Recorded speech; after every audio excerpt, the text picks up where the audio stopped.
Hello, hello, welcome. Hello. We are back in the park, Runyon Canyon, Runyon Canyon. May 19th, after my birthday. Should be called Walk-In Canyon because it's uphill. It's steep. Yeah, not much running. Not run. There's a little bit of running. Yeah. It's sometimes bad for the knees, like out of control. Yeah. Yeah. Had a nice poker game last night. Mm-hmm. Yeah. Doug Pine Creek posted a screenshot of it. Mm-hmm. Had some nice guests there. It was a lot of fun. For the first time, I got to meet Dr. Bogosian voice to voice.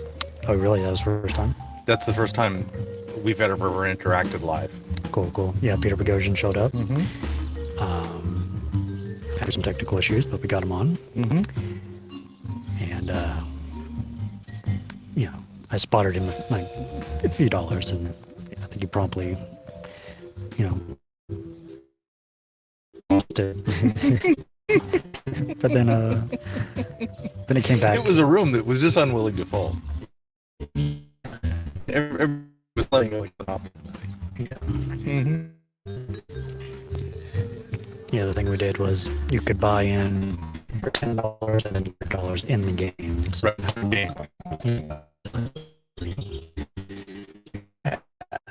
we're just gonna be waiting around for people to do some street epistemology. And amazingly, street epistemology was mentioned on Joe Rogan yesterday. Yeah. By some person I've never heard of. Wait, we got to find them. Yeah, whoever you are, One more time. we want to talk to you. Andy Norman. Andy Norman. He wrote a book called Mental Immunity, Infectious Ideas, Mind Parasites, and the Search for a Better Way to Think. Mm-hmm. So I just finished the Scout Mindset, so that'll probably be my next book I read about, this type of thing. Love the Scout Mindset. Julie Galef is someone else I want to talk to. Did she write the Scout Mindset? I haven't read yes. it yet. Okay, so Julie Galef is one. I totally want to read that book. It's on my list. I haven't acquired a copy yet. Maybe I'll borrow one. Maybe I'll find one. Maybe I'll buy one. Haven't decided. I need that copious spare time to get to it. As it was, if I had the book in my hand, I still couldn't touch it for another week at least.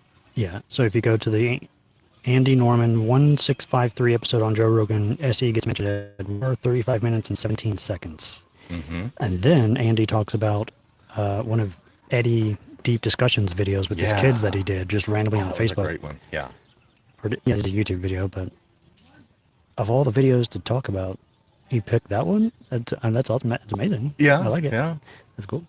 But that's great. Eddie needs to make a highlight video with those clips interspersed ASAP. Yep. So if he doesn't do that by tonight, I will for him. Good. Give it to him. I'm sure he's busy managing a restaurant somewhere in North Carolina. Is that where he's at? I think it's where he's at. That sounds right. I don't actually have a geographic location in my head. That area. Tennessee, South Carolina. Yeah. Somewhere in that Bible Belt space. Yeah. But congrats, Eddie. Yeah. Congrats, SE community. Yoo-hoo. We are finally mentioned on Street Epistemology's mentioned on Joe Rogan. That's been a goal for mine for a while. Yeah. So Joe Rogan, reach out. Joe Rogan, thank you. Yes. If you want to know more about this, we are glad to talk to you. Heck yeah. Yeah, we've got some really good, and I'm pointing at Anthony in another direction, and we have a lot of people who can do good public. If you need a reference, Brian Callen, I've been working with him for a while, at least I did for a while, for his Mixed Mental Arts podcast. So I know Brian well, and Brian's good friends with Joe.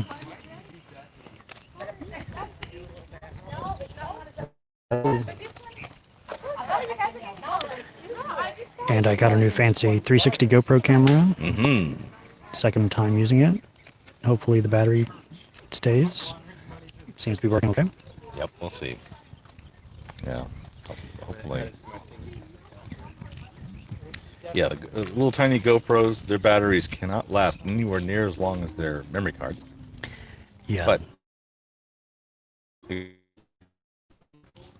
unless, of course, like Anthony, you've got a microphone plugged into that spot and you can't use the power, and So you're changing batteries like Tic Tacs. I think this setup is iterating, and eventually we'll get to like a full production studio. Like happening out here, we'll have like a Starlink, hookup with like really good cameras and a switcher, and who knows where we'll be in a few years. Yeah, mobile van. Yeah, right now it is a potato live, yep. but live potato. It is a live hot potato. Yes, the camera is an order of magnitude better than what you're looking at, I'm sure. Yeah, for sure. Yeah. So you were talking about me signing into... Hello, Mind Onion. Welcome. Hey, Mind Onion. Good to see you. Hear you. Read you. Yeah. You were suggesting that I log in... to StreamYard with my email. Okay. So I'm just going to go to a browser and StreamYard and... Okay. Yep. That way you can make all the switches and the stuff. Mm-hmm. Hey, GG. Hey, GG. Can you share this in the Discord?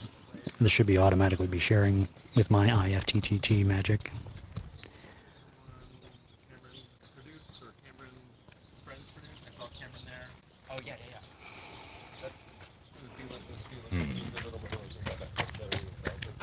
Usually these microphones are a lot more selective.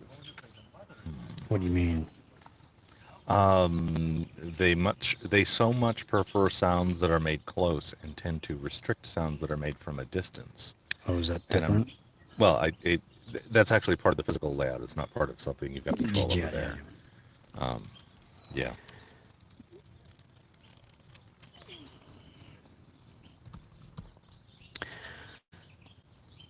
Cool, thank you, Gina. Or Gigi. Does Gigi like Gina or Gigi? Yes.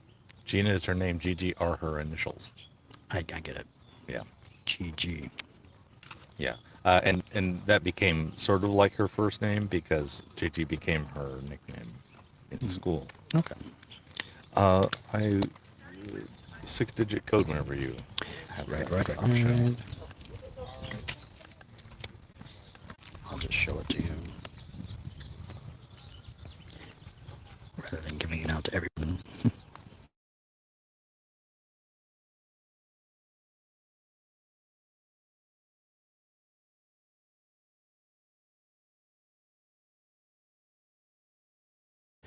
Free chips and guac for my birthday from Chipotle.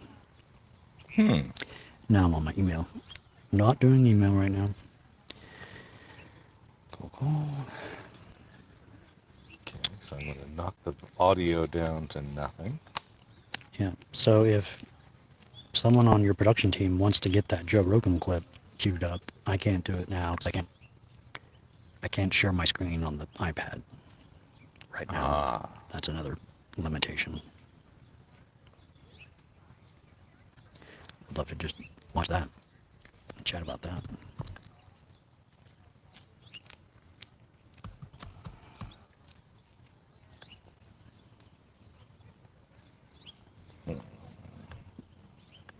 Should I name the tablet itself? I'm not showing any names. It doesn't matter. Okay. You can just name whatever the tablet is. Okay. Yeah, this one's called Tabla Rasa. Is that with one S or two? I'm going to assume it's one. I think it's one. It's one. Tabula Rasa. Okay, so I misspelled. I'll tell you something. Mute yourself. Yep. And shut off your camera. Or... Well, it'll depend. Bringing up my camera sometimes might be the right thing. And turn down the speaker. Oh, I thought I had that down. Now it's... And it doesn't go to 0. A pack of white pit bulls is approaching.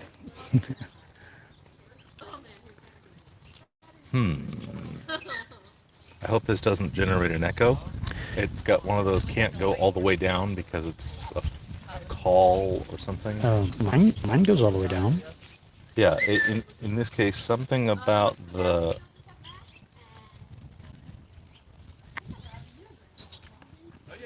because it thinks it's a call. The in-call volume can't go to 0. Yeah, and I'm calling in through my Bluetooth, so I'm not even, this isn't even calling in. But it should be calling in, because I'm connected, but I don't know. I can't hear anything right now. Good. I don't hear an echo. Good. And it may be low enough. And you'll be way over there anyway. So yeah, I expect. Right.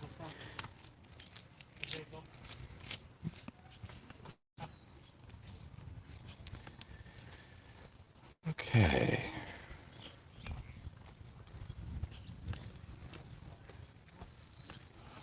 There, I fixed your name. Thank you. I think I fixed it. There you go.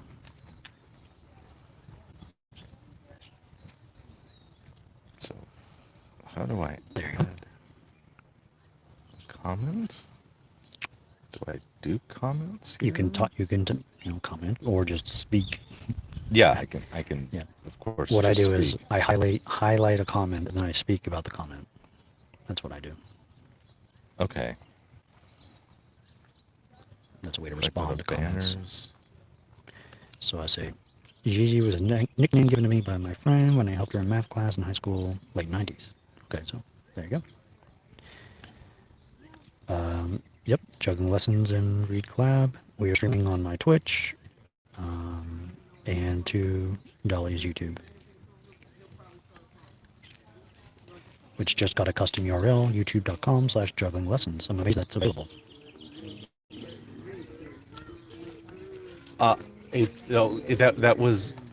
That's because the channel is actually more than 10 years old.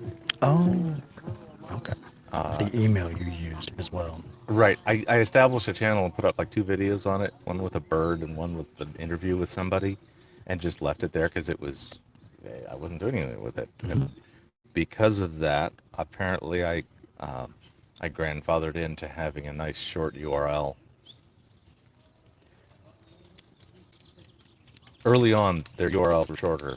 Yeah, just because you used, I don't want to dox you, juggling lessons at Gmail. Yeah, that's open to everybody. JugglingLessons@gmail.com if you want to get a hold of me. And if you have that email, do you get like first in line for that as a YouTube URL, I wonder? I established them both at the same time. Okay. Way back when. Actually, I probably established the YouTube 2 or 3 years after I got the email, but okay. Anyway, the specialness is the grandfatherage. I see. It is nice weather. Yes, it is. Overcast, slightly overcast, slightly cloudy. 64 degrees. Feels good. Mm-hmm. No wind. We cleared out the poop from the area. Yep, we did. We did that. No poop.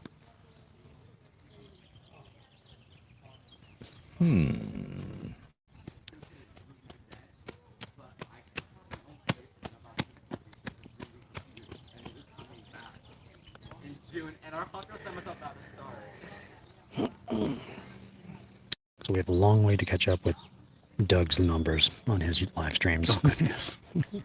I don't think I'm trying for that. Yeah. I do want to get my game show going now. Uh-huh. And that might help. Okay. But FK is dealing with stuff. Yes. How else can I do it, though?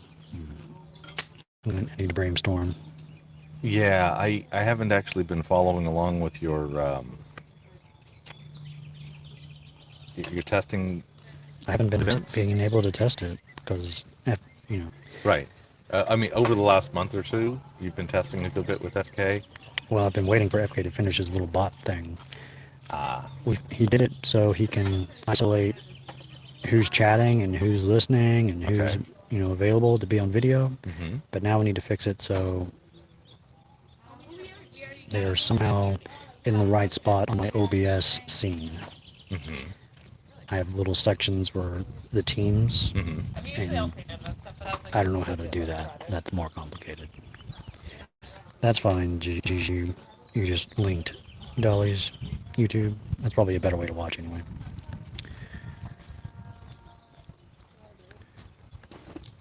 Yeah, my StreamYard has gone crunchy.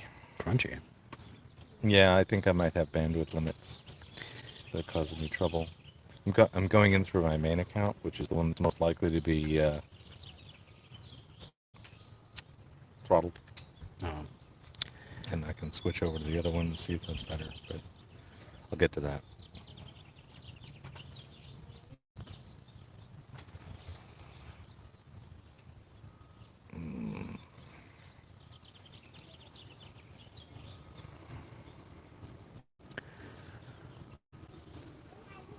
Close that. Try again. So we're doing a live review show on your channel tomorrow. For your conversation with Winnie. I just edited a video, bad video for you yesterday. Yes. Beautiful thing. Beautiful video. Much better quality.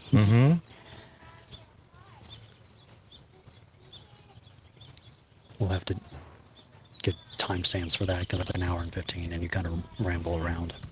Yeah, it's a thing. The conversation went really, really long. During the conversation at the end, I thought I'd maybe gone 35, 40 minutes. It was an hour and 15. What? Yeah, really?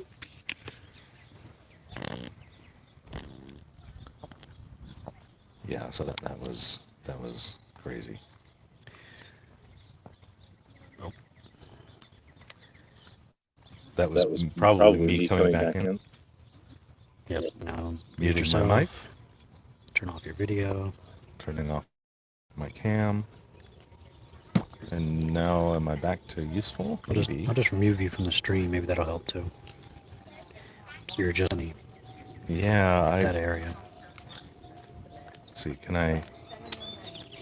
Okay, that works. So I can turn on and off the banners. I can see the comments, but for whatever reason, I can't type in the comments. Which is weird. Normally I should be able to. There. Hit post comment. Ah. Post a comment. Did that work? Hold on. Let me see if I can...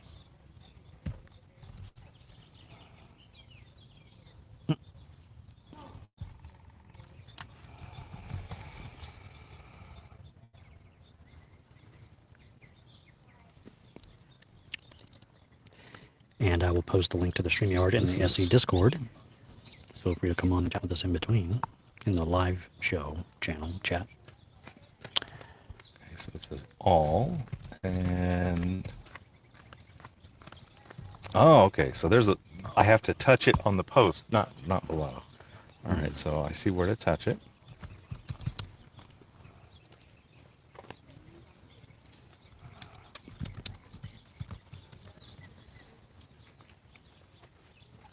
Okay, good. Hello. I'm going to clear the seat. Cool. I'm going to make sure the post-it notes are distributed equally distant.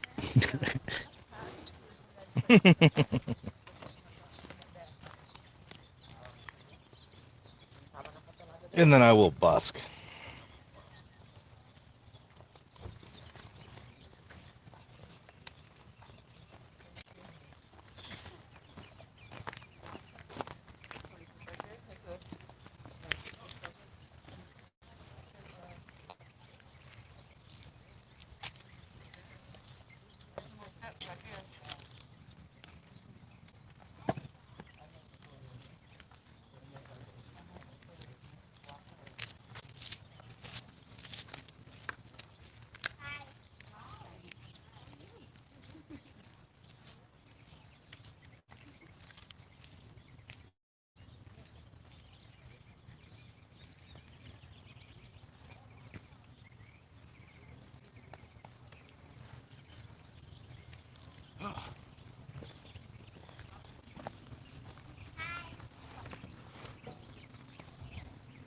Hi.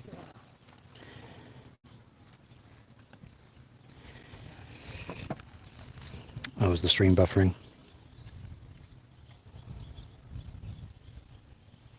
Now I don't see myself at all. What's happening? I think my phone tried to connect to my GoPro Wi-Fi.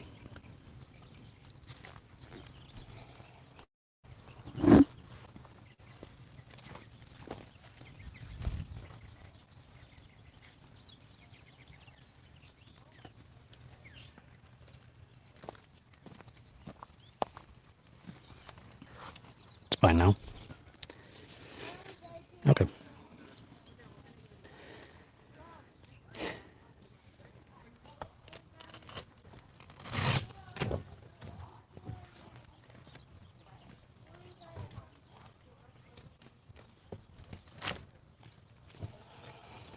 There.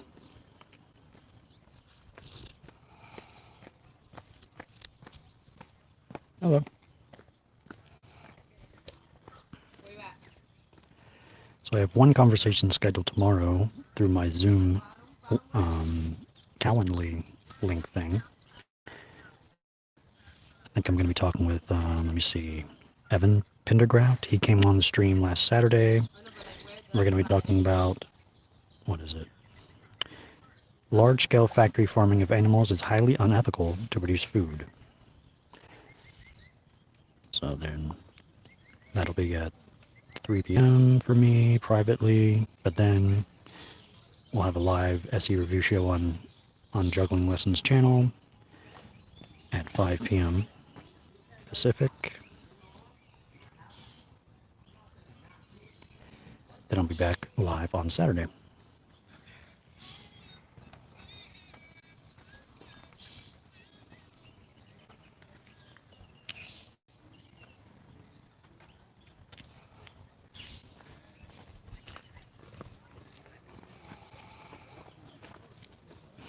Yes.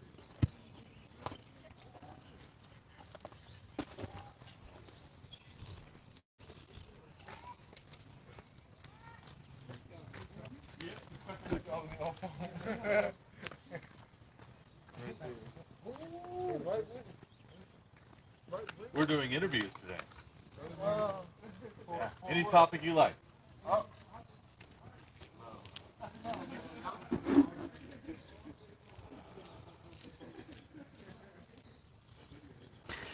No astrology for a No. while. Oh? Okay. You can do it all you want. Okay, you can toss me the astrology ones.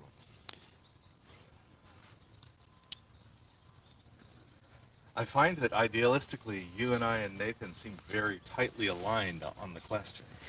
Yeah. And I'm surprised to find that several other reviewers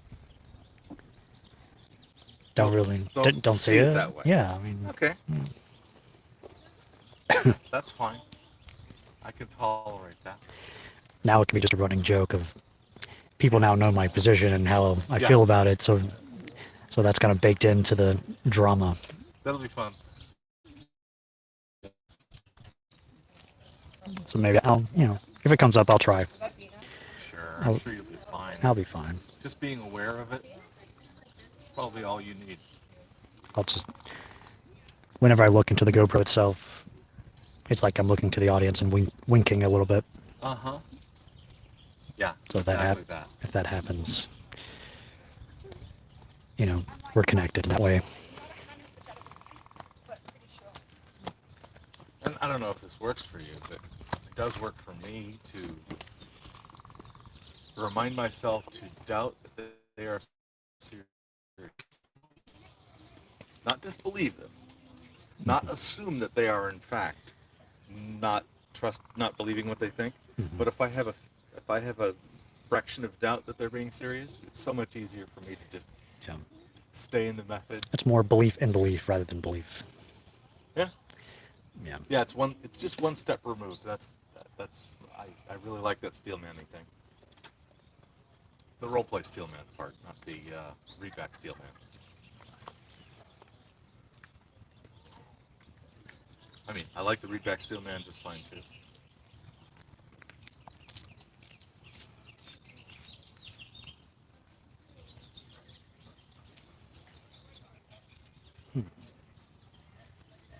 Good afternoon. We're doing interviews. Any topic you like? Okay. Yeah. Oh, it seems the YouTube is a much better stream than the Twitch. Okay. That's strange. Okay. Why that's the case? Probably Google just have a lot more servers and more powerful algorithms and such. YouTube? Yeah, maybe. Yeah. 'Cause what I see as the bottleneck is the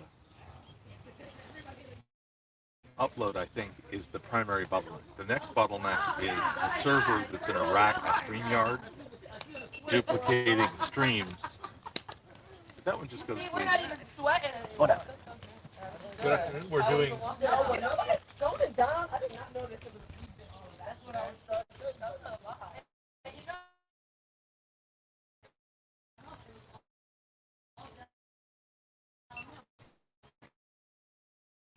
Just occasional. Huh. Annoying. Yeah. Annoying, no doubt. Definitely annoying. Yeah.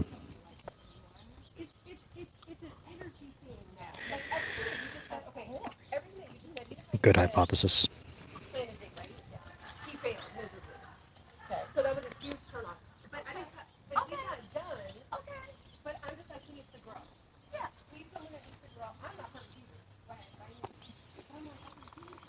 Oh, I keep it to myself.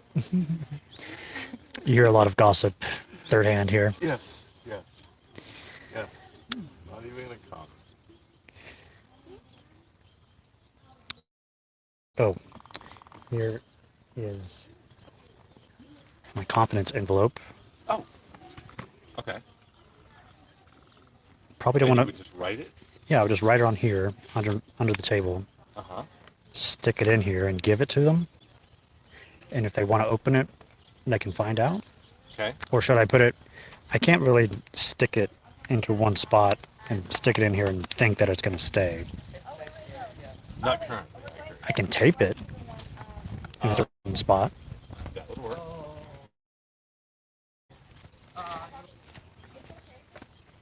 That would be interesting. I have tape. I have transparent tape. I have Gorilla tape. I have some of this tape.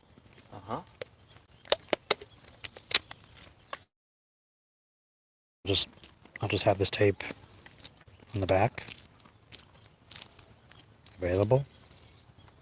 Okay. So I'll just do this, or I'll just do this. Does the tape come up underneath and hold it in place at the joint or something? Yeah. Oh, you would just tape it right onto the face. And then stick it. That'll erode your face. And then stick it in here. Can you see through? Well, if you put it down, you wouldn't be able to. Yeah, I'll put it down. So there you go. One of those security envelopes.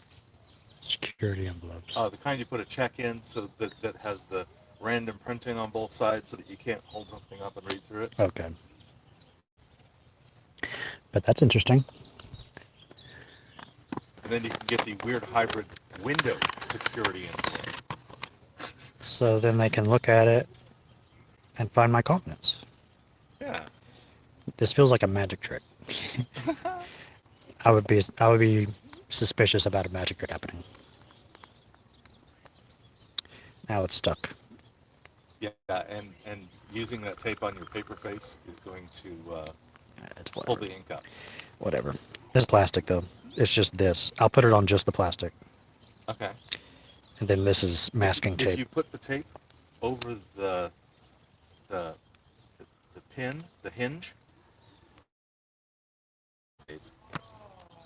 yeah. It should hold. Should that do it? It's not as precise. Is precision? It's okay. Yeah, I'll do the hinge. I don't want to diss your preference for precision just because I have a lower preference. I mean, if I put it there, I'll do it on the end. Yeah.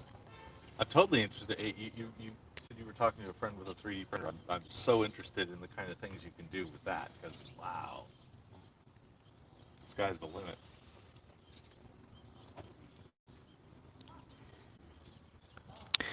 Yeah, Diamond says if they do want to look at your confidence at the end, you should have them tell you what they think it is first. That would be interesting. Mm-hmm. That would be a test for bias. If they can accurately predict my confidence, then they might be able, and we want to be able to hide that, or just not have that be, not disclose it. Yeah. Then that's a good test for that ability. Okay. Yeah. Yeah, that would be a Dunning and Kruger kind of thing. Test the estimate against the reality backwards in time. Yeah. Something like that. I'm not referring to our interlocutors as Dunning-Kruger subjects. No. I will volunteer to be one myself. And I fully expect that I am on the top of Dunning-Kruger's Mount Stupid in a few areas. Hey, Travis. Good afternoon. We're doing interviews on any topic you like.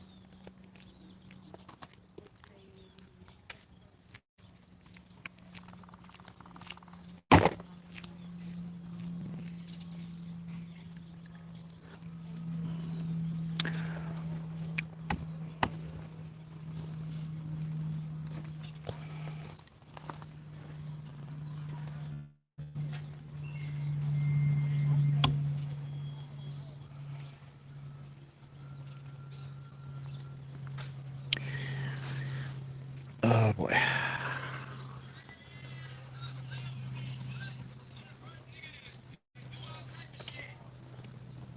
Hello, we're doing interviews today. Going.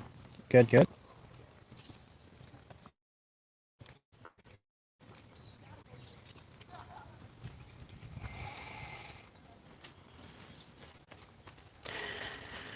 Diamond. What's up?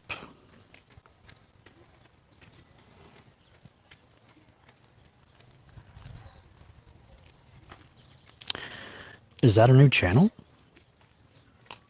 Did you make... How long... Do you have any videos, Diamond? I like the logo.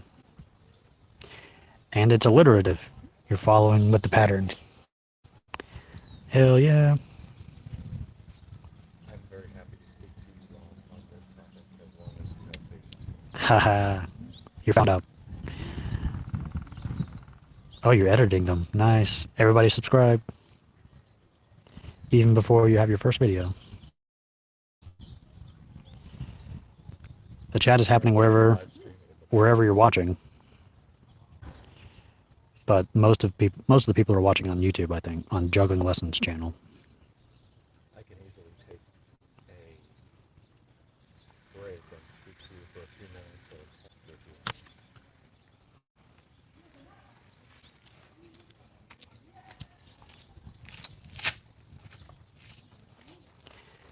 I'm gonna search for... Hello, we're doing some interviews today if you're interested. Thank you. Sure.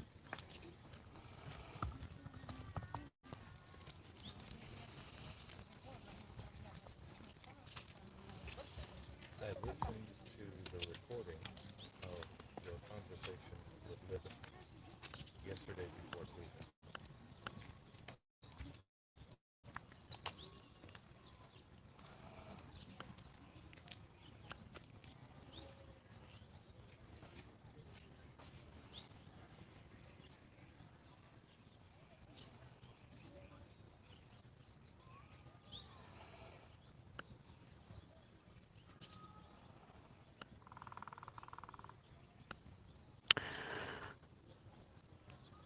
Oh, you don't think... Yeah, I couldn't find your YouTube channel, Diamond Discourse. Maybe that is the problem. If anyone from the production team wants to log on to the StreamYard and help control the show, putting it fast, etc. Yeah. Although I think YouTube disabled the ability to like go to someone's channel from the chat. StreamYard account with Reed's email.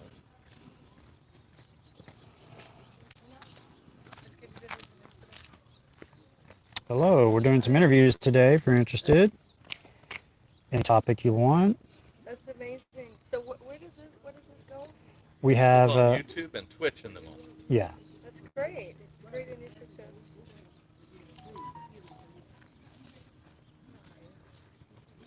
Huh?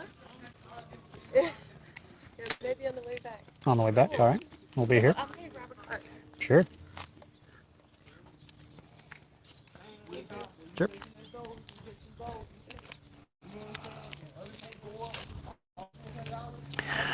Okay.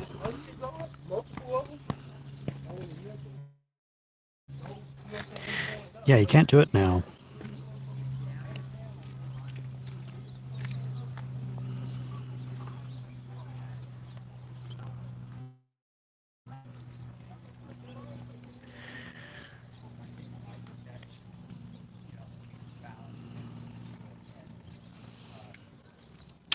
Yeah, it's big at this point.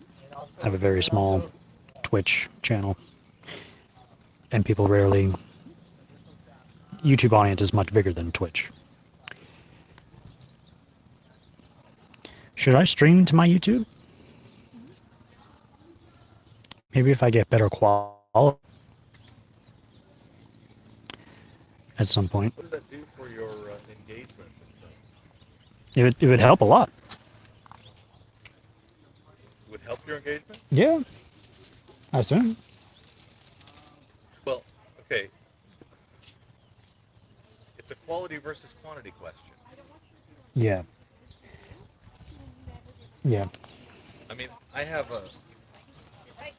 FK got me started on this thing, and my standard has been, since FK got me started, is just to do everything live. Throw all the spaghetti at the wall.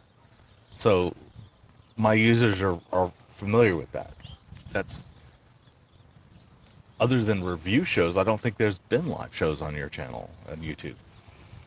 There's been a few live conversations, like with Daniel Ray, but then I stopped doing that. Uh-huh. I don't remember that one. It's been a few years. Okay. That makes sense. Then maybe I just didn't realize it was a live conversation.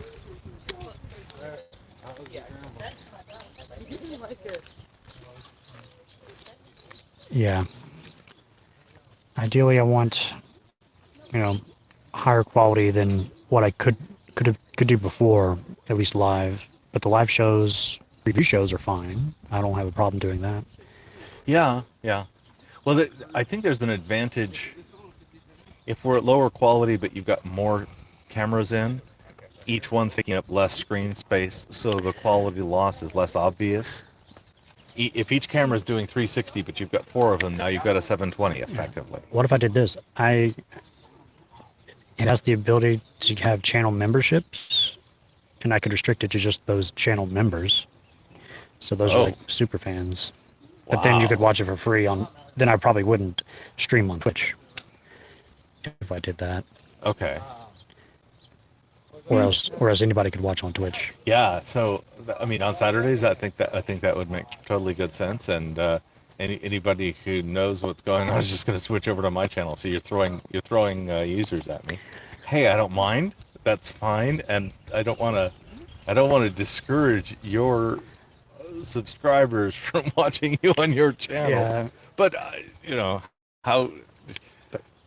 Right now, I'm not even thinking in monetization terms. So that is different. The quality is not up to snuff for live on my YouTube. Okay. But if it gets better, I'll consider it. Yeah. But then people would see interviews or conversations before the high quality versions, and would that lower the engagement in the YouTube version, like the edited versions? Maybe. I don't know. Not a big deal.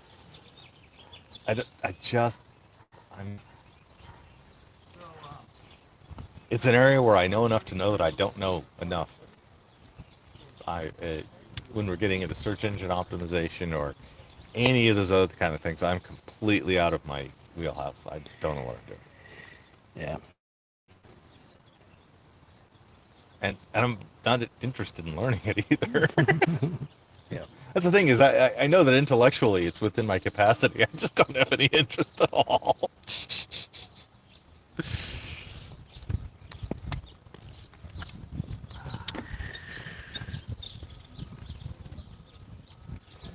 So if anybody from the production team wants to sign on to StreamYard, I put the instructions in the production team chat. And That would be different in the sense that you'd be controlling banners and camera angles and things. Of course, that means that we're sharing control between several people, and we'll have to learn how to not stomp on each other. Mm-hmm. Which, good practice. Good thing to learn. Yeah. Live is fine, but then cut out the talks into separate videos that can be shared. I mean, I have like a whole queue of stuff that I want to edit right now. Uh-huh. Should I hire an editor? Okay. So, this is probably a fine place to have this discussion. Is the monetization on your channel, is there enough gross flow in there to make that not a pocket cost for you? Spared no expense. I don't really care about money. Yeah. Okay. But so even if it was a nest, that wouldn't strongly impact your it would give me more time to do stuff. Yes, it would. What would I do with my time now? More of this, more of the same, maybe more just branch out into social situations that you want that you don't have time for now. I don't know. I could go into different places. There's like protests happening all. Yeah. Interesting. So if you hired an editor, huh? Wow.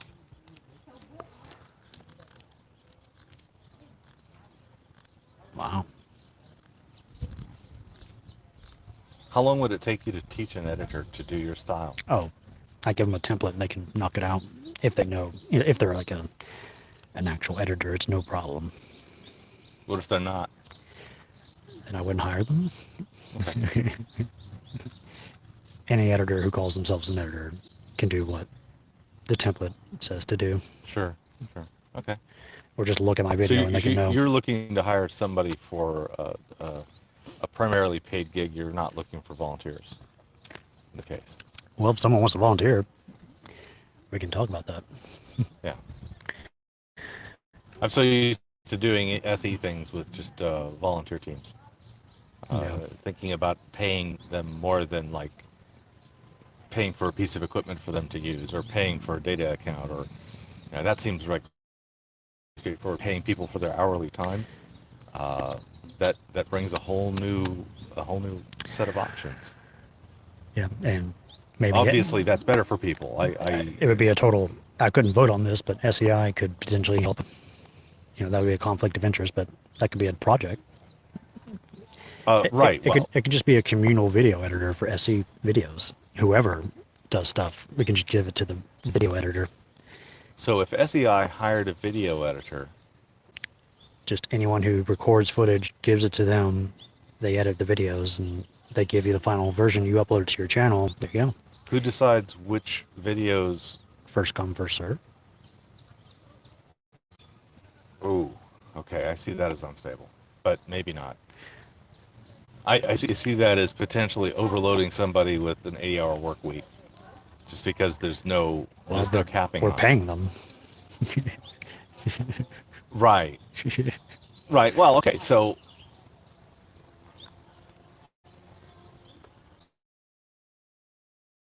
fill up unless they start getting a queue. That's like over a week long. That's the thing is obviously there would need to whoever's choosing the paying part. So now I'm speaking to SEI board. I'm not speaking to just Reed. I'm speaking to SEI board and saying, SEI board, if you're doing this, what are the limits to it's going to be directly interfacing with the creator? Assume we'd have like a point system for the channels thing. That's a 10.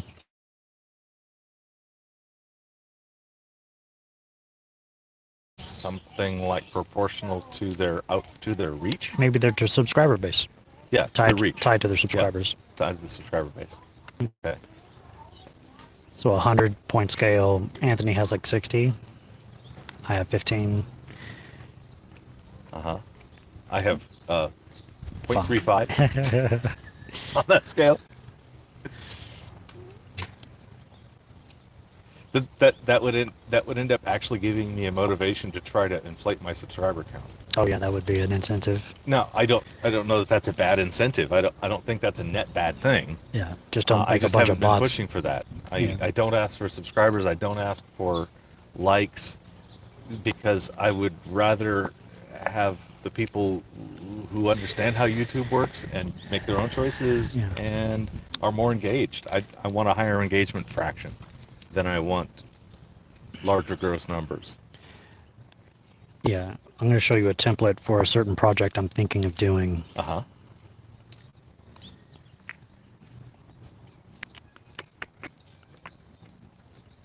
Howdy. We're doing interviews today. Thank you.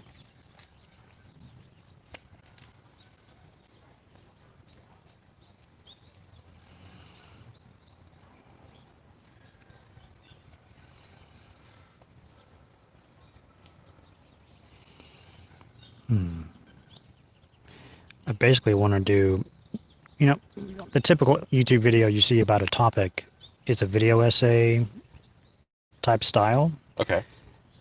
but I have questions about how they came to their conclusion. They're just giving me their conclusions Right. most of the time, Most of the time, people will only give you their conclusions maybe- unless you dig. and maybe one source. Yeah. Like, I want to know your whole process, where you were at the beginning of this editing process for the claim. Like, when they wanted to start this video, Yes. Okay, when they had the idea for the video, they're starting to write the script, they would... yeah, they a obviously milestone want a on the conclusion out into the world, Okay. because they want other people to then come to that conclusion. Yes.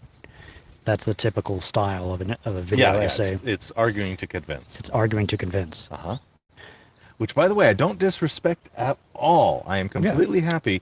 If it's well researched and One of our obvious. Discords that we really like is called Better Conversations, and they are a little bit SE-centric, but not nearly as SE only as the main SE Discord. So they have SE, they have debate, they have arguing to convince, they have all these different conversation styles available in separate channels.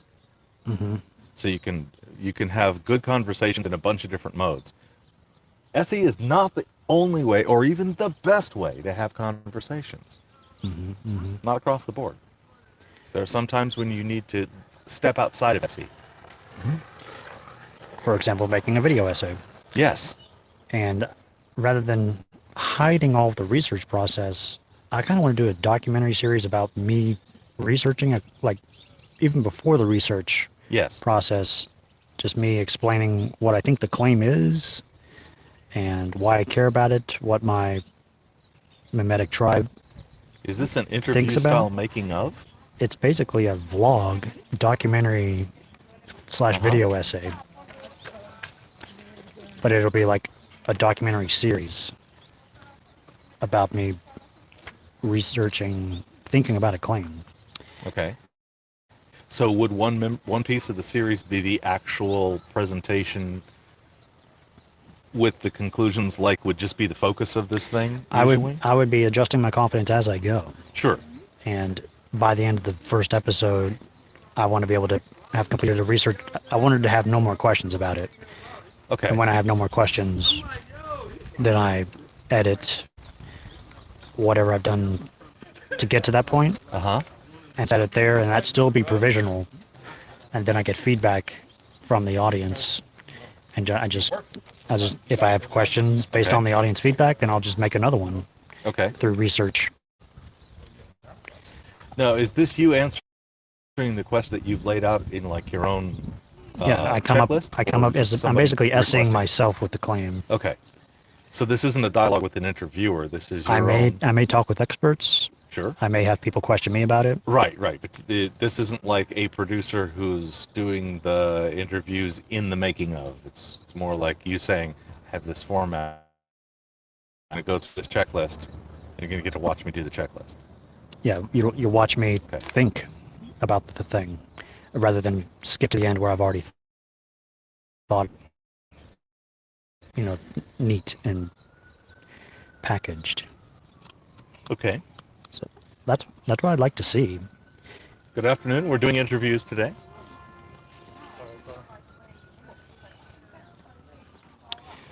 So there's like a pre-research process section, the research section, and then editing all of that. Okay. I want to do that rather than edit these videos, ideally. Okay. So that's another thing I could do with my time. Well, if I had an editor. Okay, so this sounds like making a case for either you or the Cordial Curiosity channel. And I know hiring. Anthony is at his wits end editing videos. Okay, so hates it. he's really pushed on it. Yeah. So this would benefit Anthony significantly as well. Mm-hmm. So I'm going to write this down to bring up please. to the board. Should SEI hire an editor for SE content creators? So if you think that you're an editor, we would be interested. Preemptively, just tell SEI about that. Yeah, that is an issue. No more major questions. No more major questions. Yeah, Mind Onion says, is it possible to have no more questions on a topic? Yes. It is possible for a person to get to their own confidence level where they're no longer asking any further questions. It's not possible to get to where there could be no further questions. I can Y all the way down. Mm-hmm.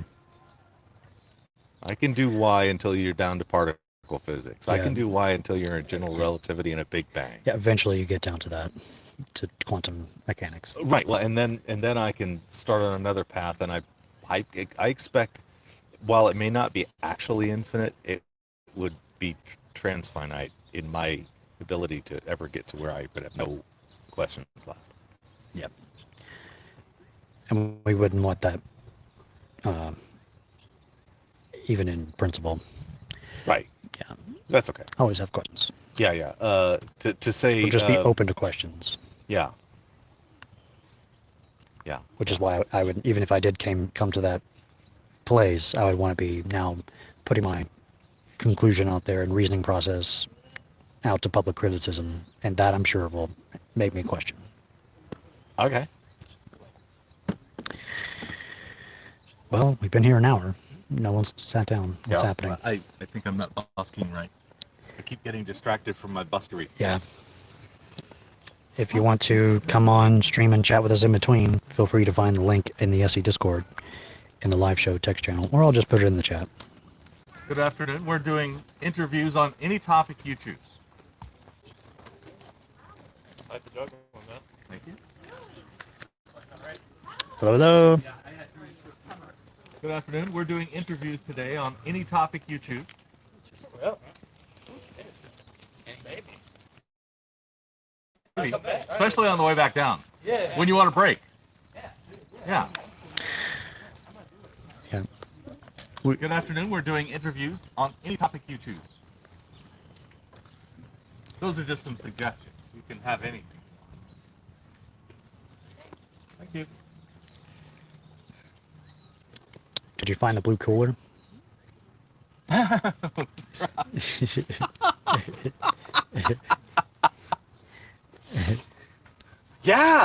Just always forget. Yeah, okay.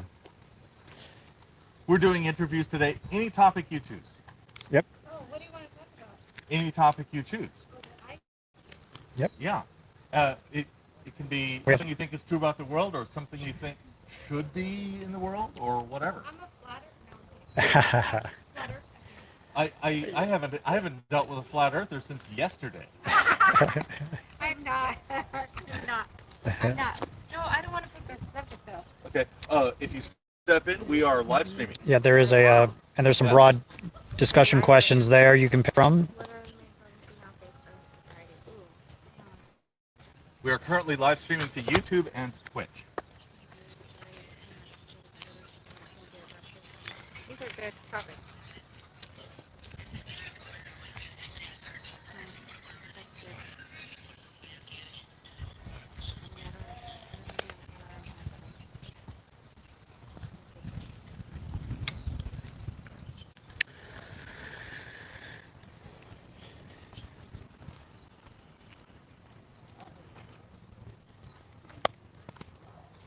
Today, Hello. we are interviewing people on any topic you choose. Huh? We are interviewing people on any topic they choose. You're live streaming, right? Yeah, and we're on live stream. We're live to YouTube and Twitch in the moment. Yep. Nah, I'm not. It's fine. Maybe later. We try to be here Wednesdays and Saturdays, Okay, perfect. noon to 4. Thank you. I got the box. Thank you. How long are you going to interview me for? We have a timer here, Yeah. and you can set it for anything. Yeah, yeah. It's possible to get these things in 5 or taking 20. Oh, okay. Hello, welcome. Hey. Thank you so much. I just think, you said any topic, or I mean, what's that first? The first sticky says something about. Read that first sticky for me. It says, what are the best ideas or values to make the world a better place? I think like the golden rule.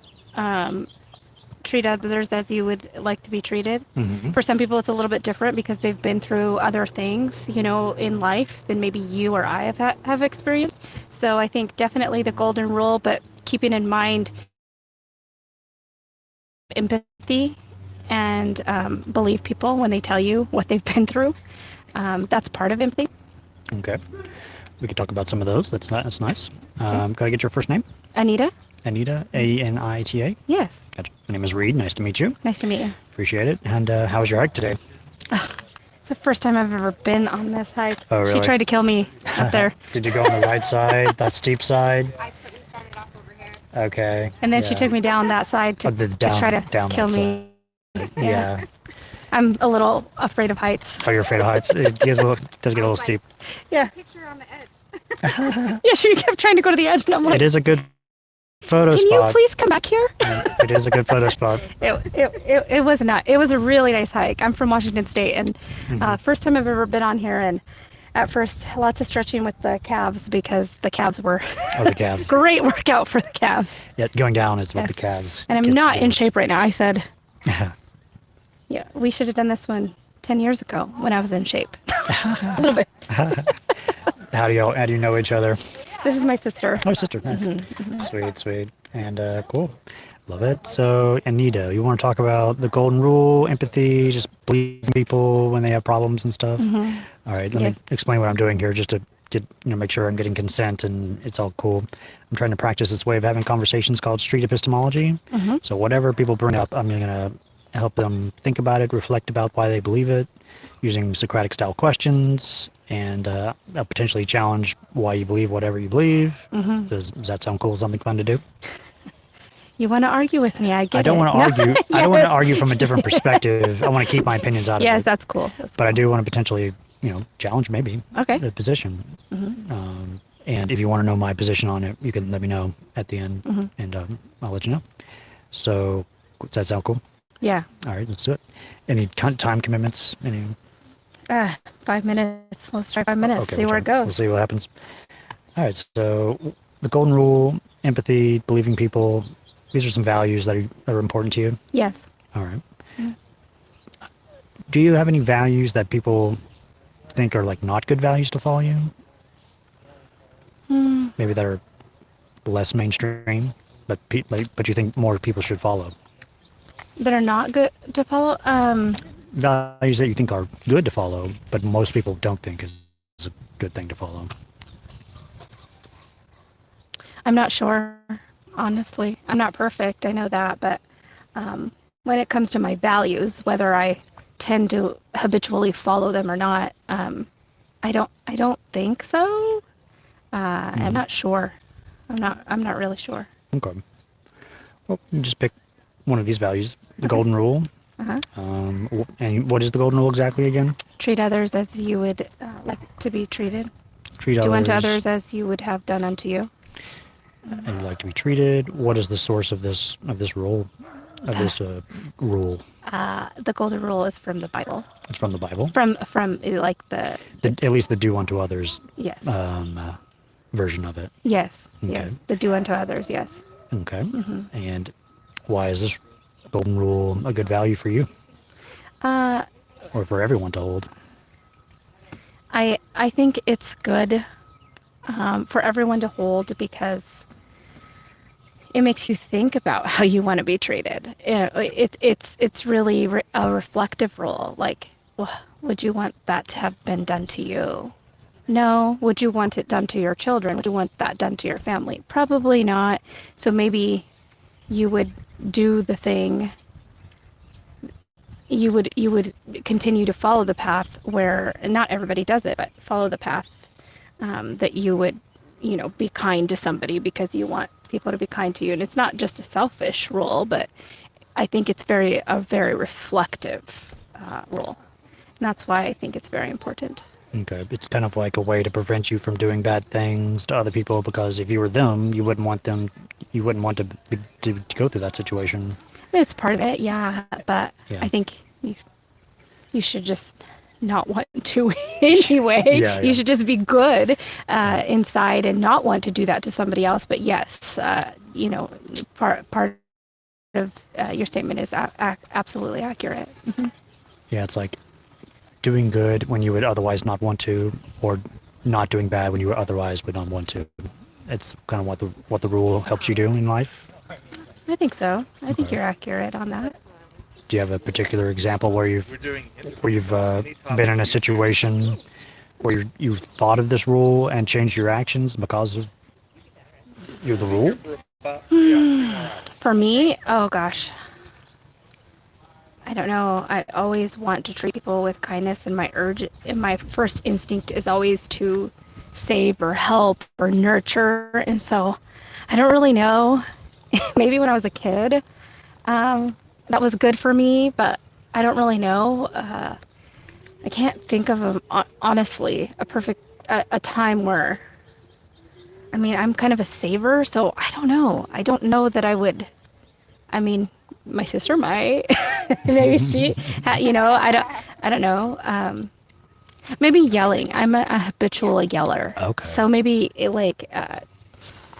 yelling at my husband or yelling at my kids or whatever, and maybe I don't want them to yell at me, so maybe I shouldn't yell at them, because it's like so habitual. It's like generational curse. We say it's a generational curse because I come from a family of yellers, and so and we're loud people. I'm Hispanic, and we're just loud people anyway. We yell about, and that's our first. My kids will get hurt, and I'm like, I told you not to be there, blah blah blah, and then you yell, and so it's like, and my husband's always like, what the heck is wrong with you? Why are you yelling to her? But then I'm like, yelling, I told you not to be there, and then get them, and then nurture them and whatever else. But I literally have warned them 3 times not to be there. So probably maybe in that aspect, yelling. That's one of my complete, Yelling is where the golden rule can help with that. Yeah. With that. Yeah.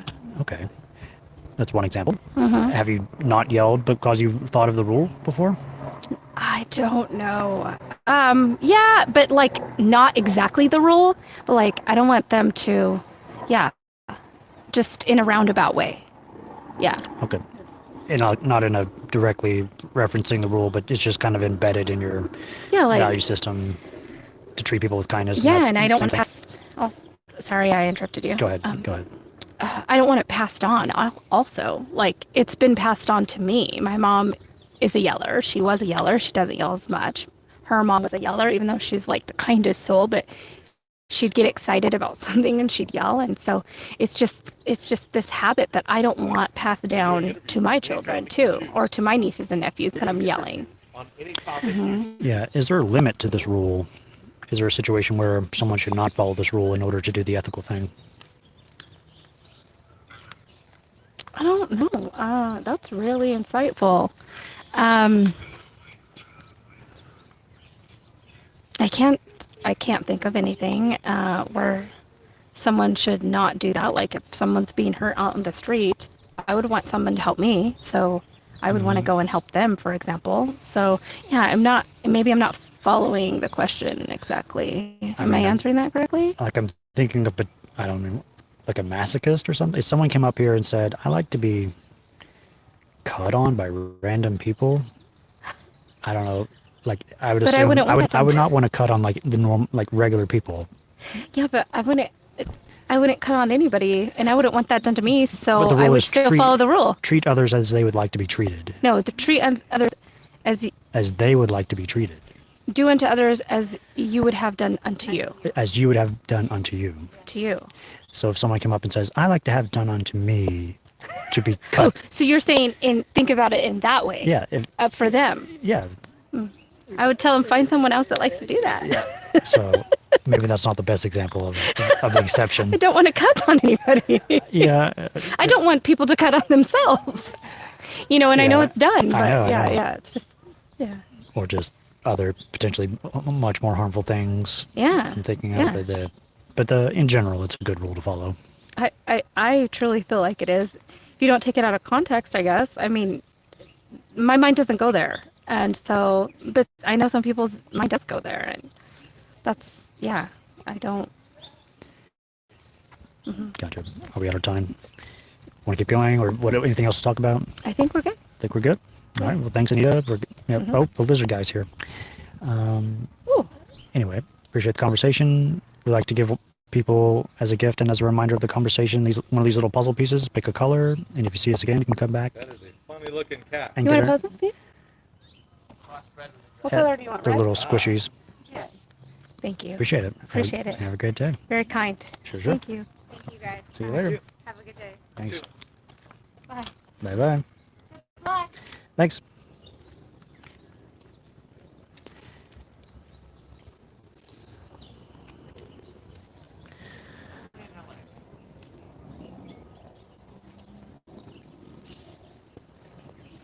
That was interesting.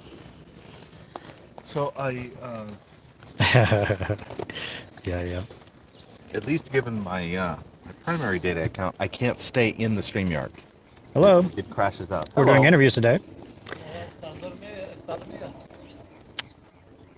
You couldn't stay in there? I can't stay in StreamYard. It knocks me out after a few minutes of like crashing and burning. That sucks. I can watch the YouTube and I can interact there. Okay. Well, that sucks. Well, it just might mean that if we're doing remote producing, that we need to those people need to have a wired internet. You know? Yeah, I can do it fine on my iPad. Yeah, so When you do maybe it's my data plan, maybe it's my hardware. I'm not really sure. Yeah. Whatever. So that was warming up. I don't like talking about mainstream values. I like more, or how should I make that more interesting for people? So what's the downside of in this case, what is, okay, I would call this like one of those easy trivial claims. Yeah. Especially that I find people will bring if they are uncertain about the method or where I'm going, so they're going to go with something that's real easy to defend. Exactly. Yeah. Is that difficult because you probably already agree with it? Partially. Okay. But we could just still go down through the reasons and why it's a good value to hold. Yeah, I can go down through the flowchart without it. Yeah. Like, why do you think that's the best reason? Is there a nuanced change to that reason that would be slightly better? Are there exceptions? Are there examples where somebody could fake it and take advantage of it because your strategy is too simple? Things like that. We are doing interviews today on any topic you choose. Those are just some suggestions. Your questions are getting better. Oh, good. Cool. Nice. Those are more broad. No, they're better. Good. Good. They're just better. Thank you for that feedback. Do you have any suggestions of things we could put on there? You might be more specific, like you're saying, what are the main problems we don't face as a society? Is it a little bit general? Yeah. Yeah. Then whatever they answer, then we'll stick to that More and talk. specific, Yeah. but I still, I get it. Yeah. I'm just dealing with the problems of our society at Runyon Canyon right now. I hear you. Like. I'm glad you're dealing with it because Yeah. I'm having no luck at all. What are you trying to do? No, I actually what I'm doing is this. I'm trying to teach people how to communicate without getting angry with each other. And, I don't know if that's awesome for the world, but I think it's better. It's probably the thing I know how to do the best. Well, anger is not a problem for me, but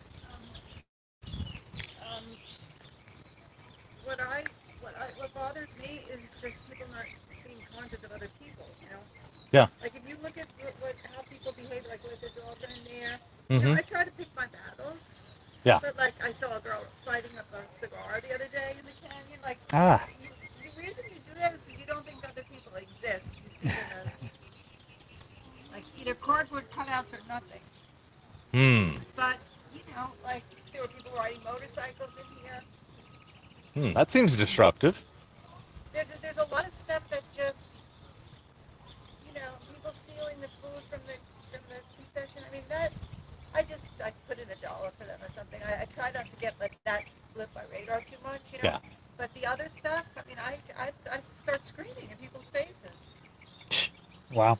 I mean, the girl with the cigar, I followed her for about 20 feet until they walked faster than me. And motorcycles, I got in her face too.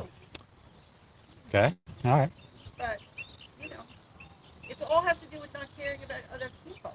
Right. And it's fine to get angry if you have a right to get reasonable, then you forgive, you say you're sorry. That's the least of it, But just, could you consider your fellow man? Mm-hmm. Can you consider that children play in there? Maybe it's not a good place for the dogs to crap. Like a children's birthday party is going to be there right afterwards. Mm-hmm. Yeah. Before we set up the table, I mean, we police this area. My son would say, Mom, what do you care about women's abortions? You're not having any more abortions. Why do you care about that, Mom? You're not having any kids' parties there. I mean, he would say that to me, but... Are you only allowed to care about your direct relatives? Yeah. I care a lot about him, and we're not related as far as I know. Here's what I say to my clients sometimes where they act naive. I say, what, do you work at a flower shop? What? Like, I don't know the reference. No, it's it's like that's a very naive attitude, but I just feel like that would make a big difference. If people could just care about, but you can't make that, you can't instill that. You can't instill the fact that service to your fellow man, whatever in small way, is good quality. People think, what's in it for me? And I get that too. I have to work hard to not say what's in it for me. We've had such a long conversation, I feel obligated to ask for your consent because we're currently live streaming on YouTube, and they can probably hear you. I want to make sure that you know. Okay, that's fine. Well, no, I do. Do you want me to tell you my permission? You want it written in writing? No. All I want to do is make sure you know that we're live streaming, as long as it's just my voice, it's fine. Yeah, cool. This is a really strongly opt-in kind of thing that we're doing. I think it would be a great conversation, responsibilities versus duties, and yeah, unfortunately, I'm working from home today, so I have to get back. That's sure, fine. sure. Yeah. This mojo's getting... We are trying to be here Wednesdays and Saturdays, noon to 4.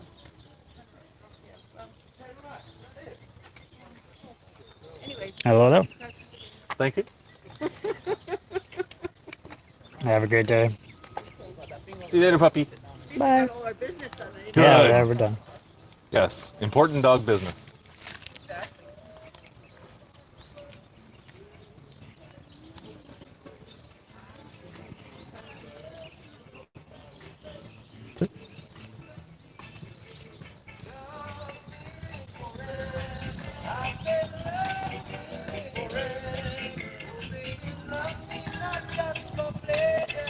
I'm starting to see people I recognize more and more. Mm-hmm. I think familiarity is probably an advantage more than a disadvantage. I think there's enough traffic here that you would take years before you saturated. It started getting less just because they've all gone. We've saturated the population. Yeah, I think it would take a long time here. Yeah. And just tourists and random people show up all the time. Yeah. Yeah, indeed. Mindanya says weekends are probably better for people. Yeah. Yeah. How does the outsider test of faith interact with the golden rule, I wonder? What if somebody else said a modification of the golden rule? I'm just going to present an option and say, instead of treating everybody as you would want them to treat you, treat everybody as They themselves would want to be treated. that's the one. find out what they want. Yeah. Is that the platinum rule? Yeah. So it's the golden rule with the add-on of adapt the golden rule to each individual's preference and take that into account as much as yours. And I think it's essentially like, don't do anything to them that you wouldn't want done to you, and that they wouldn't want done to you. Yeah, I think I them. think I conflated those rules in my head. Mm-hmm. Which is why I brought up the masochist person who came up. If they want to have like things bad done to them, should you do it? If that's part of the rule. Yes and no.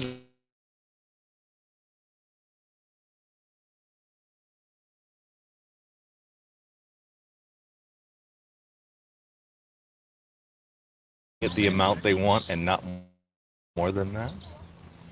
Yep. I don't mind getting pink. Way more into this than I'm just like way. Yeah. I can take it or leave it. Mine Onion has a follow-up. I follow what you're saying. I kind of meant more in line with, can the golden rule encourage interaction with the outsider test for faith, though? What was that? Can the golden rule encourage interaction with the outsider test for faith? I think I'm getting tied up in the question in outsider, which for me is part of the jargon of how do I choose whether somebody is, whether I'm going to respect somebody's rights.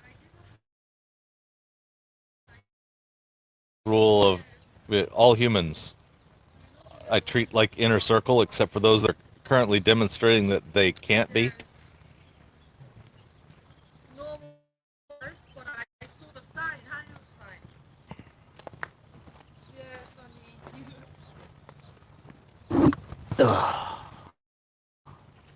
What's the approximate foot traffic rate? Between 3 and 10 per minute, I'm going to estimate. Yeah.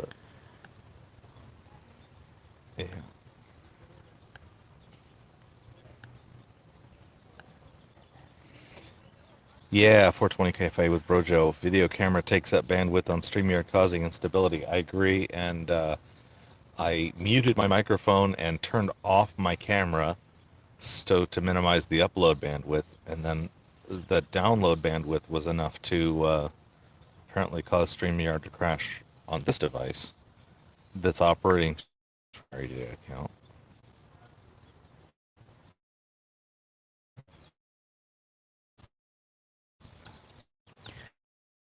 I tried to share the StreamYard link before. I think you did in live show. In live show? There, I did it in the chat, so if you want to come on and chat with us virtually on video, feel free. Cool. Thank you. Because apparently we're not getting many interlocutors here. Yeah, I got it. I got a bus card.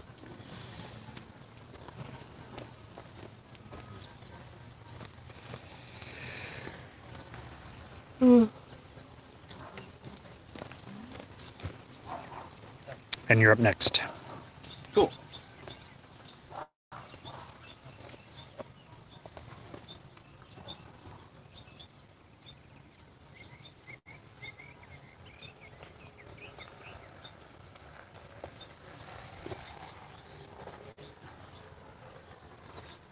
wonder if he can charge that thing like that going down the hill.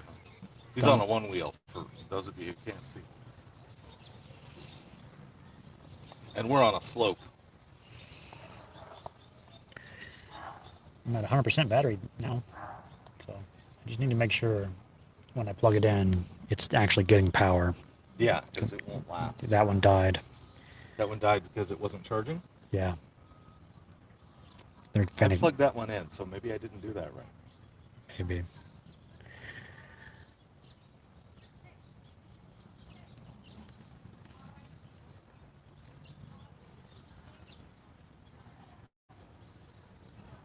Yeah, foot traffic is down by half at least from normal. Today. Is it?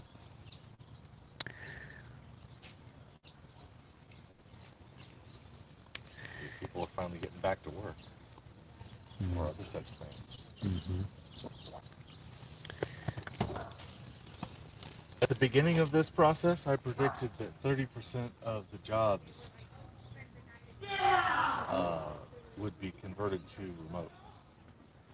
Oh, yeah. Because every job that could be converted to remote was hardcore converted, even at high costs and trades. And I think that 30% of ordinary jobs can be handled perfectly well over remote. That actually transporting a person in their car across town through traffic to sit in a different place to stare into a computer. Mm-hmm. Hi, I can be on a computer on the internet here or there. And for company culture reasons, you want me to spend an hour a day fighting traffic? Oh, and by the way, costing the society an enormous infrastructure cost to make that possible. I was driving, as we're driving past downtown today, I'm thinking, looking at these large buildings that concentrate many city blocks of floor space into a single city block, and recognizing that every floor on that building requires as much 2D road to supply as every other floor. Yeah. And I'm thinking that the actual roads to provide reasonable traffic to that space might cost as much as the whole building. Yeah. And be spread all over the place in the way of a whole bunch of crap.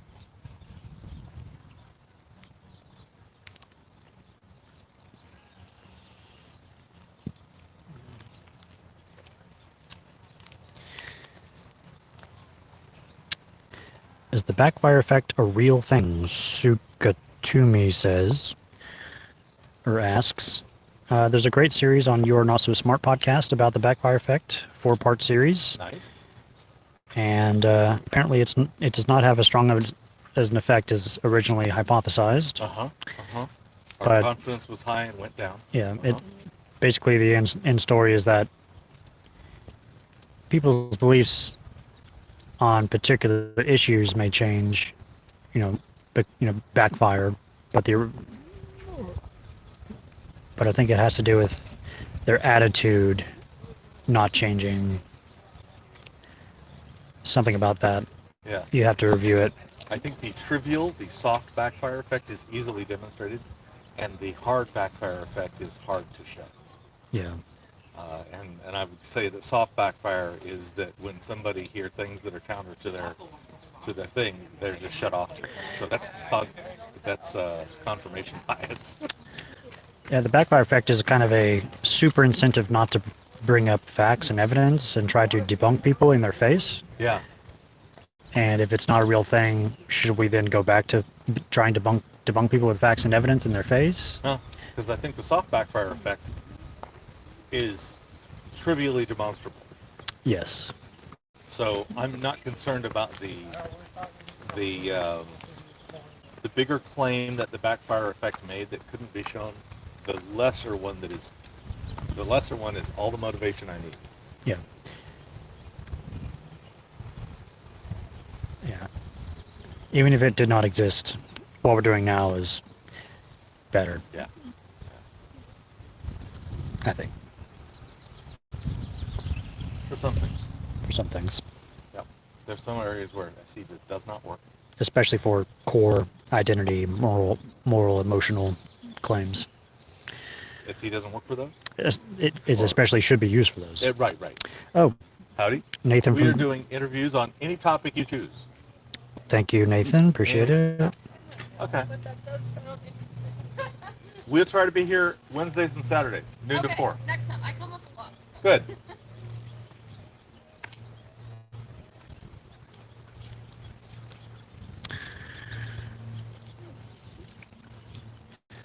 I'm looking forward to Nathan's SE adventures whenever he goes out in public or wherever. Yes, I've been seeing some stuff where he's asked me for review feedback, and I see that you've recently provided some reviewed feedback on the same video. And I would really look forward to that being released. Yeah. StreamYard link is just for hanging out in between our real life interlocutors here to chat with us. And on StreamYard, you could have cameras and microphones and talk with us. Yep. On YouTube, you can only text. Yeah, feel free to come on video chat. Yeah. Through the StreamYard. We're doing interviews on any topic you choose. Thank you. That's what he said the last time I told him.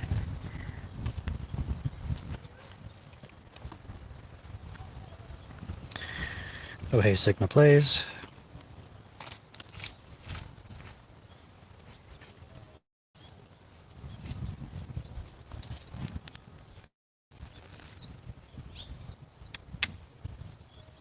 Nathan is here, I think. Hey, Nathan. Hey there. Hey, How are you doing, guys? how's it going? What time is it there? Yeah, good. Oh, it's 9:30 p.m. So No, not that Nathan. Digital Gnosis Nathan. Oh. I bet he's in GMT +1, so he's 8 hours away from us. 8 hours away. I'm guessing. you're I in, think they're in California on the west. summertime in yes. England, which is, I think, GMT +1. I can barely make out what you're saying. Me? Nathan. Oh, is there a problem with my microphone or something?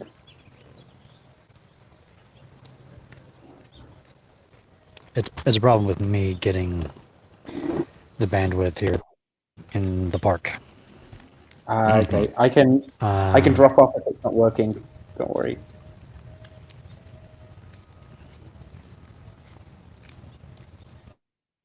I'm sure it sounds really clear for everyone else, but for me, it's pretty much garbled. Yeah. Try again. Okay, how about now? Is that any better? Better? Yes. Yeah, that's better. A little better. Yeah. How long have you guys been out there today then? So far, an hour and a half? Hour and a half. Hour and a half, yeah. Yep. We have 2.5 left. And it'll I have to only be a just hard limit stepped because on. that camera's only got 4 hours and a minute worth of. It's really cool that you managed Didn't to get that have one. such a good I didn't setup get it. to stream live. Like, that's really cool. Yeah. Yeah. All just stuff with Apple iPhone for that thing. It's all in the magic Zoom P4 Bluetooth adapter thing. Yeah. Yeah. That little Zoom box is. It's not for music powerful like my larger board, but it's for voice only. It's got everything, and it's this big.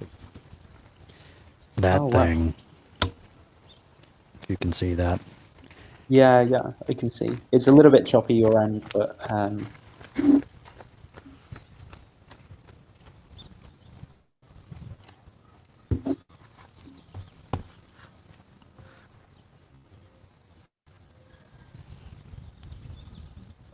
it's really cool. Like, do you guys like pick your locations beforehand, sort of thing? Is it just like local trails and things where you go on walks, or?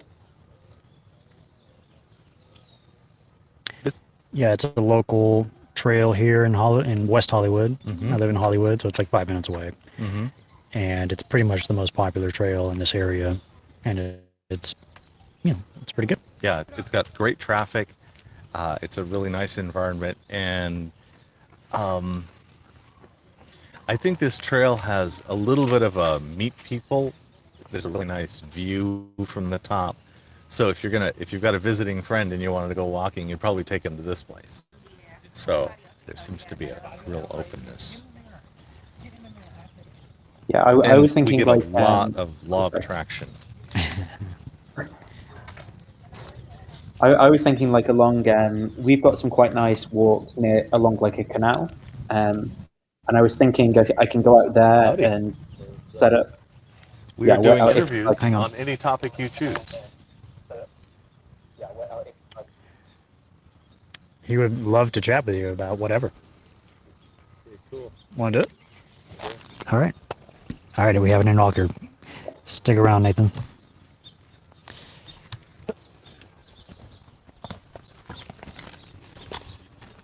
We are streaming to YouTube and Twitch.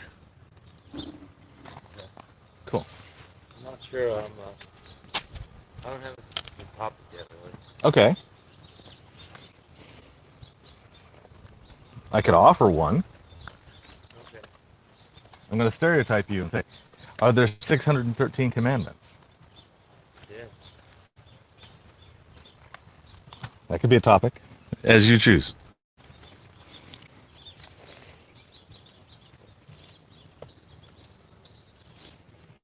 How many people are viewing this? On YouTube, we have 16 viewers. I'm one of them. So,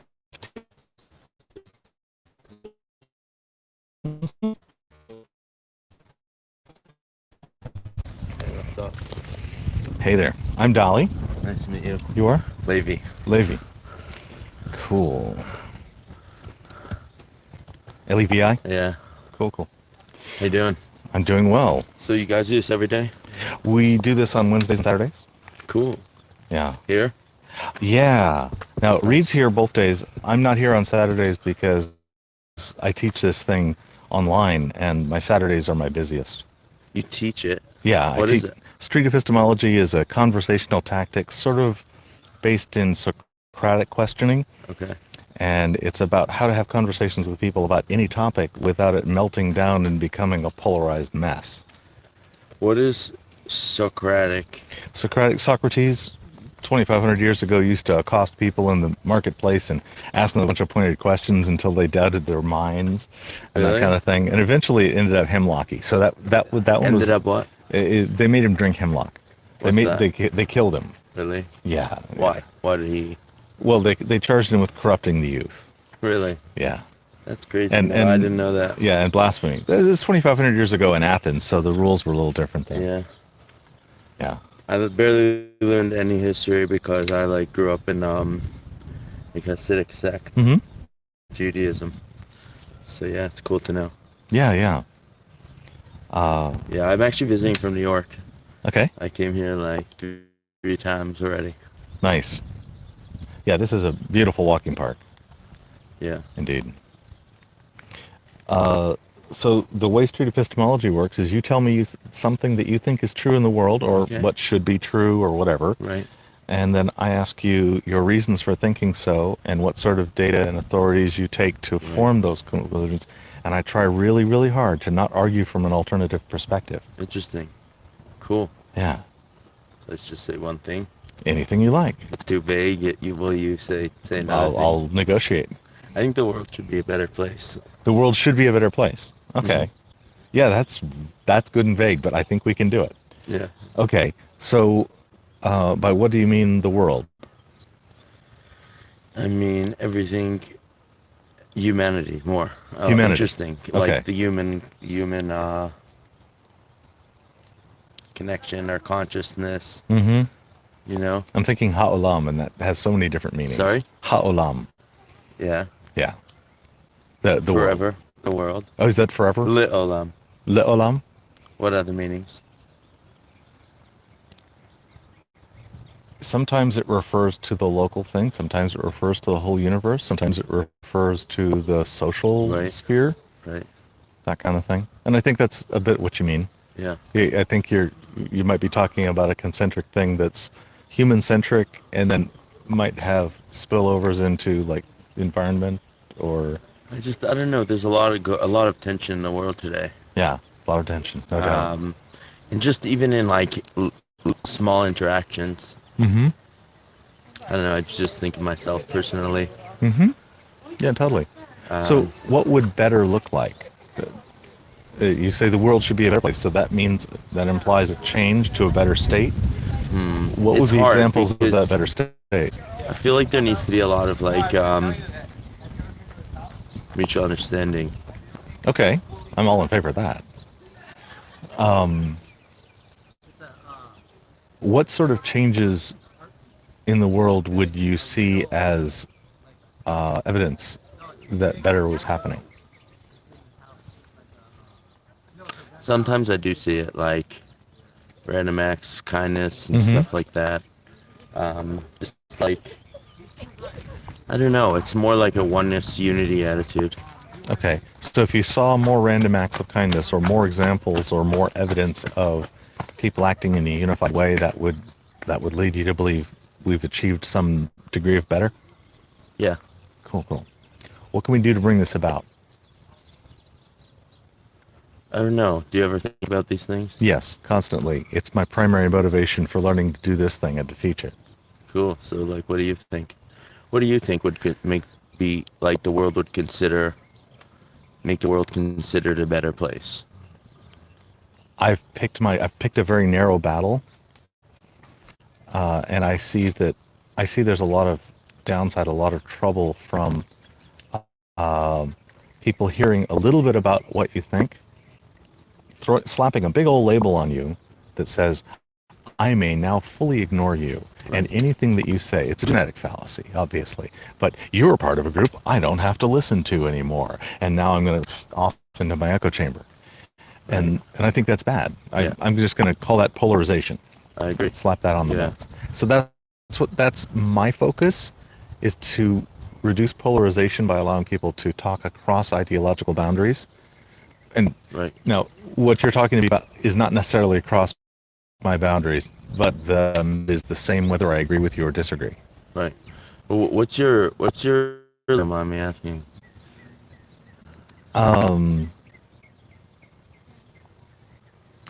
Professionally, religiously, could you ask a more specific question? I'm happy to answer all of them. Right. I'm just thinking, just you as a person, but now focusing in on it. Maybe just like where you were and what you were doing then, not just around. Like, have you lived in California long? Yes, I've lived in California my whole life.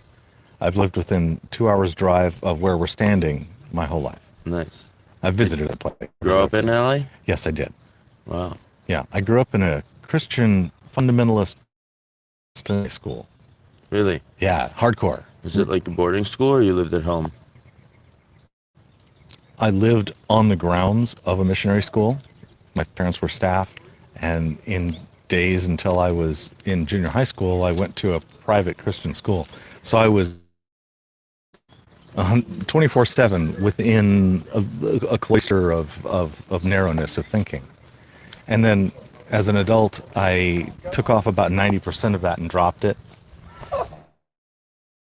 believing that the earth was, started believing that evolution was true. Crazy ideas like that. Okay. And then and I explored through Eastern religions, and in 2000 came to Judaism and was a Jewish convert from 2000 to 2007. Really? And then in 2008 I became an atheist. Wow. How did you come to convert to Judaism? Fell in with a crowd that were doing a thing better than what I thought. Sorry? I fell in with a crowd of friends, and the way they approach their moral and social, I liked their moral and social approach. Right. And I tried it on, and they said it was about their religion, and I checked it out, and I adopted it. Wow. You like recognized or realized that they were. My rabbi used to live 3 blocks from here. Oh, really? Yeah. Cool. I wonder if I know him. But anyway. So you like saw this, like that they lived on like a different plane within what is it? And they were like, it's Jewish religion, the Torah. Yeah, it was. And you got into it. It was just I was surrounded by a whole bunch of really good Jews, and I thought, I got to try this on. Wow. And then I did, and I tried it on real strong, because I only know how to do things all the way. Yeah. Were you fully observant? I was partially observant, and I was even sometimes kosher, and I was even sometimes teaching in the temple. Wow. Cool. Yeah. Wow, that's so interesting. Small world, Yeah. My father was a rabbi, like a congregation. Mm-hmm. Yeah. and I had my journey myself Mm-hmm. with religion and stuff. Um, yeah, I mean, it's so interesting. What have you learned that I should know in your journey? I don't know. I'll just say the first thing that comes to mind is Sure. that the main thing is to have a good time. Okay.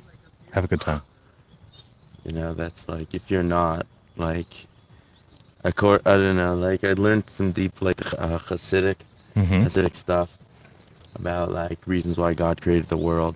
Mm-hmm. Like, one of the main reasons is because God wanted to do good to his creations, to do Okay. good to others. Okay, so it was the urge to do good in a context, and we reflect that ourselves. Yeah, social context. That's very interesting. Well, I guess I don't want to put words in your mouth. I might be misinterpreting what you mean. Like, to do good to others, like, well, we feel like that good feeling of like doing a favor. That's what we mean by social context. Like, Yeah, just that good feeling. If I do a good thing for a tree, if I do a good thing for a person, Right. What about an animal? it's somewhere in the middle. Yeah. Especially if they're one of my pets. Right. Like, I pretend my pets are almost like people in the sense of how I'm willing to socially interact with them. what type of pets do you have? Birds and cats. Nice. I actually live in Brooklyn. Mm-hmm. My backyard, someone like put like these 10 ducks. Mm. And like, I went out to pray like late in the afternoon, like right before sundown, and it like just rained, and like there was this kiddie pool, and it was full of mud. Mm. The food bag. Yeah. It's very weird because I learned that on one hand, you're your whole world, and like another person is outside. You just experience yourself. Everything is experience yourself. Like, Yes. it's your experience, whatever Yes. experience that is. And then on another hand, like, I agree. All I'm really doing is looking at the reflections off the inside of my own skull. right. But it looks like you. It's a very convincing. Right. It's a very convincing illusion. That's what's funny. Right. But on the other I hand, actually believe the illusion. I think Right. you're really there. right, we could, right, that whole argument, right? Yeah, exactly. But on the other hand, like, when you do another person a favor, or when you connect, not necessarily a favor, like, it could be another person a favor, like just doing a good deed, Sure. or it could just be connection. Like, even though our whole experience is ourself, that connects us with our own highest essence. Mm-hmm.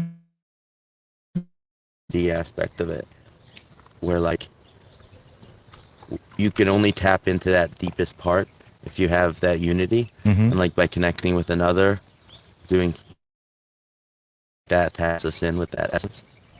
Doing good for another is that connects us with our highest part. Right. What's the second highest part? Just so I understand what highest part means. Second highest part. That's interesting. The second highest part. You could say like our will or our intellect. Okay. You know. Okay. Our will, intellect, choices, our free will, all that stuff. Okay.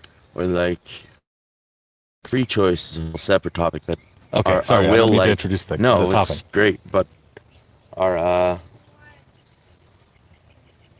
desire, like our will to do things, what we want.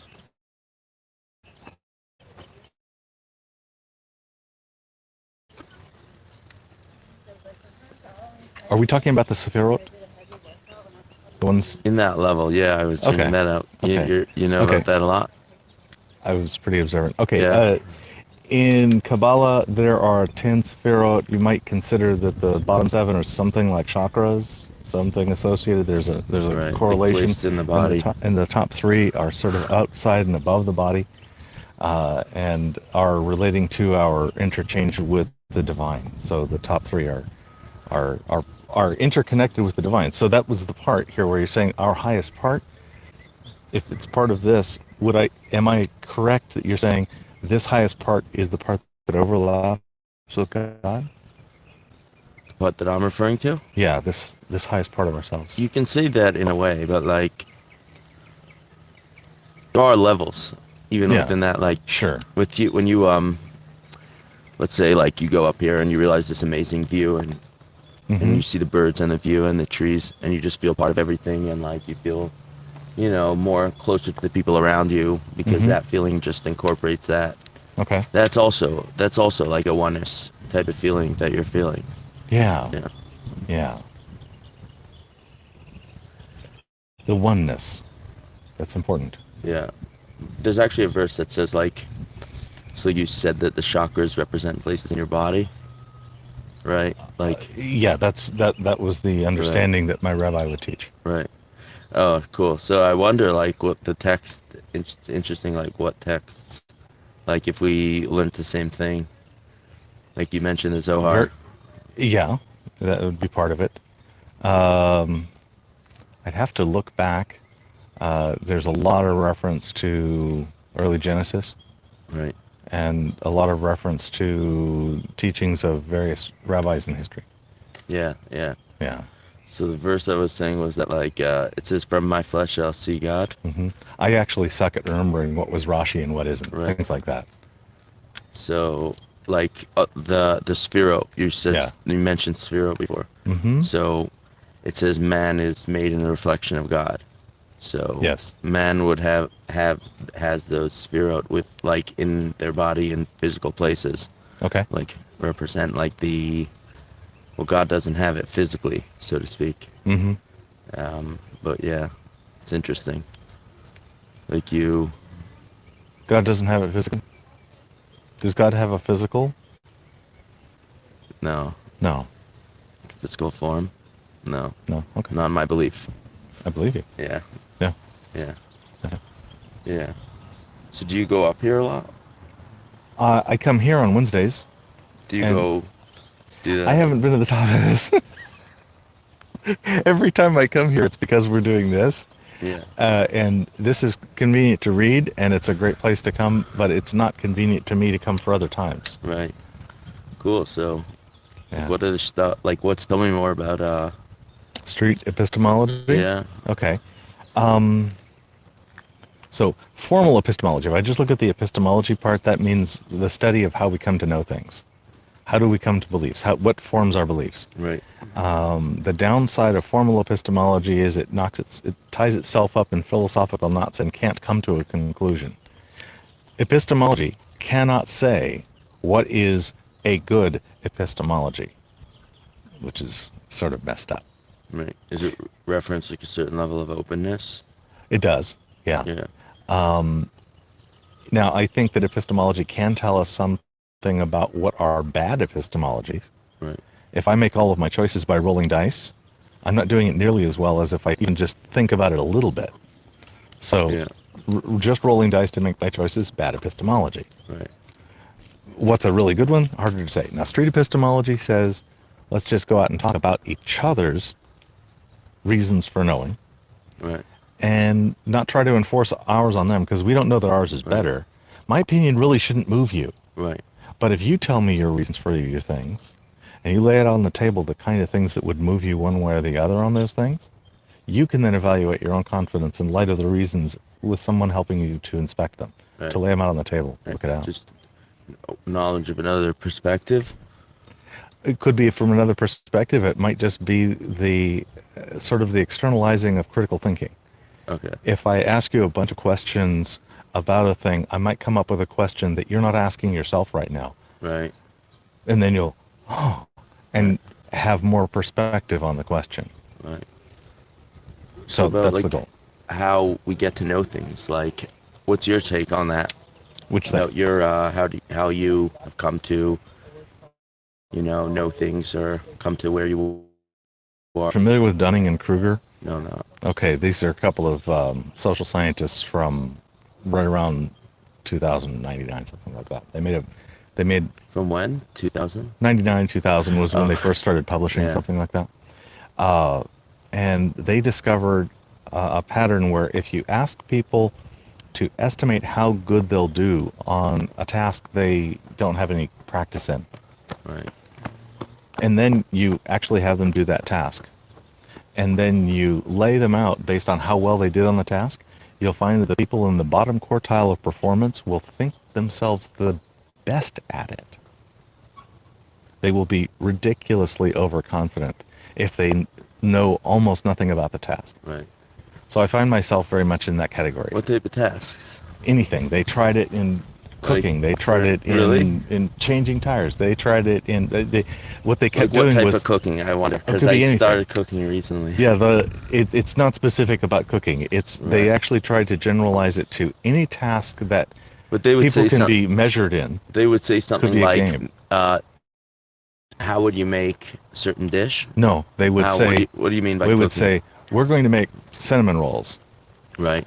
And how good do you think, compared to everybody else, will you do in making cinnamon rolls from a cookbook? Right. Okay, and then they'll actually then be handed the cookbook and the ingredients and make the cinnamon rolls and figured out how well they did. Really? Yeah. Now, the cinnamon rolls is not literally true. I just mean that they set up tasks. Yeah. And then they would judge them. They would score them as to how actually they did, and the people that did the most poorly were actually the ones who were the most confident. Right. And then down in the middle there was a big valley of humility, and then up at the experts, they held themselves almost as high, but they were correct. What do you mean almost as high? Almost as high as the haughty people? So typically over here on what we call Mount Stupid, that's the one where they thought they were going to do really well and did really poorly. Right. They will estimate themselves in the 80 to 90%. Okay. The people that are doing really well will typically estimate themselves at 70%. So think high, but not the highest. Right, and they'll usually underestimate themselves a little bit, but they will be the most realistic. Right. Yeah. So I find myself very much in that category throughout my whole life, being stuck on Mount Stupid about a whole bunch of things. And thinking now hopefully I'm at least thinking I'm a lot better at things than I was. Like what? Pick it. Just in general, or? Yeah, and I think this was a teaching that my parents gave me, was to I think to prop up my self-esteem. They would give me feedback that I was so fantastically excellent and amazing at things I'd never tried. Interesting. And that they would motivate me by these means, and they would teach me how to be stupid. I mean, that's so interesting. Do you have anything that sticks out? Like one thing that? Sure. I think at one point I thought I could lift more weights than existed in the weight room. Really? Yeah. Really? I remember walking into a weight room and going, there are so few weights in here, I bet I could pick them all up at once. And we put them on the bar. How much were you lifting then? Were you lifting a lot? We put them all on the bar, and it was about 20 or 30% more than I could actually lift. Right. But I was doing an estimate, and I got the math right. You must have been lifting a lot then, because if you're lifting all of the weights and there was only 30% more than what you'd actually lift. Right. Well, also there weren't very many weights in the room. My main comment was, I believe there are too few weights in this room. Right. And I was wrong. I was flatly wrong. Now, I did the math correct. I was just way, way overestimating what I could lift. Right. Yeah. Are you good at guessing ages? Am I good at guessing ages? Yeah. I don't know. I haven't tried that. Really? I'm so curious to how old you are. I would say somewhere in the 50s. Hello. Yes. Okay, would you like me to be specific? No, you don't have to say unless you're comfortable. I'm fine. 54. Wow. Yeah. Yeah. Cool. Yeah. Yeah. I'm public about my age. Yeah. Yeah. I'm public about a bunch of things. 54. So that means you were born in 66. 66. Right. I was born in Mm-hmm. It's doing it in reference to. Mm-hmm. Wow, that's a cool age to be born. Okay. Into like the 70s, 80s. I strongly remember the Apollo program. Space. That's the space program. Yeah, going to the moon. Yeah. Yeah. Just started this new Apple show on it, like the alternative. The alternative future one. Yes. I have not seen it, but I've been following it. Or like it's back then. Yes. Alternative past. Right. Basically, a timeline where the Russians did make it, and how much that would have changed things. Yeah. So it's like a split timeline from about 1968. Was it really that big of a deal? Like who's gonna reach the moon first? You were. At the time, I was a child. I Right. only knew what my parents were showing me. Right. and I had I had no perspective. Right. Now I am a big fan of that era. I'm a big fan of space history and that kind of thing, so I know a lot about it, and which biases the heck out of me, and so I don't have any idea how the general population saw it. Right. I know how the geeks saw it, and the ones who write pretty books. Right. Yeah. It's actually my third time. I came here a week ago from Brooklyn. It's my third time coming up here. It's pretty cool. Cool. Can I watch this later? Yes, it's live now. That's cool. Oh, that's great. That's just great. I'm Yeah. gonna watch it later. Cool. All right. It was nice to meet you, my friend. Thank you. I'm gonna head out. Wishing you only the best. Yes. Thanks very much. Go make the world better. Yeah. You too, man. Thank you. Thank you.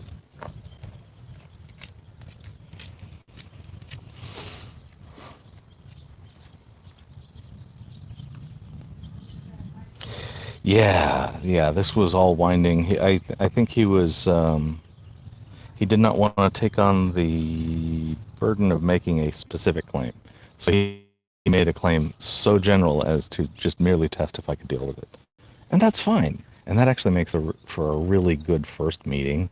Lots of rapport, maybe not a lot of progress, but establishment of trust. Interesting. Cool. I'm glad you talked about Judaism and stuff. Good. Yeah. Yeah, I'm actually qualified to talk about that. I'm somewhere down in the valley of humility on Judaism. Yeah, not an expert. But it's so hard to talk about vague claims or just very open, broad claims like that, unless you pick a specific, Yeah, I didn't find it difficult. I didn't find it very productive. Yeah. But analyzing what he meant was no trouble at all. Now, we never got to reasons why that would be the case, because it wasn't specific enough to be able to delve to reasons. Yeah, and he flipped the Inquisition. He flipped the question, and I'm perfectly happy with that too. Yeah, and that was really good description of SE. Good. That was good. Good. Very, Thank you. very open. I think maybe this. I don't know. How does this relate to that camera? Does it cut you off in mid-chest or something? I don't know. No, it's fine. That's fine. Good. Thank you, Saka. Sukatumi. Yes, I can read, but there's glare. I'm going to busk.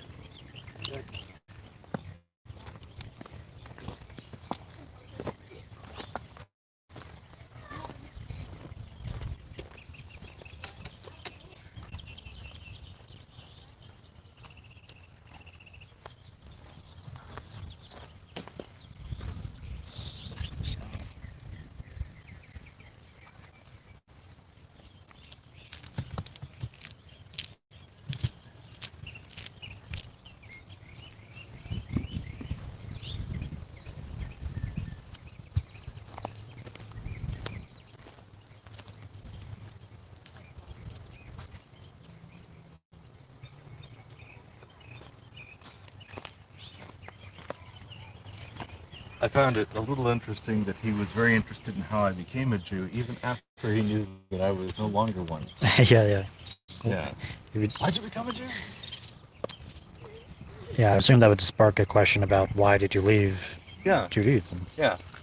And if you're a regular listener, you've probably heard that story several times. Yeah.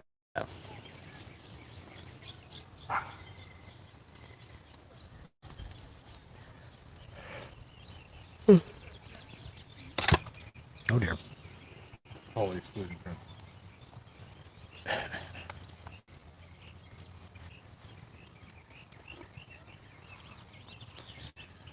Could have been a sudden gust of gravity. It does. Sudden gust. Sudden gust of gravity. Yes, sudden gust of gravity. Yeah, that happens. That's what the cat says. It wasn't me. It was a sudden gust of gravity.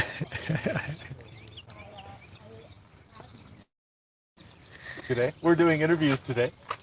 Uh-huh.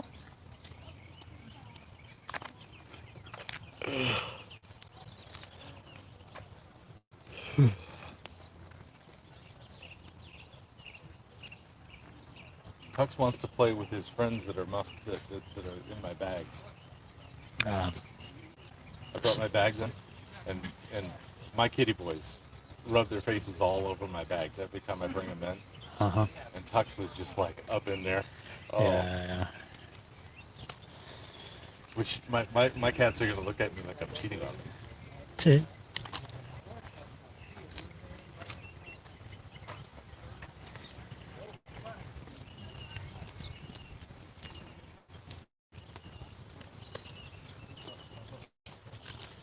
Yeah, our cat household has become gender segregated. Well, sex segregated.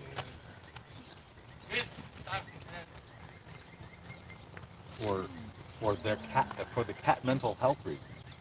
Both the boy kitties are on the boat. Huh. In the case of Tigger was just overwhelmed by having too many cats around.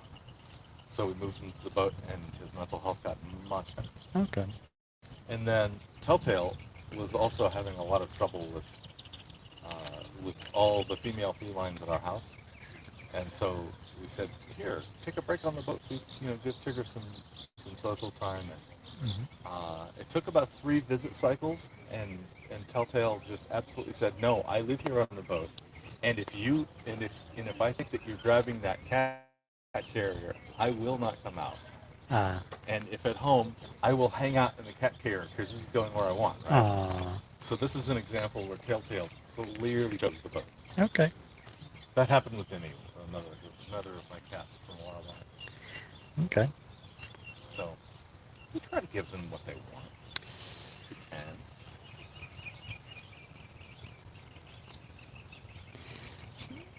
It's so funny they don't really mess with the chickens at all. They're afraid of the chickens. Okay. Yeah, and with good reason. Hmm. Those chickens are about 1 kilogram of force behind a very pokey beak that's very accurately able to go for the whatever parts you have. I mean, it's not like they're afraid like I'm going to run out of the room. It's more like the cat will walk this far from the bird, like this much, and the bird's like, hey you. And the cat's like, okay, all right, sorry, personal space. Yep. And really, I think I'm talking mostly about the rooster Miles. Thank you, Gigi. Yeah, the hens aren't particularly pokey with the cats.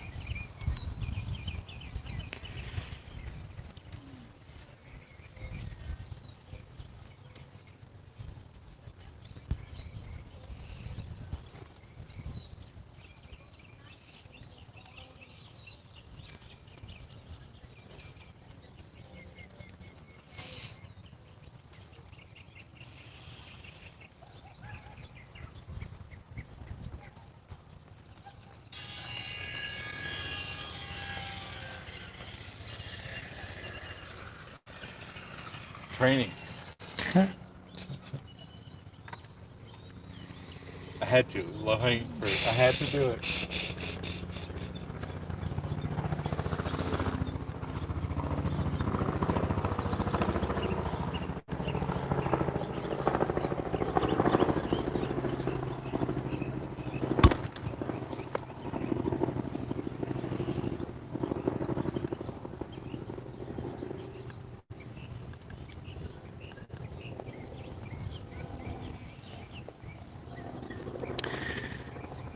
So far, no one has shown up from the meetup group. I've set it to just repeat every Wednesday and Saturday. So. Oh, no. I wonder about that.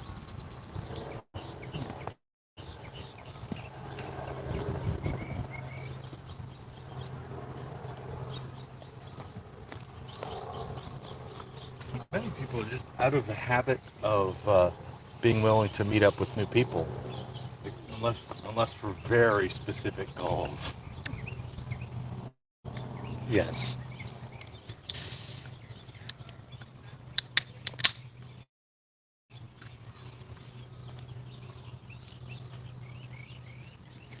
I'm really like reeling with this. Wow, I can go out in public again. Went and had lunch with my daughter and her husband and their new kids. Oh, nice. They adopted. Oh. Yep, they adopted a pair of little girls. This tall. Wow. Sisters. Wow. It's a wonderful thing. So I have step granddaughters. Cool. I got some like direct biological granddaughters too, so it's okay. It's okay. Yeah. But yes, now I have 5 granddaughters, 2 of whom are fake. Uh-huh. Good day. We're doing interviews today on any topic you choose. Nope. Dog is live. Okay.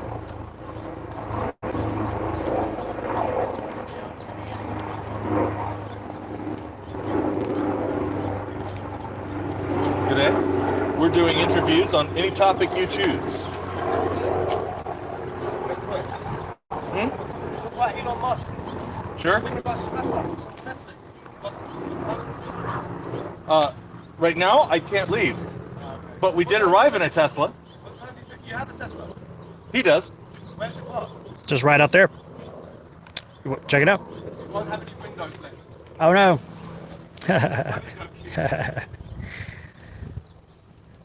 What did he say? We won't have any windows left. Only joke. No, before that. Why did Tesla come into this? He said, talking about Elon Musk. Go check out some Teslas. Okay. He just brought up Elon Musk as a topic, I think. Okay. I don't know.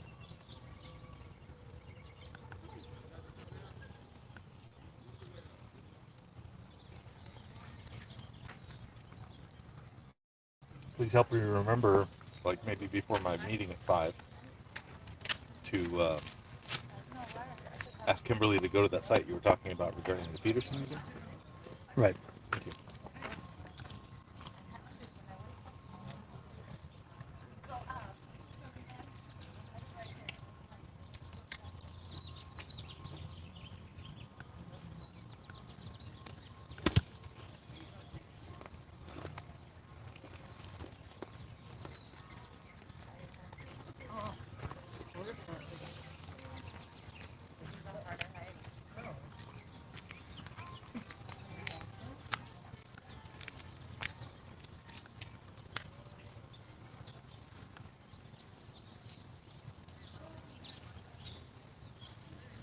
I'm going to try to tie to that a blue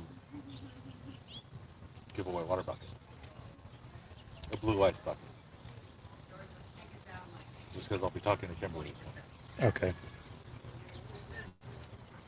A marathon, not a race, is that the same? Good afternoon. We're doing interviews on any topic you choose.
Oh, yeah. I think you might be down for Sunday, man. That's fun.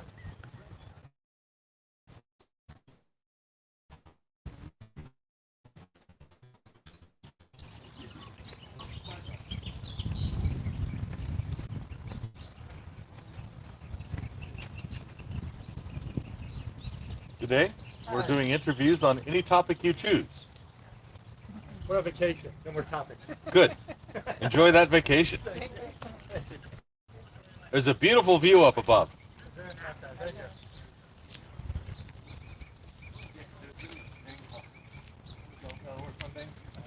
Some free drink thing.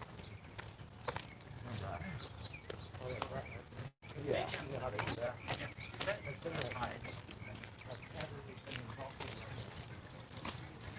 Okay, my friend is here.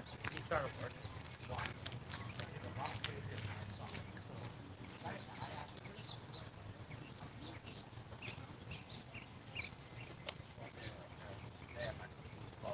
Yeah. Yesterday, that was. And they great. Yeah, great stuff.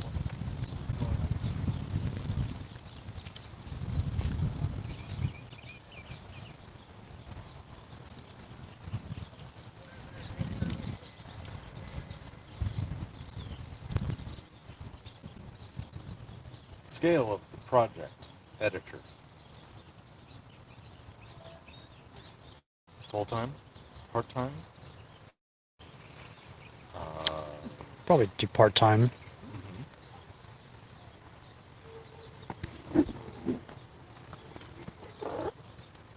Yeah, it's a real interesting idea. I mean, obviously it would be an enormous asset to the creator community. That would be just spectacular because suddenly that's removing one of the really big barriers, or at least easing the heck out of it.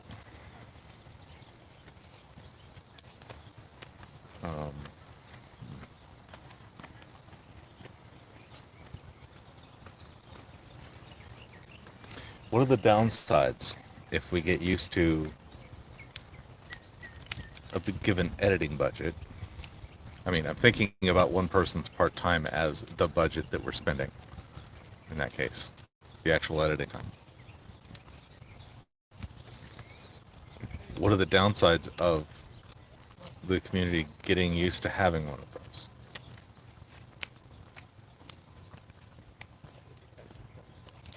Howdy. We are doing interviews on any topic you choose. Yep. I don't have time, but this is really interesting. Cool. And I actually will do this sometime. Wednesday and Saturday here, noon to 4, we're trying. Wednesday and Saturday, noon to 4. Okay. I've seen you here a few times. Good. Oh my God, there's so many good ones. And you can choose anything. Those are just suggestions. Okay. That's fine. What were you going to say? I'm sorry. Nothing. Oh, okay, cool. All right, well, that's cool. Thank you. Definitely will. Wednesday, Saturday, 12 to 4. Cool. Okay. Mm-hmm.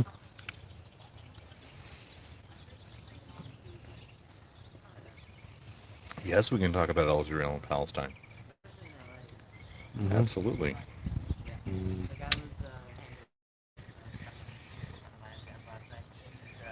American, but I think it's Mexican. She's American, so she was speaking Spanish a couple times.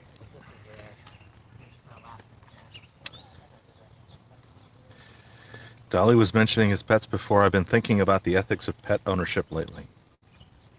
If you have to physically mutilate an animal by castrating it to keep it as a pet, it's not a comparison. You're a guardian. It's an not a accessory that companion. you own. It's not a companion. Ah, I getcha. It's not a companion that you're a guardian of. It's an accessory that you own.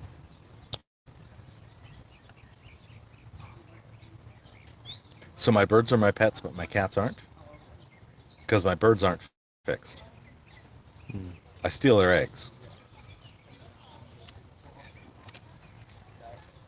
We steal the eggs and hard boil them, pickle them, eat them.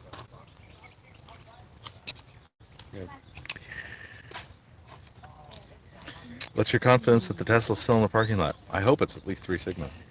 I should get a notification. Yeah.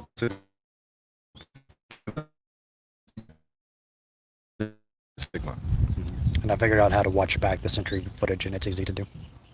Oh, you just did that? Yeah, I just did it. Or I didn't do it on here, but when I parked, I checked it. You just looked at it. Cool. I want to see that. Yeah. I would like to trigger an event and then see it. Yeah.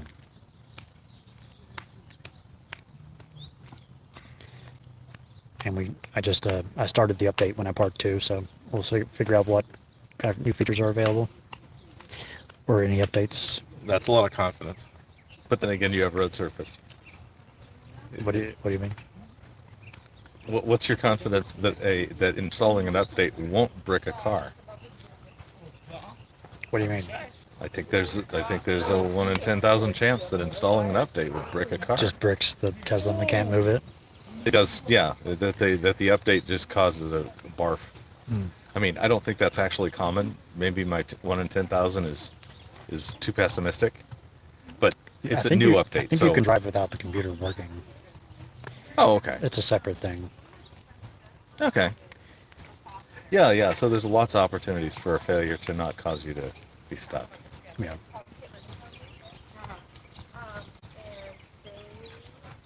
Little bitey bug. Oh, it's just bug parts.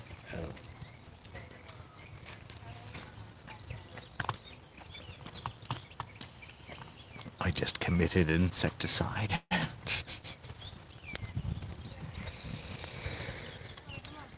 Getting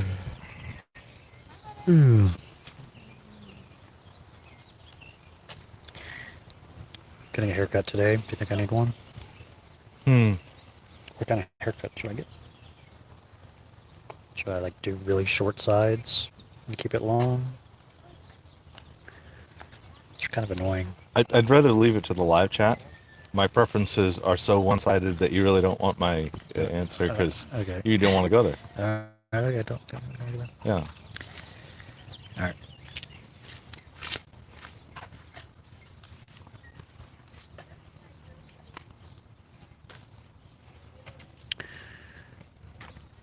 I think the way you keep your hair looks really good. Okay. So. Now, Kimberly could give you a professional opinion. Okay.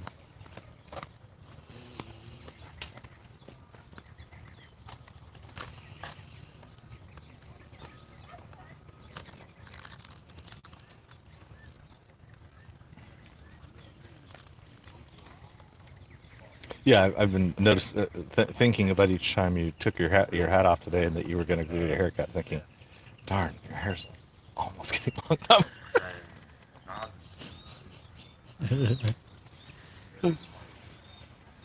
That's just my bias. Oh well.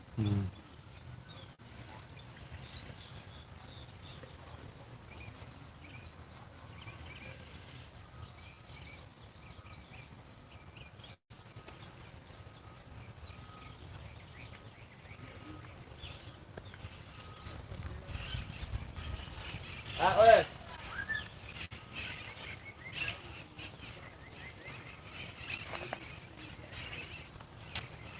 Good afternoon. We're doing interviews on any topic you choose.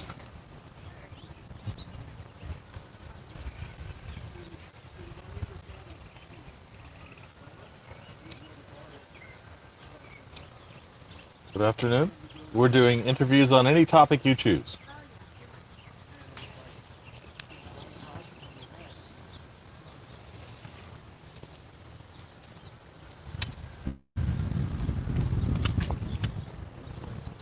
A whole bunch of people walking up here with cans of coconut water. Because that's what they're doing down there. Yeah, I know. Coconut water thing. It's free. You can have free cans of coconut water if only you show them that you have either signed up to their Instagram or Instagrammed them on yours or something like that. They're giving away drinks in exchange for social media something.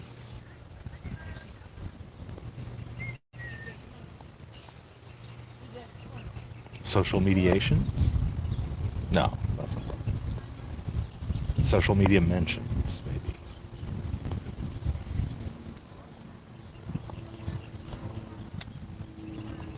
Is that a white dog with black spots or a black dog with white spots? White dog with black spots. Yeah. Since it has an all-white tail. Okay.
So if a channel maker got used to having some editing option and then ran up against the limit of their budget, would they be discouraged from taking over and doing some editing themselves? Because if they just merely wait, they might get it done for...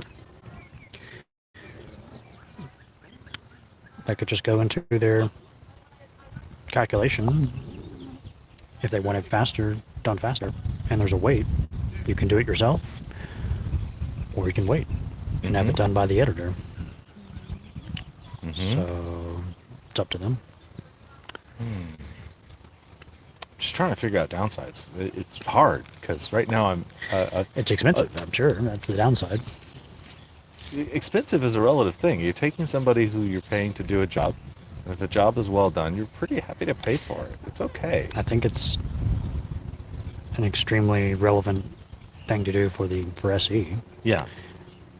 Would the dollars spent on it improve the output worth the expense? What's the return on investment? Well, the return is outreach. Yeah. Yeah, we're trying to buy... we're trying to buy eyeballs and interested people. It's not just eyeballs. We're looking for a bit more interaction than that, I hope. A bit more engagement than just passive watching, look at the pretty lights. Yeah.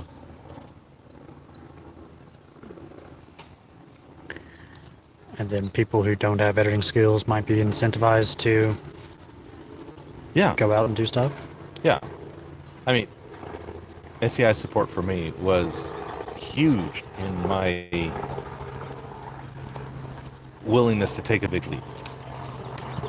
I wanted to do it, and y'all said, "Oh, you want to jump here? Let's help build a bridge, make it happen."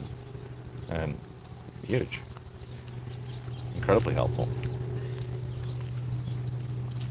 So along the same kind of lines.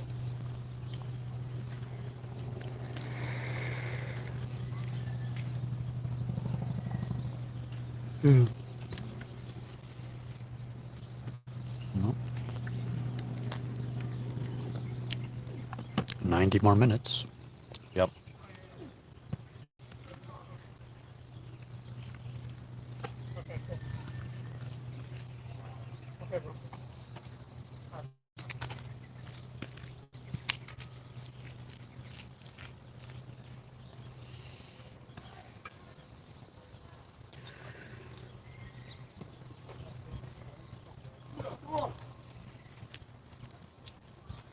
Where's the lizard guy? You see him?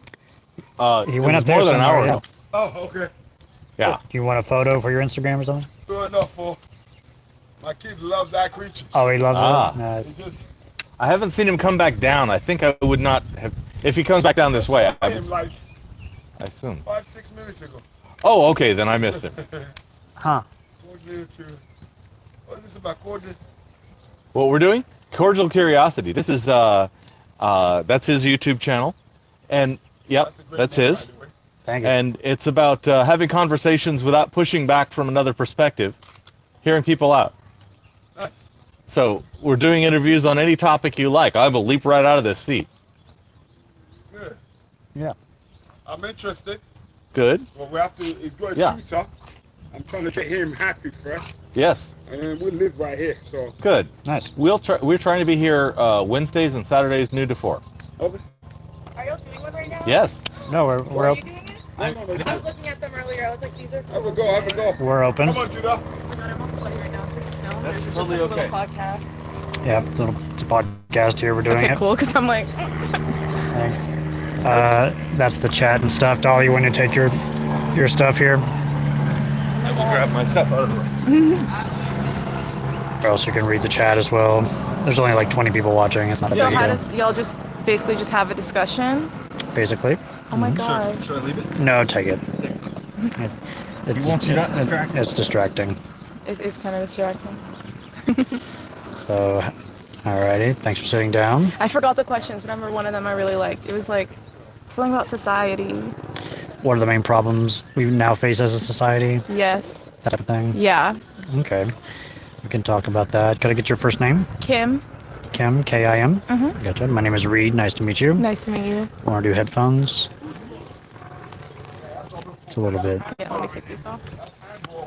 easier to hear. Can you hear me? Oh my God. Yep. And perfect. So the question was, what are the main problems we now face as a society? Alrighty, cool. We can talk about that. And is it okay if we record and live stream and stuff? Is that cool? Yeah.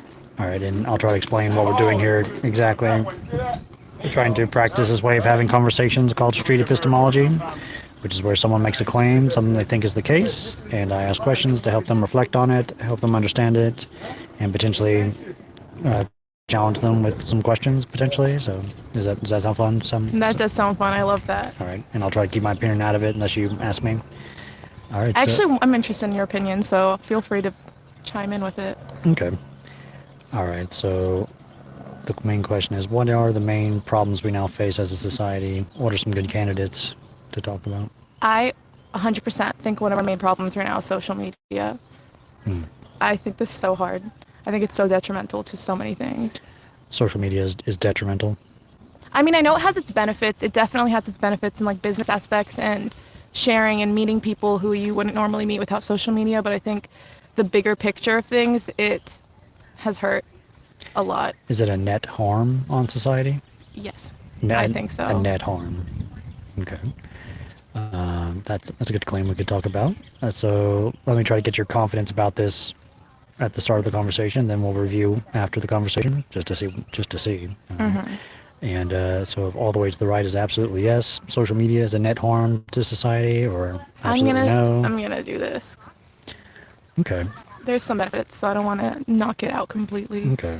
I'm gonna do this.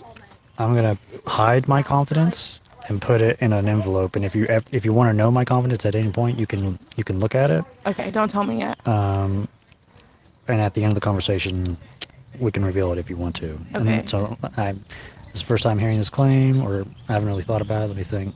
You haven't? I would think so many people, but I mean, I guess not. I just People haven't thought about it. Let me think. I'll convince you by the end if you think I'm wrong. Well, a net harm. Okay. So when you say net harm, what exactly do you mean? Just an overall, like bigger picture harm? It's overall Yeah. on net, with all the costs and benefits, it's more of a cost to society than a benefit. All right, so I'm going to stick my confidence in here. You can review it, or if at any point in the conversation you want to know, Okay. you can take it out. So, but right now you're about there. That's about 80% or so. Yeah. All right.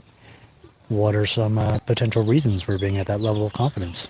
I really It's caused so many problems if you look at the bigger picture. I know every time I say this to people, they're like, oh, there's so many benefits. We wouldn't have gotten so much information, all this without it, which is true. It's been a really good tool for spreading information, bringing people together, which I think is the good part. But we were doing that before social media too. Like if you look at the 60s, I really think, this sounds very, I don't know if this sounds out there, but I think society in the social and cultural aspect, minus all the racism and problems we had back then, minus all that, but just the social aspect of community was best in the 60s. And I think about that a lot. It was like a very good sense of community. We were spreading information about all the topics that people touch on right now, and we were doing that without social media, and it was effective. And if you look at that, and then look at the problems that social media has brought, body image is a huge thing that so many girls struggle with, and I really think it dates a lot to social media. It goes back to that a lot. Before we had like magazines, and those were obviously causing image issues also, but it was on a very smaller scale than it is now. Everything, it makes everyone compare their lives, the food they eat, every single aspect of their lives they're comparing because of social media. And it also takes away from human connection, which I think is the biggest issue, because human connection is what we're all living for. You know, we're all here to connect with each other, and people put up this persona now because of social media. I feel like no one really even knows who they are because of social media. They're just kind of doing everything for social media and for what to post and what to show other people and how they want to show everyone else they're living instead of just living. And that's what bothers me the most. I just think that's like a big thing that we've not even realized that we've forgotten. Gotcha. So what I'm hearing is a bunch of problems social media has been causing, and we've also had a bunch of benefits pre-social media, like with community and being more social, in real life. We couldn't be social in the past because, at least online, because it didn't exist. So now we're kind of more online rather than in real life. It's kind of ironic. Social media is making us not social. It's not making us social. It's funny, but... Yeah. So these are some of the problems that we're now facing with it. And what is the main reason why that gets you to that level of confidence out of all those reasons? Or maybe the best question is, what reason, if you found it to be no longer to be actually true or the case, would shift your confidence the other way, would change your confidence? For me, the biggest issue is what I was saying, the human connection and the living life for yourself, which is honestly a mindset. But so some people can be healthy having social media, and they know how to balance that with living a life. But it's kind of brainwashed a lot of people, and the majority is very brainwashed by it, which is what the problem is. So I really think without that, a lot of more people would be living for the moment, living for themselves, actually having... a lot of people just aren't happy, and people are very openly unhappy, and I really think a lot of those issues, social media plays a big part. So I just feel like even mental health, that's a big problem that it would help. So social media reduces human connection? Yes. Okay. What do you mean by human connection? In the sense that a lot of people are having friends, doing a lot of things just for the sake of posting it on social media and growing that social media persona of theirs that shows, oh my God, I have this great life, and I have all these great friends, and I do all these great things, and I wear these great clothes, but they're all really only doing that to, get everyone else, their followers, whoever's looking at them, to think they're living this amazing life. And they're living it, but they're probably not really in it. If I go out on the street right now, I see everyone sitting at a cafe and they're on their phones taking pictures of the food, and they're getting on their phones to post it. No one's talking to each other, and it's just weird. If that wasn't there would be nothing to post for, it'd be so different. And I just think about that so much. Yeah, there's just, people are not, even though they might be with each other in real life, they're not really with each other. They're not really with each other. There's the loss of connection there. Yeah. And without the technology, we would be more connected, since we wouldn't be potentially distracted and stuff like that. Yeah, so social media reduces human connection. I actually have an example of this too. Yeah, go ahead. Again, actually, a few months ago, I made friends. You know how the homeless community is in Venice over there? It's not really the same as it's a community there. They're kind of just there just to live together, and it's a community, actually. In Venice, yeah. Yeah, and I've made friends with a couple of them just from going a lot, and I learn a lot from them.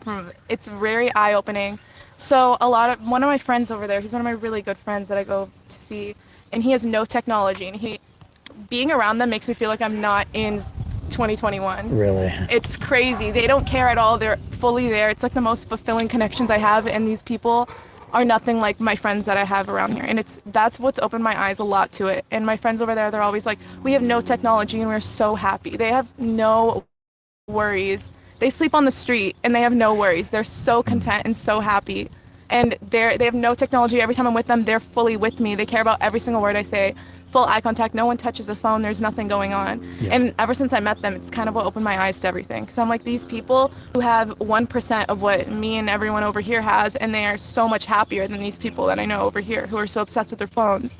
And it's crazy. It's just crazy seeing that. Wow. So the homeless, or at least the community in Venice who live there outside, they don't have as much. They don't have any They don't have anything. technology, and therefore Yeah. no social media. And They're the seem to happiest be, people I know. They seem to be happy, Yeah. even though they're homeless and live outside. And They're stuff. really grateful. It's like they look at the grateful side of things, which is really beautiful to see. And I don't see anyone here doing that. They're more grateful. They have nothing to compare their lives to, like everyone here. Everyone here, so they just find so many things to complain about because they see someone on TikTok who has a bigger closet than them or something. It's just there's always a comparison to be made. Gotcha. All right, so that's the main reason. It reduces human connection, and you had a bunch of other reasons. Materialisticness. All right, so hypothetically, let's try to figure out ways that we could test the claim that it's a net harm on society, and what could shift our confidence one way or the other if we learned about it. What would be good ways to test the claim about the harm or benefit of social media on society? Is this like a realistic way we could test it, or just like throwing it out there? You can imagine, skipping the practicality of getting data. If we had a perfect way to get whatever we wanted to know about, what would we want to know about? I feel like if we had all the resources and we had like a little test group we could do this with, it would be, I guess, cutting people off of social media. Just like a big group of people would be a way to test it. Yeah, find people who are super addicted, cut them off for a while, though. and It's like not something that can happen in a week, measure their human connection, and what other things could we Their measure mental about health. mental health? Yeah, because a lot of people, personally, I'm still on social media because who isn't now? Like, you kind of have to be.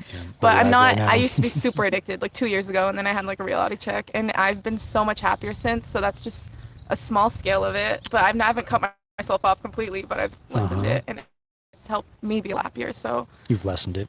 yeah. Okay. I don't know if that's a word. That's good. No, that's a word. So we can measure, if we can measure the human connection level, the mental health level, any other things we could measure about people in this study. This kind of ties into mental health, but body image issues, that's a huge thing that girls go through. Yeah. There's a lot of things, like eating disorders is something that a lot of people I know who say that social media is what kind of led into that for them, which kind of goes into mental health too, but just things like that. Body image, I think, is a huge issue that comes from social media. Yeah, that's one part of mental health. Okay, so let's just stick with mental health as the primary thing we're trying to figure out. What is the effect on mental health from social media and just the mental health of people in society? What could we do to figure that out? Like a test thing again? Yeah. I'm trying to think. I really feel like the same thing as the other one, just kind of have a group of people who are kind of cut them off and see. But it's really hard with mental health because once you kind of already are in that, it's not something that just goes away by just cutting off social media. So I'm not sure. It could be different for everybody. Maybe they have a random sample of 10,000 people and we measure their mental health, and the people who have a low mental health and are on social media, follow them, and then how would we intervene in them? Would we cut some of them off? Would we keep some of them on it and compare? I think so, yeah. I think that'd be good. What I can think of is just have a group cut off with, but it'd have to be a long enough time where they would just be like, oh, a month or a week. I feel like it'd have to be a few months, up to a year of them being without it. Let's say at least a year. Yeah. We'll just check up on them all in a year. They have to adapt to that lifestyle again. Yeah. So what results could we find that would shift our confidence either up or down about this? About the mental health side of it? Yeah. I think that the group without social media would definitely It's kind of hard because I think when it has to do with body image, it's something that hits on a bigger level where if you're still cut off from social media, you'll still be going out and seeing all those people who are still trying to fit into their mold that they see on social media because they're not cut off like you. And then that would also be comparing yourself. I don't know. I'm really trying to figure this out in my head right now. It's kind of all coming together. It's cool. I don't know. That's a hard one. Yeah. Could it be possible someone... I think it would be possible, though. Yeah, could it be possible for people who have never been on social media with a bad body image of themselves, get on social media and improve their image of their body? That is possible, too. Because one thing that's part of the benefits is that a lot of people, it spreads a lot of awareness about mental health, which is kind of funny because it's like it feeds into it, but it also helps with it. But, you know, it kind of just depends on, I think in that point, it depends on what you want to do and if you want to really help better yourself. And if you realize, hey, I have body dysmorphia or something like that, and then you can kind of lean into that side of social media that's like giving you tips on how to get through it. Because that's one good thing is the community it brings together on there also. Yeah, but that's why this 20% is here. That's why that's there, because there's some pockets where there's a community of support. Yeah, I definitely think that, but I think when you think of the bigger issue, I think a lot of these issues wouldn't even be as big of an issue if social media wasn't even existent in the first place. Yeah. Right. All right. What else results from this test we could figure out that would shift our confidence? What would make you shift to like 50 if you learned out about it? I don't think I'll shift to 50. What would do it? What would cause you to do it? What would make reasonable people be there? If it was true. I'm not saying the thing is true now. I think I think in the pace that we're going right now, it might shift to 50 because I've seen a lot of awareness on social media about getting off social media as of recently. And I think if that spreads, people will be able to find a good balance where, hey, we can be on it, but we can also have human connection, and we can also realize that social media is not the world and it's not reality. Like, reality is out here. So I think if that conversation keeps being spread on social media, which I've been seeing it spread as of recently over the past year, I think if that keeps going, I could actually shift to 50 if we're able as a society to live as that balance, but I think it would have to be on a big society level and not just a personal level, if that makes sense. If we started living with more balance, less on it, less distraction when we're eating, and we were more connected. Because I think the problem is that it's a big picture issue and it's a majority issue instead of a personal thing, and that's what makes it so hard. Gotcha, cool. Want to take questions from the chat? Sure. All right, Chad, any questions? Let me see. Yeah, what are the potential benefits of social media? I think we covered that with like the community. It's also a good tool for just any creators to put their work out there because we know it's hard without social media. Yeah. About photo sharing on social media, like image part of it. Yes. Yeah. And also everything else. I just feel like imagery is a part of it, but a lot of people use their social media, for example, their Instagram, they use it as a kind of like it's become a portfolio instead of just being something that we used to do to share memories. People will try to create a character on there, and everything they post, everything they say is kind of fitting into that mold of that character that they're trying to create, and it's kind of weird in a way. Because it's like you can do this without having to prove it on social media. You can just be that person in real life, you know? Yeah. So it's kind of everything, not just photo sharing, but... Got you, cool. Appreciate it. And, all right, well, thanks, Anita. Oh, no, Kim. Kim. Anita's the last person. Kim, so cool. Appreciate it. Any other questions for me? Want to figure out I want to see it, You want to see my confidence? Yes, I want to see it. Let's see it. All right, go ahead and take it out. Did you agree with me? I'm scared. Where did I start out? Now that I... Where? Yeah, that's about where it was. Wow, what are you now? Are you... Let me see where I changed. Have you changed after this conversation? No. Okay. I'm still with my 20% good benefits. It might change if we as a society, whoever's listening, listen to my tips, and I'll get to 50 one day. Yeah, we kind of switched to mainly mental health as the main variable. And this is before I figured that out. If we were just talking about social media's whatever, we'll get there later. Yeah. If we're just talking about the mental health effects of social media, is that a net harm? I would be, yeah, I'd be.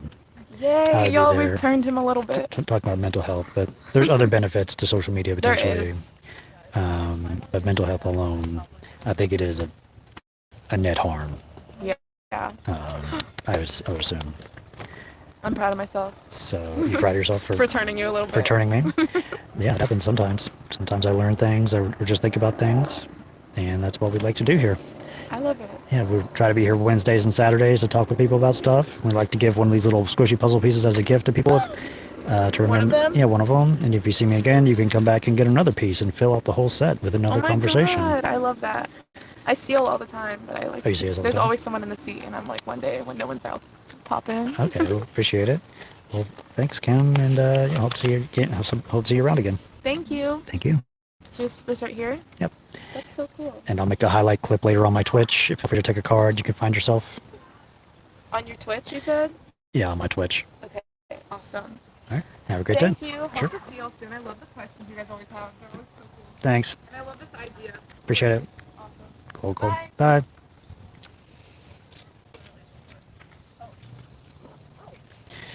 Winnie stopped by? Yeah. Is she coming back? Yes. And she left her notes right over there. Oh, she has notes. Oh my gosh.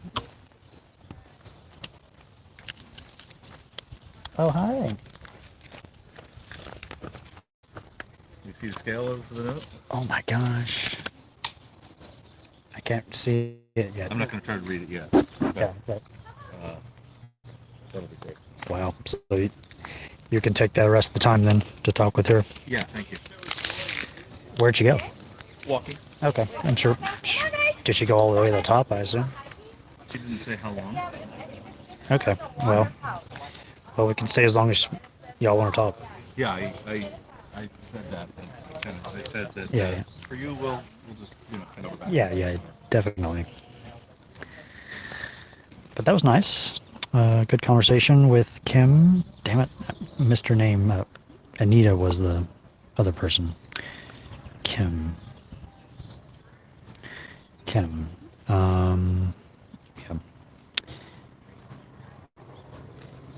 I did the confidence scale blind thing. So that's fun. Yeah. The meat of plants. The nuts, Yeah. Okay. Nutritionally, basically. nuts are very, very similar to meat in terms of macronutrients and general nutrition. All right.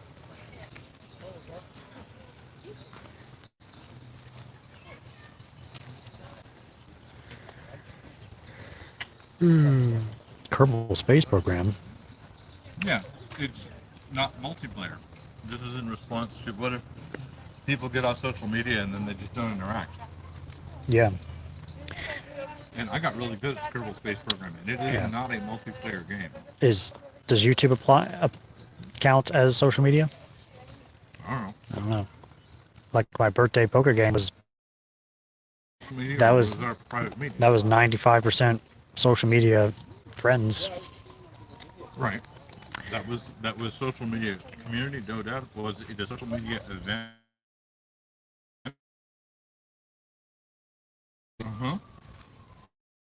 It's not. Yeah, there's a difference between online and social media. Right. But still, just the internet. Maybe we could talk about more broadly the internet. It's been a net harm or net benefit. Huh.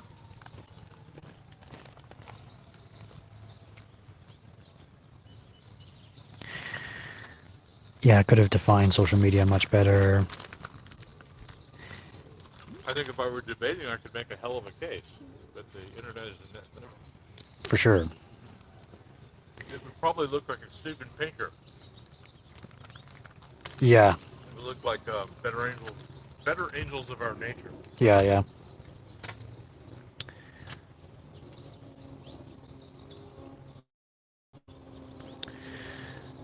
So,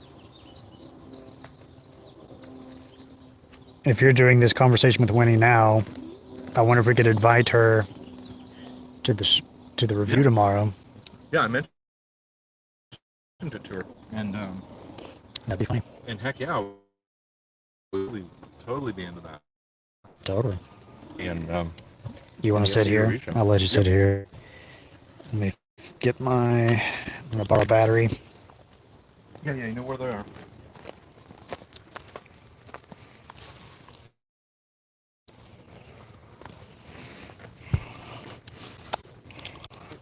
You can borrow the battery, but you better just steal the jewels. I don't want them back. I'm spelling jewels, Joules. It's physics humor.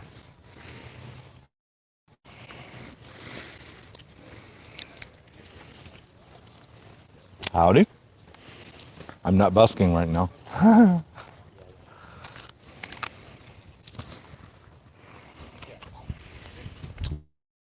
Yeah, Mind Onion says, what we're doing right now, this is definitely social media. Yeah, sure. I agree. I don't think social media is a label that is very generalizable.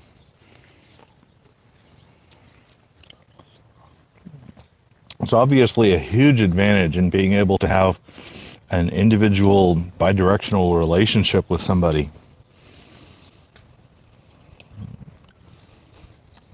We're not just trying to spray it out on a fire hose. Now, we need some of those. While it's fantastic to have Anthony talk to the general crowd, his reach with, in general, if he never talked to people in specific, he would still have amazing reach.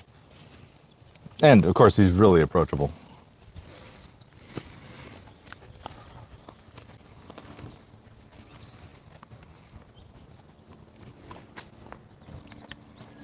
Yep, where we are, right down at the entrance, they have a new product that is coconut water with, they say, natural caffeine source, whatever that means.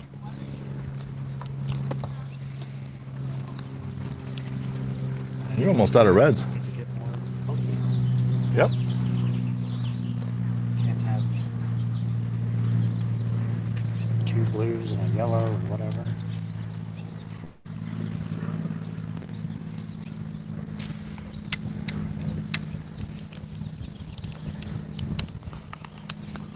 I wonder if I can have like the SE logo inscribed on it in some way. Sure, that would be awesome. I don't want to put stickers on them because then you could just squish off the sticker. Right.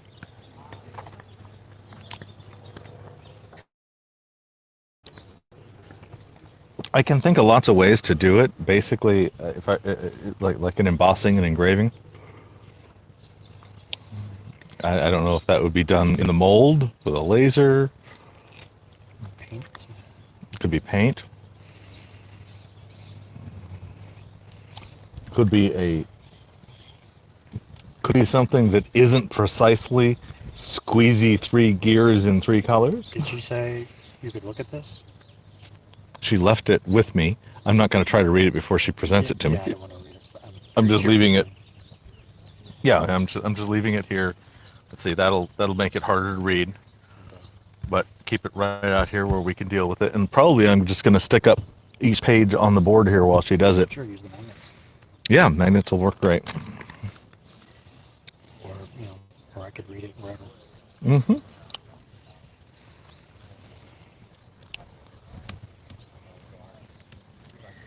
Still wearing the yellow, easily recognizable.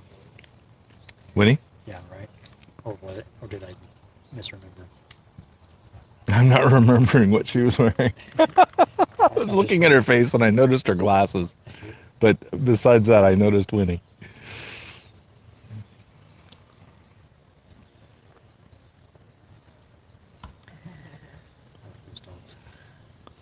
I think the thing I remember about her clothes is that they were kind of flowing and modest. Modest in the exposure sense, not the inexpensive sense.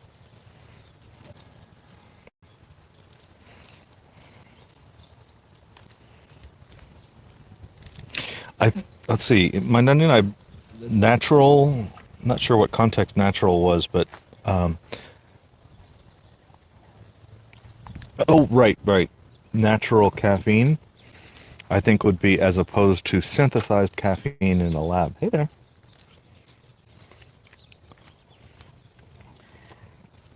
Which I'm betting that caffeine could be synthesized in a lab, but I doubt it's cheaper than the easy plant sources for it. Yeah. So what should you talk with Winnie about? Or Whatever she's bringing. What do you plan to do? So she went off to do some research about the law of attraction. Law of attraction, and this was about this like layout of here's a bunch of different people providing information about law of attraction. How do you choose between them? Resonance. That was the part that I'm making reference to, and she might be assigning me a test, a 21-day test. Yeah, Winnie is the black woman from the week before. Yeah. You just uploaded a video on your channel with her. He points at me like I did it. I approved it. Thanks. I edited it. Yes, thank you very much for that. Because we're doing a review show about that conversation tomorrow. Yeah. But now she can't talk to you today. Yep. Does that throw a wrench into anything? Not at all. Okay. Not for me. Yeah. The first conversation stands on its own no matter what happens here. Well, okay.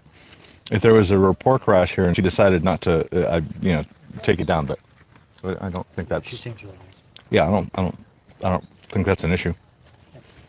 Well, I mean that's the case with anybody. If they ask for me to take it down, I would.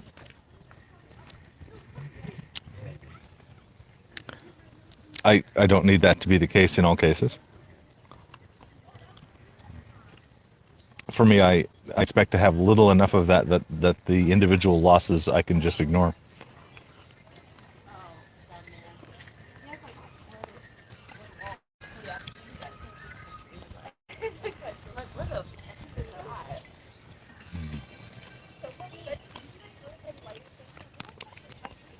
So you have the meeting at 5? Yeah. Mazel 3, Michael Mead. I think we can, and Gina. And as long as we're done by 5, you can do a meeting anywhere, right? Yeah. If I can, if I'm in the vehicle, moving from place to place, they'll tolerate it. So, let's say 4:30 is where we should start wrapping up, if it gets to that point. If it gets to that. I think she's very interested to share, so the pace of that might go quickly. I don't know. It's probably not going to be standard SE. Okay. I think she's going to drive.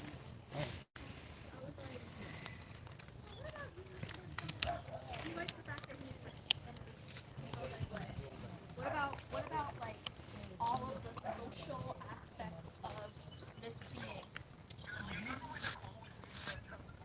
Yes.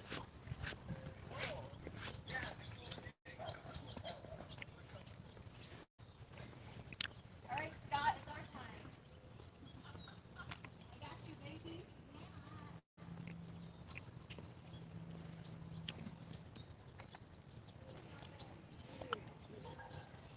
Like a walk-in therapy session thing, or just? It was a Zoom call. There were 2 people on her screen. I don't know what the context of the Zoom call was. I added the Dunning-Kruger graphic. Ah, yes, thank you. Yes. I do easily make reference to that because I self-identify strongly with having grown up with... Why did you bring it up again? Talking about epistemology? It was... I'm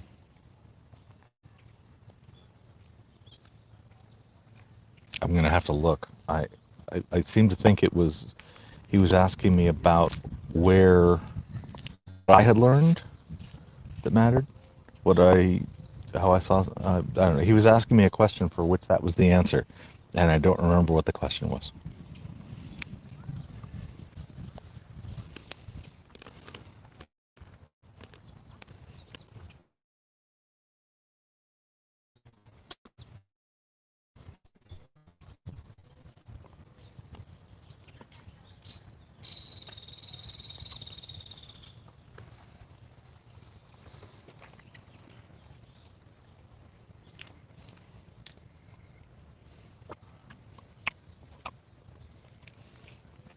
Will this camera die in the middle of something if we... Yes, we should probably kill it, or just save space. Remind me to turn it back on. How much time is left? 59:29. An hour left.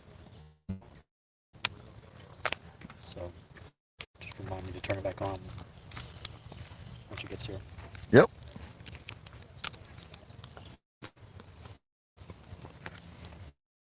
I have my Amazon shopping cart. A new SD card, micro SD card. Half tear? Yeah. But I don't want to just buy something super small that comes in a box this big. I'll wait until. Oh, that's part about a half tear on your fingernail that you find interesting. Okay.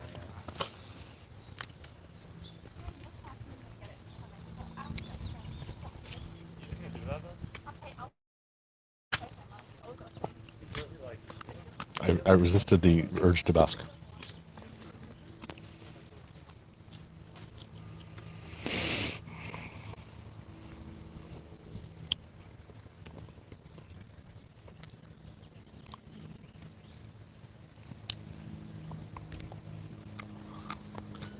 I remember 6, I think it was.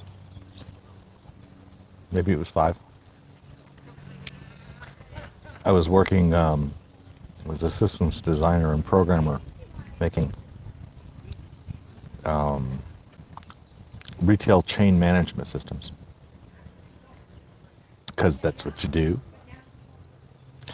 And a new opportunity showed up because disk drives, what we call DASD, direct access storage devices, became dramatically cheaper in 1 year. They cut the price dropped in half in less than a year, down to $7,000 a gigabyte. That is, And $7,000 a gigabyte, which meant that now we could take our prognostication system and increase its level of detail by an order of magnitude, because suddenly we could actually start to store that level of transaction history.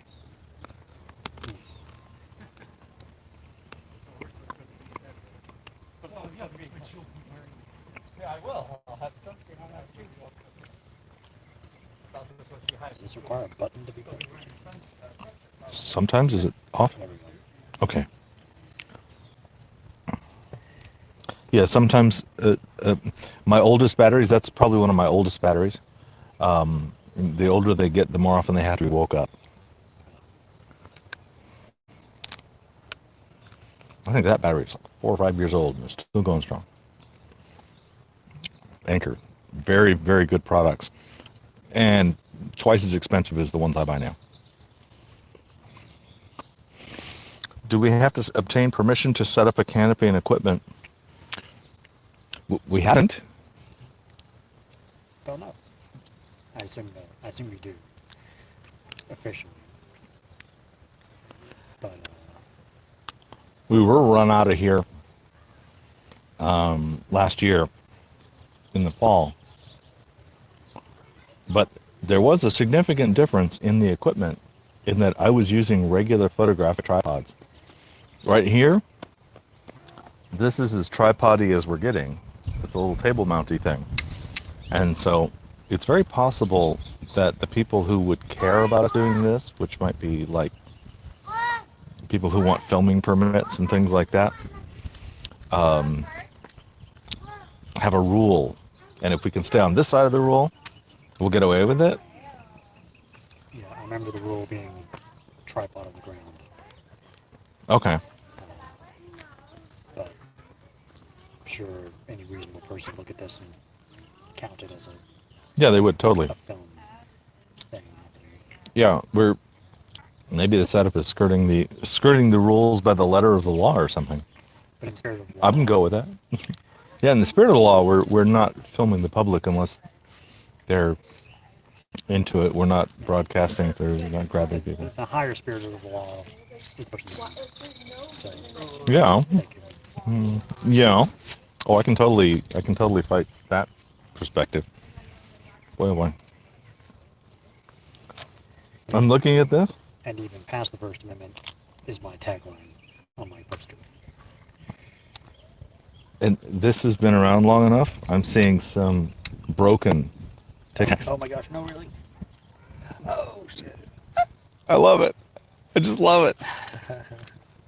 Yeah. What is that? This is a reality being nebulous here. Yes.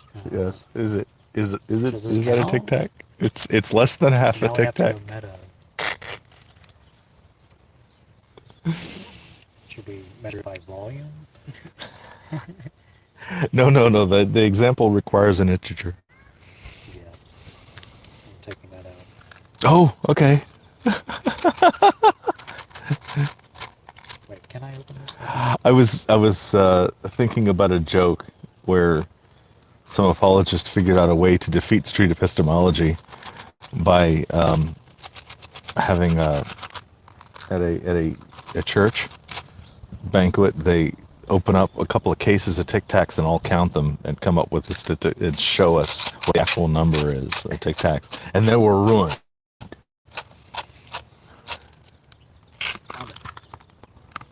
Yeah, so don't count them. Whatever you do, don't count them. I want to be able to say I haven't counted them and I don't know. Oh, you want to count them? You're going to mess with us. Okay, we'll let you choose that. If the audience wishes us to count them, you should tell us. Or if we don't, you should tell us. Here, let's guess. And my guess? Wisdom of crowds would get us closer with the average. Okay, so do they get to look? I'm going to say 30? No, 40? 50? 40. Well, my intuitive guess is 42 in this case. Okay. And I'm not just picking a number that is convenient for me. That's actually my intuitive guess. Oh, there's some stuck up there.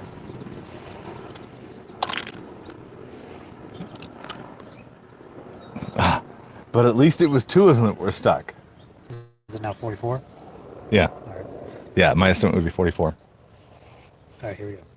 Okay, 1, 2, 3, 4, 5. Patrick Torres says 51. Mind Onion says 60. And Mind Onion says, I guess 60 because I think the back of the package says 60. 14, 15, 16, 17, 18, 19, 20, 21, 22, 23, 24, 25, 26, 27, 28, 29, 30, 31, 32, 33, 34, 35, 36, 37, 38, 39, 40, 41, 42. I'm off by about 14. 44, 45, 46, 47, 48, 49, 50, 55. But go ahead, keep counting. Once I was sure I knew what the answer was. 55, yeah. So in that particular box, 55. Good shot, Mind Onion. Good shot, Patrick. So I guess over the 4 years I've been doing this, or how long I've been having this particular box, people have eaten 5 of them. Oh, okay. Some people do eat one. Eat one. That's fine. When they are handed the box. So now that's we fine. have this broken piece. Okay. Get out of here, nebulosity. Yeah, Mind Onion says, so they shortchanged you 5. I think Reed Blink thinks people have eaten it, which is fine. As long as the number isn't 0. But now we know it's odd. Right now it's odd. Right now it's odd. An hour ago it was something like even. Something like even if you weren't really picky. We'll just say full pieces. Right. Odd number of full pieces. And what is full? What does it mean to be a full piece? If you set up an arbitrary pass-fail, no problem. Just compared to all the other ones, the average mass, the average volume it takes up?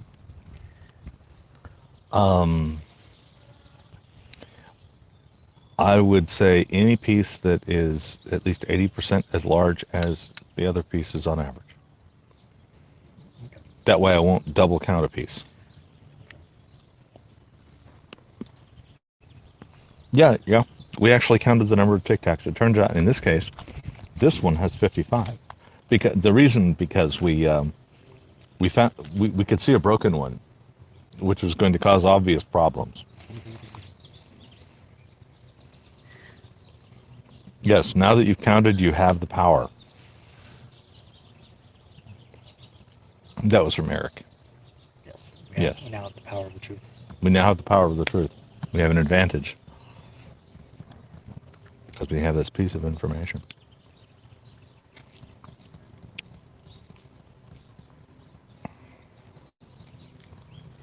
Well, Hmm? I'm sure when he's coming back, your notes at least. Oh, yeah. Might take 45 minutes. How long ago was it? She showed up about 1 or 2 minutes into your prior interview, which I think ran like 15, something like that. Probably within 15 minutes you'll be back. Probably. It's been a pace.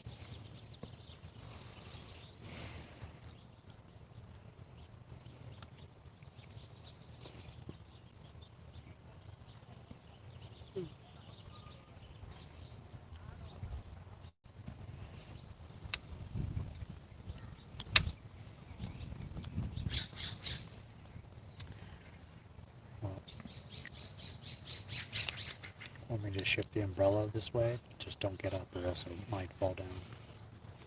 Okay. Do you mean tilt them? Yeah. Or, okay. I will trust it not to come crashing down upon my head.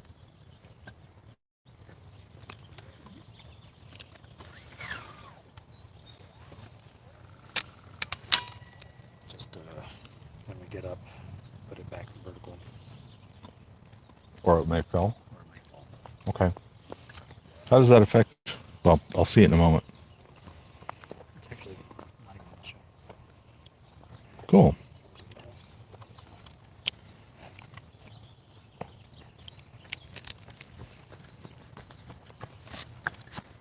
Wow, it just takes a big enough gust of wind. It seems pretty stable. Where's that big rock? Uh-huh.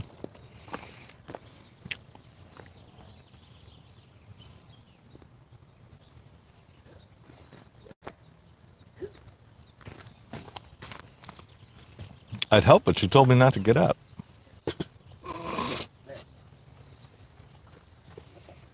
Did you buy it?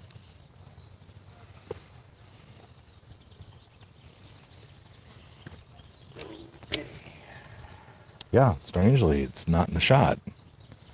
I mean, from where I'm going, it's just like, oh, look. But, yeah.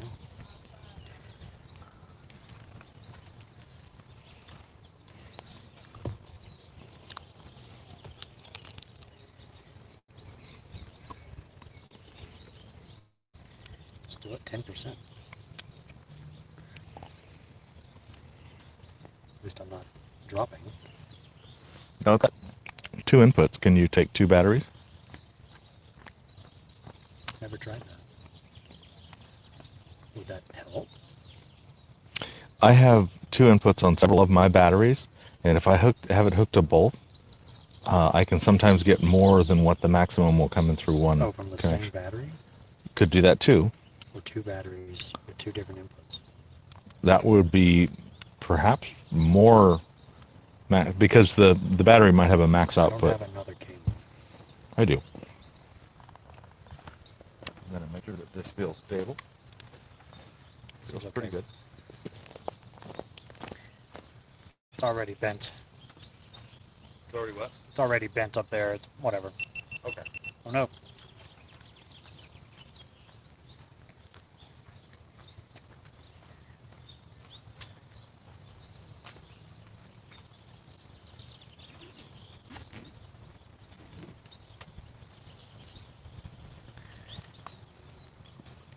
Stream is going well.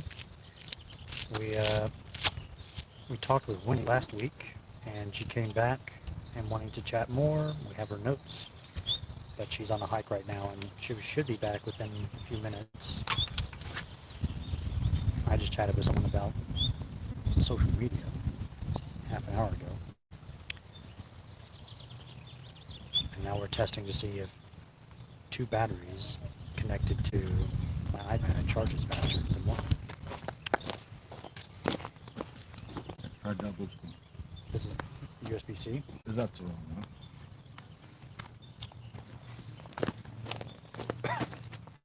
You're right, that is not USB-C.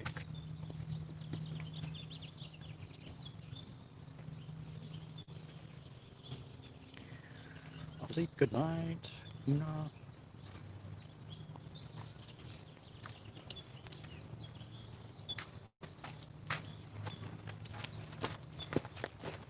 USB-C.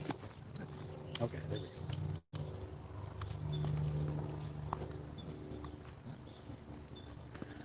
Yep. Okay. So before, when I had just this, the power was going down a percent maybe every few minutes. Now we'll see if it goes up. Okay.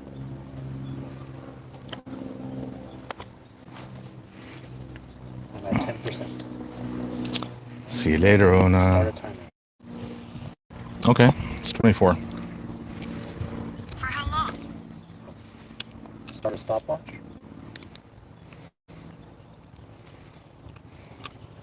Why is it starting at 20 minutes? Because maybe I asked for that and it heard me. Clear stopwatch. Clear stopwatch. Start. There we go.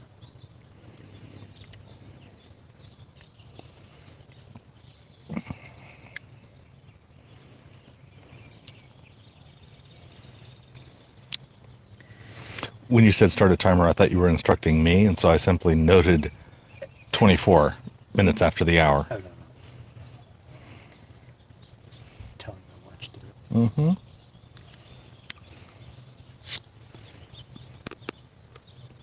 Back when I was doing chats over at Griffith Park, Mm-hmm. I think I had one person literally dump them out and count them.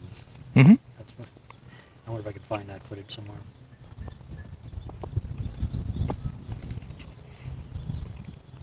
Oh, 11%. It's working. Good.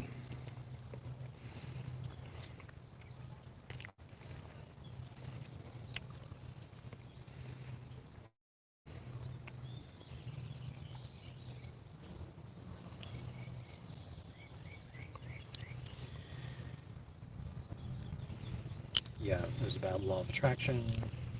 She mentioned Reiki. Mm-hmm. Yeah. Mm-hmm. Chihuahua. Yep. Breaking law of attraction. Very And tired Chihuahua.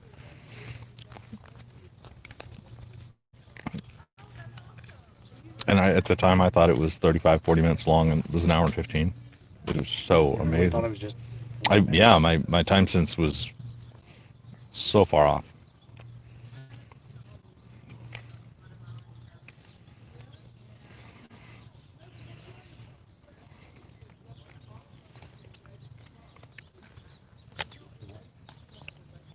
It's crazy. It's not in the shop. Yeah. So how far does it go? Too much delay. Can't see it. Should we watch Pine Creek in the meantime? Is he still alive? Look, now I'm down. Now I'm back down to 10%. Weird.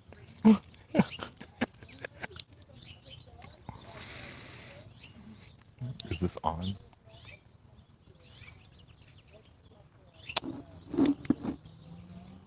That was off. It shut itself off. It might be that one's just too old to be in service. I've had to take a couple of my batteries, the oldest ones, out of service. I actually put them in a backup service.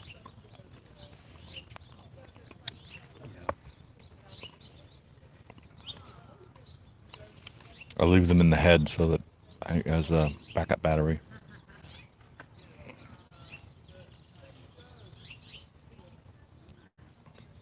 Yeah, my trackpad's not working.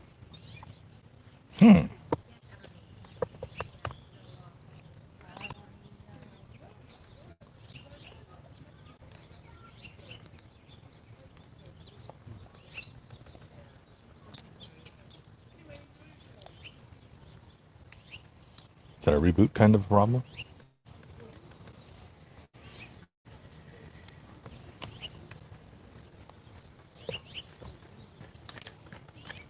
Now it's back. Probably takes some time to connect to an external keyboard. Interesting. Now it's working with the both. Okay, good.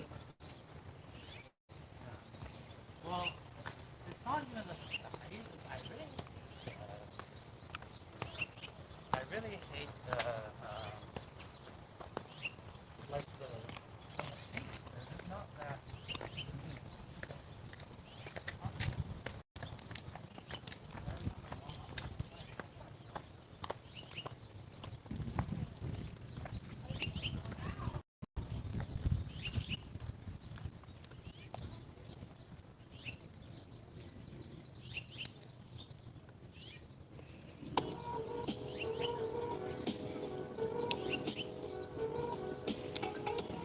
Playing from the beginning. I was thinking as an inside joke, having it on one of those letters. Yeah. But it would have to be used. It's just the right inside joke. Or maybe his like other audio things he puts in. Shut up, fool. That would be really bad.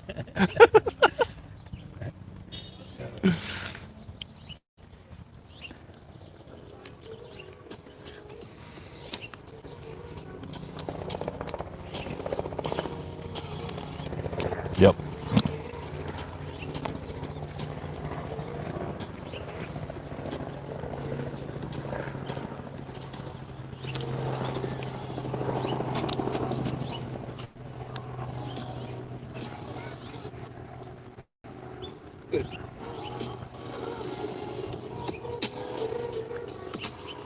So he's talking about Randall Rouser today?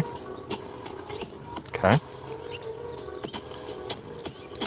Okay, who is here first? Tim Boldman. That's a new name. 1,000 pine points to you. Ilmogurish. Good.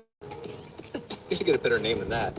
Here for the pine points for the surprise McFlurry. No McFlurry today. In fact, the only thing we have today is sparkling ice. Sparkling ice, you need to send me a free crate of pink grapefruit. I love Pink grapefruit. And so 500 pine points to you. Dan Settle, 200. Can we get sparkling ice locally? By the way, we did have a million Cool. coin winner.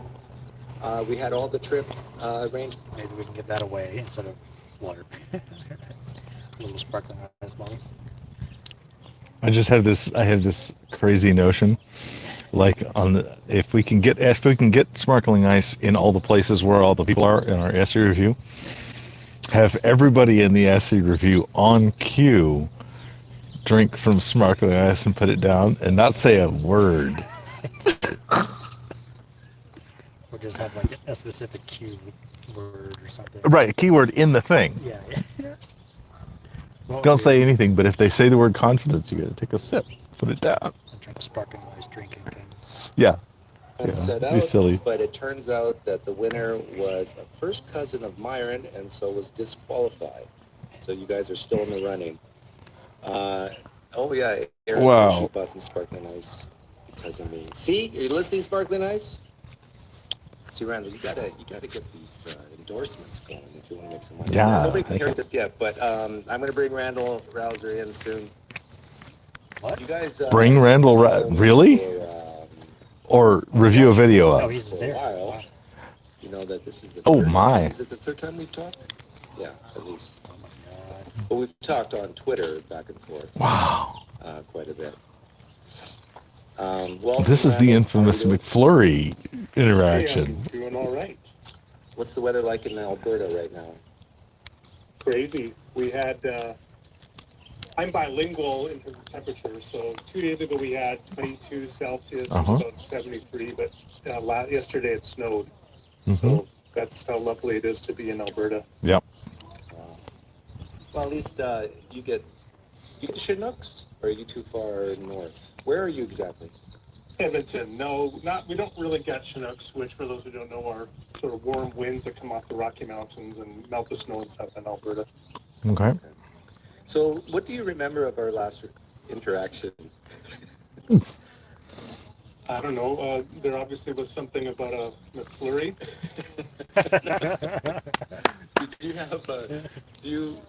When you're sitting talking to me now, do you have a good impression, bad impression? Are you a little apprehensive because of the last interaction?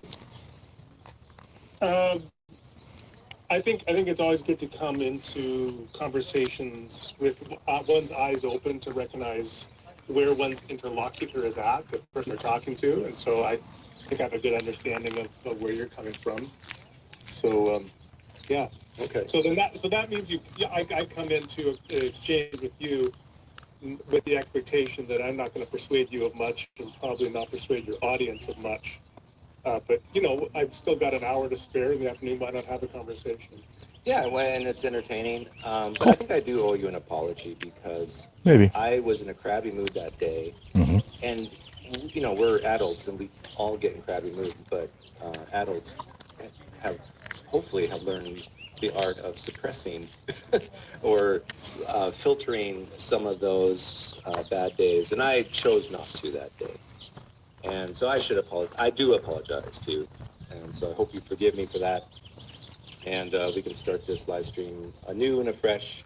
And I don't know if you've seen the title to this live stream, but I said, I was a little presumptuous. I said, Randall Rouser loves me and the Canaanites. I thought it was clever, but maybe you don't like it. That's fine. Yeah, it works for me. Okay, so let's talk about the book that you wrote. And I feel like a lot of the things in the book we talked about on not our second time we talked, but the first time. And I don't know if you remember, but we talked about moral intuitions. And when I saw you and Loftus talk, a lot of the same themes came up. So was this book in your mind like even 2 years ago? Because I think we talked over 2 years ago the first time. So Randall's new book? He has a new book about something. Cool. The book wasn't. Now, I've been thinking about the issues I address in the books pretty intently since about 2008. But I did a debate with Dan Barker in December of 2020, and it was going to be on sort of this topic. Really, it was on his book, which was, I forget the title, but it's based upon this famous long sentence from Dawkins, The God Delusion. Oh, yeah. How God is maniacal, pestilential, bully, etc. Right? He gives like 26 descriptors. Something malevolent bully. And so then Dan Barker wrote a book about Dawkins' sentence where he defends each one of those descriptions of God in one chapter. Okay. And so that I was in a debate with him on a show called, YouTube channel called That's a review show gone long. I wrote up about 4 pages of notes. And on December 26th, 3 days after the debate, I was like, hey, I should just write a book out of this. Sure. So I took a couple months and wrote a book out of it, and it came out about a month ago. Okay. Fantastic. And are you planning to discuss the ideas in this book to, let's say, fundamental type Christians? Or have they talked to you at all? Well, it would depend how one defines fundamental or fundamentalist Christian. But I know that there's a few people I've heard from who, in the month that it's been out, have read it, that are from, I would think, is sort of a conservative, confessional, reformed perspective, a Calvinist perspective. So, and those are the kinds of people that you would at least expect to agree with the book, put it that way. And I've heard positive comments from them. Now, the two that I've heard from didn't agree with what. Let me check in on our chat here. Mm-hmm. Shut up, fool, epistemology. Mm-hmm. James are asking if playing Pine Creek's going to get his content ID. Mm-hmm. It's fair use. Anybody can use that music. Yeah, the music is no trouble. The music is open, and all you need to do is make reference to them. Yeah. We're adding to the content here. Yeah. We're not even showing it on video. We're not showing it on video. You can go there yourself. Pine Creek channel. But they said it was well written, it was fair, and they didn't actually have rebuttals, to my mind, to what I had said. So thus far, that's been the reception. I think typically an actual fundamentalist is somebody who doesn't tend to spend It'd be a an lot of interesting time thing reading if we things do they trip disagree it, with. So because I I bet we could get forgiveness real immediate. We could get forgiveness immediately. What do you mean? If we do trip it, we could get Pine Creek to give us permission retroactively. Probably. Most fundamentalists of whatever stripe, whether Christian or non-Christian, will probably not bother to pick up. Hopefully there was no liquid in that. No, there wasn't. Okay. I transferred it into my mug. Excellent. Yeah, because I think it might be more interesting if if we converse as if I were the typical conservative-leaning Mennonite type evangelical, and I think you're well familiar with them, right? Because didn't you go to, was it Briarcrest? Where did you go? I taught Briarcrest for a year. Yeah. But I went to Trinity Western University in the 90s, Regent College, and then King's College, University of London in England. Okay. I don't know how much we need to... We're basically waiting for Winnie at this point, so... Mm-hmm. And we're just watching Pine Creek in the meantime. Yep. Back up for the viewers who are listening, to give them some context. Can you give them some context of what we're actually talking about, what the general thesis of your book? Well, how about a little bit, even backing up a little bit more than that?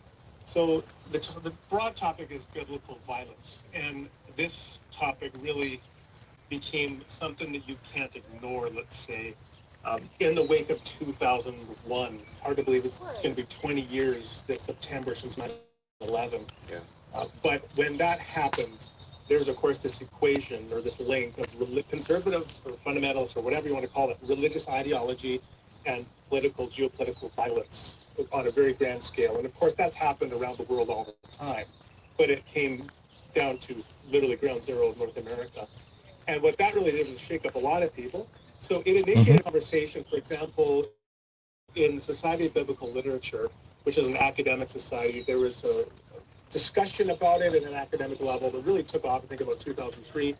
And around that same time, the new atheists, from a very different perspective, came in and began to publish books. So you had Sam Harris's book, The End of Faith, The Letter to a Christian Nation, Richard Dawkins, The God Delusion, Christopher Hitchens later on as well. And they're all coming in and they're really... He doesn't mention Christopher's name, the name of Christopher's book. I don't think he wants to say it. Oh, he doesn't. God is not great. Yeah. Themes in the Bible, as well as other religions, but really the Bible and Islam as well as their primary focus. And so that really challenged a lot of Christians as well. And one of the things I talk about in my book is I have a chapter on how Christians become very effective at ignoring the violence that is within the Bible.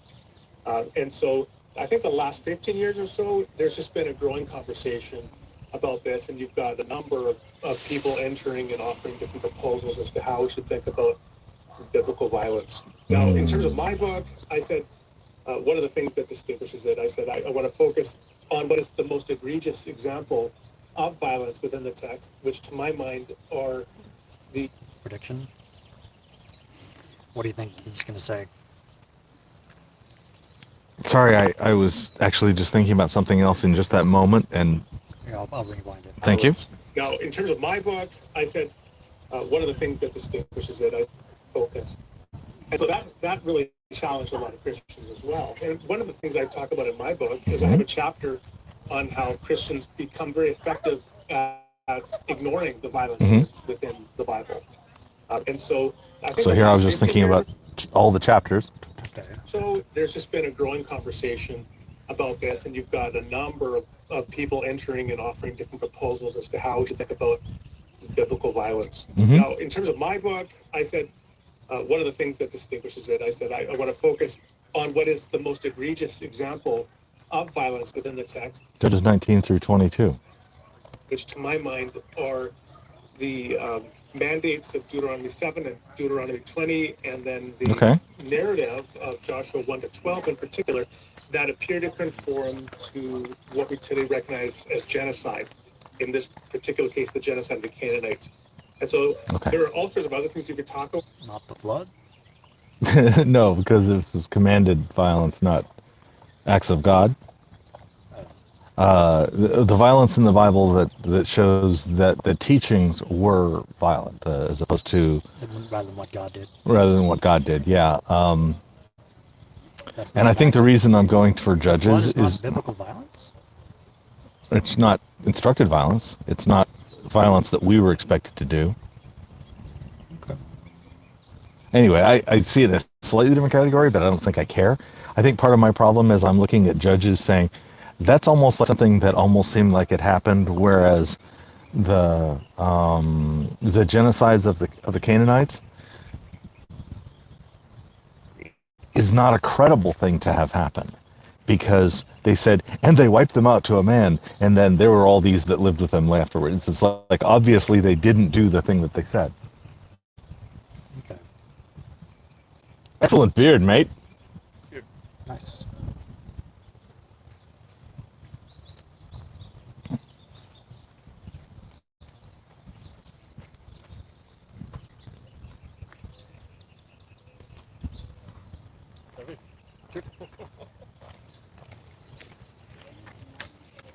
In terms of biblical violence, but that as a test case, I think, is just really a great way to jump into the deep end of the pool.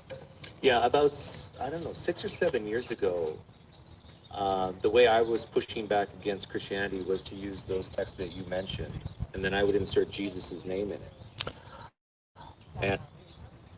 And the thing I mean about not believing the thing about the Canaanites and the Amalekites is because my reading of the Bible has the edict against the Amalekites established in Ezra. What does that mean? That in Ezra was a scribe from Babylon, from the king of Babylon. So in the era when the Pentateuch was put together, this is where the priestly, the P, the J, and the P, I don't know if you're familiar with what I'm talking about there. There's reasons to believe that the Pentateuch came from several sources and was put together, interleaved together, and sometimes you can tell us because it's the Jehovah's and the Elohims. You can tell by the name of God which source it was from. And one hypothesis is that Ezra was the compiler, and that hypothesis is specified in Ezra 7. Okay. So in the story we know when that happened, if you take the story. So that also, a little bit after that, in Ezra, I think 12? I'm not sure. They say, wow, and while we were reading this, we have discovered that in fact the Amalekites and I'm sorry, I forget what the other one, but there's two groups. Canaanites? No, it was like, anyway, the Amalekites were in fact descended from Lot's daughters from the cave of the nastiness in Genesis 20, and that, and then you can see the marks where they backfilled all the prior stuff into the prior books. You can see where the Amalekites were shoved in. Connecting tissue. Yeah, you can see the connecting tissue where the Amalekites were shoved in. And so even if you took those prior books as historical, now you've made them ahistorical because the source of that was actually started in Ezra in order to create a purge to grab money. By the way, in Ezra and Nehemiah, I read them as together, there are 7 purges.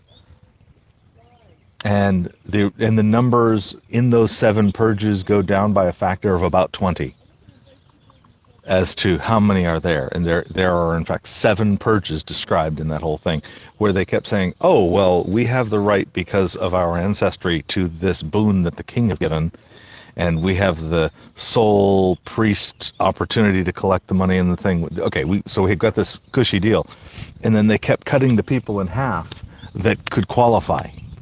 and declaring that no, your ancestors didn't qualify, you're dirty, rotten, nasty Amalekites, and you're bastards, or something, and throw them out. They kept doing that. Anyway, so that's why I'm saying that the Judges 19 through 22 stuff is my idea of the worst of the violence. Okay. I'll stop interrupting now. Chat with the chat while I get rid of it. Okay. Found one. Yeah, Winnie better show up soon. Yes, I agree. She will, I hope, soon.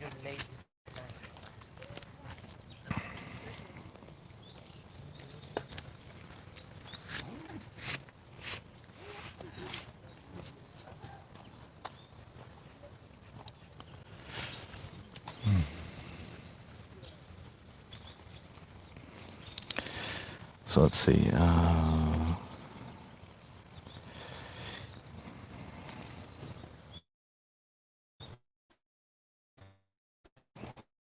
Yeah, do it. And actually, I suspect Content ID isn't all that careful about just spoken word stuff.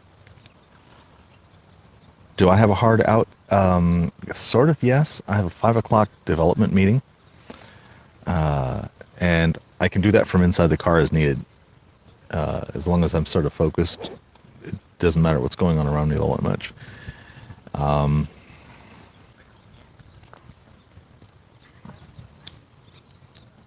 And usually we're done in 11 minutes from now. And I suspect we're going to go maybe 30 minutes over or something. I'll try to set some expectations with Winnie about how much longer we should go than 4 o'clock. And I want to invite her to the review show tomorrow. Did we settle on the time for the review show tomorrow? I have a 4-hour window for it. I got a Zoom schedule. At 3 o'clock, so I'm gonna do 5 o'clock. The review show at 5. Okay. I have an essay conversation that is scheduled through the Calendly at 3 o'clock. Calendly, 3. Cool. So, the SU 5 p.m. on Thursday, Pacific time, which is GMT -7. I need to start memorizing that. Man, I've had to do that. And now it's quite easy, but it's just like I have this chart in my head, and I have to update the chart like the time we do time change, because here in the U.S. we've decided to do it with everybody else for apparently imperial metric reasons or something. What the hell? Oh, daylight savings is bad, but out of step with other countries for a few weeks is so much worse. Oh, so stupid. But that's my fault for trying to do things internationally. I have, before you came on, I brought up those texts that you were talking about. Let's see if I can find a good example. My nun, she said, came by during the prior conversation, so maybe a little over an hour ago, and she came and spoke to me, hanging out behind the sign, and notes.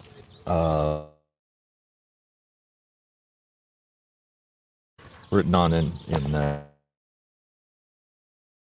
research notes regarding law of attraction. So she's gonna, and Reed was speaking with Kim on social media questions at the time. So when he went up the hill to do her walk, and she'll be right back. Yeah, she's walking right back, and she left her pack of goods. So, really, it's just waiting for her walk to complete. You got time. Good. women and the children, the animals, and everything that is in the city, all the spoils you shall take as plunder for yourself. Deuteronomy 20. Numbers 31. Jesus said, take captive of the women of the Median and their little ones, and they all plundered all their cattle and their flocks and all their property. Jesus said, now goes and strike Amalek and completely destroy everything he has. Do not all the spare Amalekites. him, but put to death both man and woman, child and infant. So when you put it in the context of Jesus saying, If they didn't even be slightly obedient, Ezra could never have Christians, it. I think, don't even think to do if they're Trinitarian and have a certain view of Scripture. It really troubles them. And so this was the Oh, we're doing just fine. And I actually have someone who's walking back down right now, so I saw the podcast. thank you. You did well. Your comments were right on. Thank you. I love the comments about the begging the question. It means circular reasoning. Ah, I wasn't watching those at the time. That was Reed from right over there putting the comments on screen. Okay. And yeah. Others. Yeah. And others, yeah. Some of it's the people that are commenting live, and we put those up. Yeah. Thank you. I think he was from 2 weeks ago, or was that last week? Last week. Ah, the end of the day last week. Yeah, that was the last one. Last one, yeah. Messianic Jew, my memory. He's the proper Christians, the one who accept Christ's resurrection and still follow 613 commandments, because Paul can go fuck himself. No, he didn't say Paul could fuck himself, but that's basically what the answer would be. purpose of your book to help not trouble them so much, right? Well, not trouble them so much. I think actually the first thing I want to do is strip back the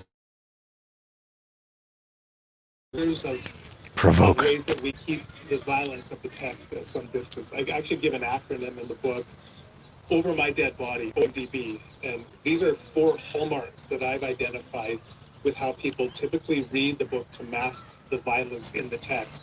So O, the over, O is omission, strategies of omission. That's where we retell the narrative by simply dropping out some of the more awkward, embarrassing details. For example, if you think about David killing Goliath, one of the things you don't mention in Sunday school that he beheaded Goliath, which of course is mutilation of a corpse. And so that's omission. Actually, when I remember when I was in Mennonite church when I was a kid, we had visuals of the head coming off. It was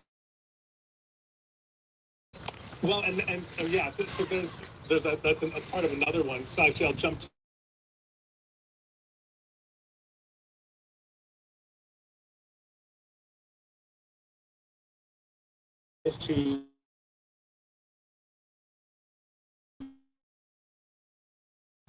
so I give as an example of that a quotation from Howard Zinn, one of my famous historians. He's a famous dissident historian, which means that he tells the voices of he tells the stories of historically marginalized peoples. And so he talks about this famous biography of Christopher Columbus, called Christopher Columbus Mariner, where this famous author just describing what Columbus did, and he says this was genocide, and then he moves on to the next paragraph. And he's not that he doesn't acknowledge it, he calls it genocide of indigenous peoples, but then he moves on. He doesn't provide the appropriate emotional affect that goes with the recognition of that kind of action. So that's what I call blunted affect. And if you just kind of flatly describe a person's corpse being beheaded, I think that could fall under the blunted affect criterion. And then the other two are misrepresentation. So we tell the story in a way that distorts some of the moral content. So, for example, we talk about the Battle of Jericho when it's clearly not a mutual battle. All the residents of Jericho are locked in. They're terrified. They want to be left alone. Israel invades them. So it's an invasion, not a battle in any conventional sense. And then D is distraction. And so when we do distraction, what we do is we try to defray the moral, the strength and moral force of the text that should offend our moral sensibilities by talking about some other moral lesson. And Jericho is a good example of this again in Joshua 6. So we talk about the eradication of the people of Jericho. And so we say, well, God asked them to march around the city, and it didn't make a lot of sense, but they trusted God to march around the city and blow their trumpets, and then the walls fell. Do you trust God when He asks you to do things? I mean, that's a great principle to think about. But they're raising that principle as a way of distracting from the moral horror of what's going on here, which I think would meet the legal definition of genocide. What is it supposed to spell, this acronym? What was it? OMDB. So you can think of it, over my dead body. Okay. Yeah. I like that. Okay, let's get right to the crux of it, though. It's a bit of a backronym. He had to say blunted affect, and so he could have the B. Maybe blunted affect is the right word, but that seems like a stretch. I think that's the psychology term. Maybe it could just be over my dead ass. There you go. Sure. That's probably not good for a Christian. Yeah, probably not. Anyway, please continue. God, or Yahweh as the being God, said the scriptures I read out. So I believe that Jesus contradicts the narrative that is presented in Deuteronomy and Joshua, and that the images of God that are present in Deuteronomy and Joshua, insofar as God is described as commanding the destruction of peoples in that way, that is something that we as Christians should reject, and that we should realize. Did you say the distraction or the destruction? As well in his ministry, that Jesus contradicts the narrative that is presented in Deuteronomy and Joshua, and that the images of God that are present in Deuteronomy and Joshua, insofar as God is described as commanding the destruction of people in that way, that is something that... He said distraction, but I think he means destruction. He said destruction. He did say destruction. Okay, I'm just mishearing. A little vowel movement in my ear then. We as Christians should reject, and then we should realize that Jesus is critiquing it and rejecting it as well in his ministry. Okay, well, I appreciate that direct answer. Now, if I put myself back to the type of Christian I was when I was really young, I would then be a little scared, because of what I'm hearing you say is, just because the Bible says, thus saith the Lord, doesn't mean the Lord said it. Yeah, so let's talk about two things there. That's a great question. When he's coming. Yay!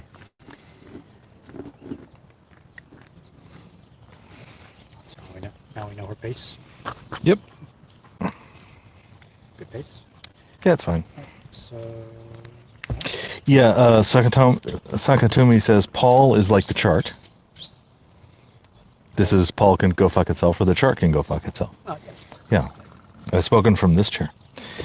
And visuals of the head coming off. What a delightful childhood. I remember singing songs in church about the walls of Jericho coming down when the trumpets sound. And ODB was already taken. 1 hour. Now it's showing 1 hour 15. That's fine.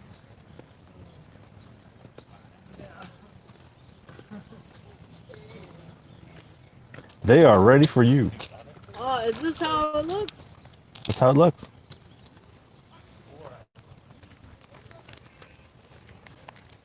Okay. And you got a camera over there? Hey man, I'm trying to launch a YouTube. Right now. Oh, you got my paper. I got your paperwork. I haven't looked at it. Oh, it's fine. I didn't figure it mattered, but I wanted you to show it to me in your order. I did it in the last 15 minutes. That's cool.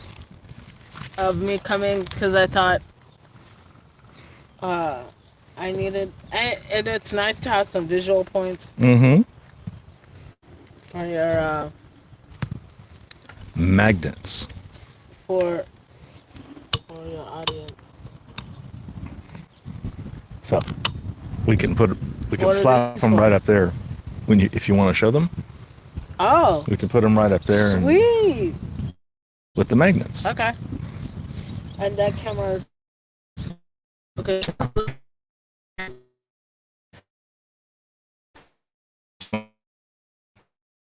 The last show that was recorded. The last show. So then I know how I'm looking. Compared to the prior show? Yeah. I mean, Okay. I'm trying to look at the previous show you were telling me. Okay. May I have another? May I have a tablet? No. I could look at it on my phone. Oh, you got one. Yeah. Great. I can look. These flies are smacking. Yeah, the flies are flying and all kind of stuff. I'm really interested on how all these cameras and mics and stuff work.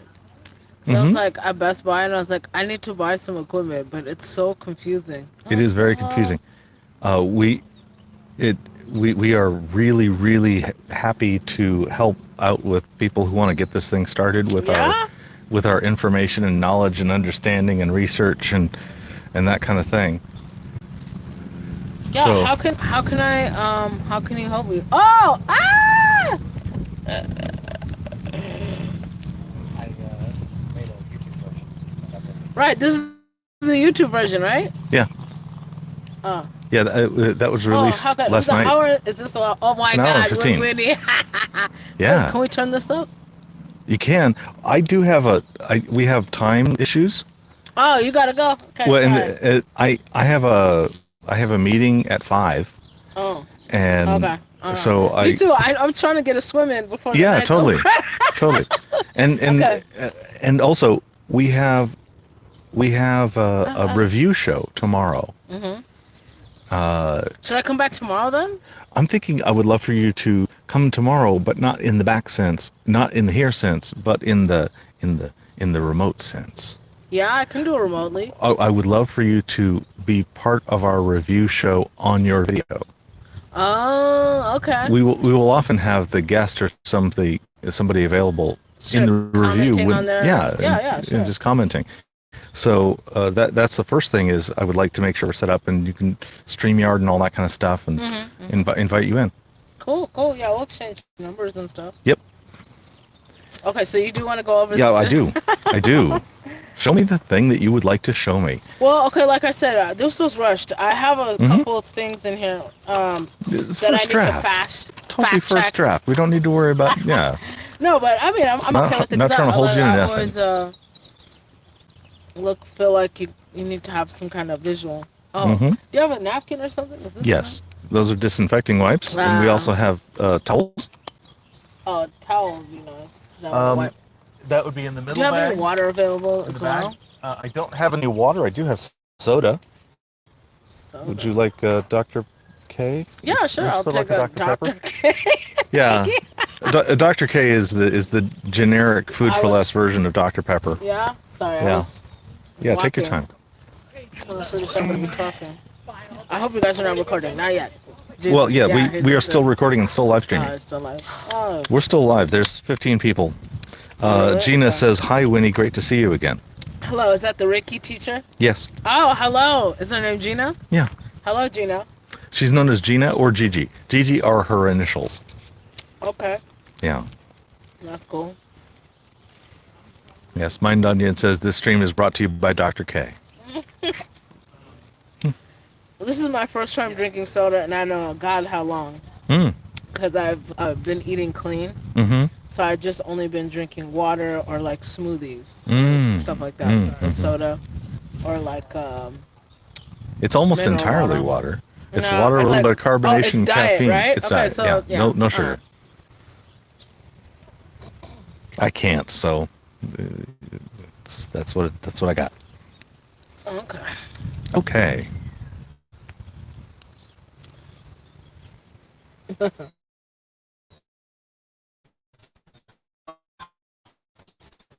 Yeah, the flies. I feel like I have these white things on my lips, so it's just always just God, I don't know where they come from. Okay. So my little handy dandy notes. I guess can I put them all up and then we can try. Okay. Is there a sequence? Yeah. Well,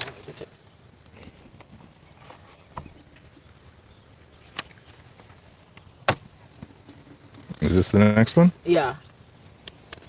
Or maybe I can just go like one at a time and then put one and then take one down. Sure. I think that's much more helpful because I don't think it's like a lot of words. Okay, you can leave that one up Okay. constantly. Yeah. So Okay, law of attraction, so what it is, how to practice, laws the of it, laws, methods, thought leaders, and then is it true, and what is the proof that it works? Yeah, Okay. that's gonna be part 2. I'll bring that in Okay. at the review. Sure, I sure. didn't have time to. So basically, as I was doing my research today, I said, so I was thought to myself, what is this? So I just wrote this down. So it's, and this was a source from Greater. Oh, sorry. Just put this here. Okay. Simply put. So Go ahead. okay. So simply put, the law of attraction is the ability to attract into our lives whatever we're focusing on. So your thoughts. Okay. So if I'm thinking about, my thing is like, I am the first millionaire of my family. Okay. Multi-millionaire. Multi-millionaire. $2 million and $1. Yes. More than that, hopefully 10 million. Anyway. At some point, you'll have $2 million and $1. Yes, that's the point. Yeah. Above and beyond that. Right. Yeah. So, so I hold. Remember, I was talking about the last episode. I hold space for it in my mind. The law of attraction all has to do with your mind, the power of your mind. If you focus on it, negative or positive, it will manifest and come true in your life. So if I focus on being a millionaire and start taking action towards being a millionaire, like getting more streams of income, saving my money, getting more assets, these are the ways that are taking, steps to becoming that multi-millionaire, right? So the second thing is the law of attraction that uses the power. Oh, sorry, do you want to read No, it? I'll be happy to. Okay, you can read it. It is the law of attraction. I love your voice. Uses... It's like a voice. Thank you. It is the attraction that uses the power of the mind to translate whatever is in our thoughts and materialize them into reality. So that's basically what I was just pointing to a few minutes ago. And then this was a little quote that I liked that they cite. What you think, you feel, you attract. What you imagine, you become. Okay. So at the end of the day, it's what you think is what you'll be. Okay. Yeah, that's what it is. So, and the history of the next thing. Well, I was going to talk about the history of law of attraction. Okay. But I believe that this is wrong because there was like many different type of sources that I was looking at. Okay. So the sources don't all agree. No, there's many different. There's many different beginnings of law of attraction that they talk about. I see. One is so law of attraction's come up independently a bunch of times. Yeah. Okay. I mean, obviously, it is a thought that was. They said that. So there was one source. I mean, that said that it was by a French man by the name of Philip something, and it was brought up. What I got was it was actually conceived hundreds of years ago through Buddhism. Okay, and I don't know if that's true or not. It could be true. Okay. And then it went on to say that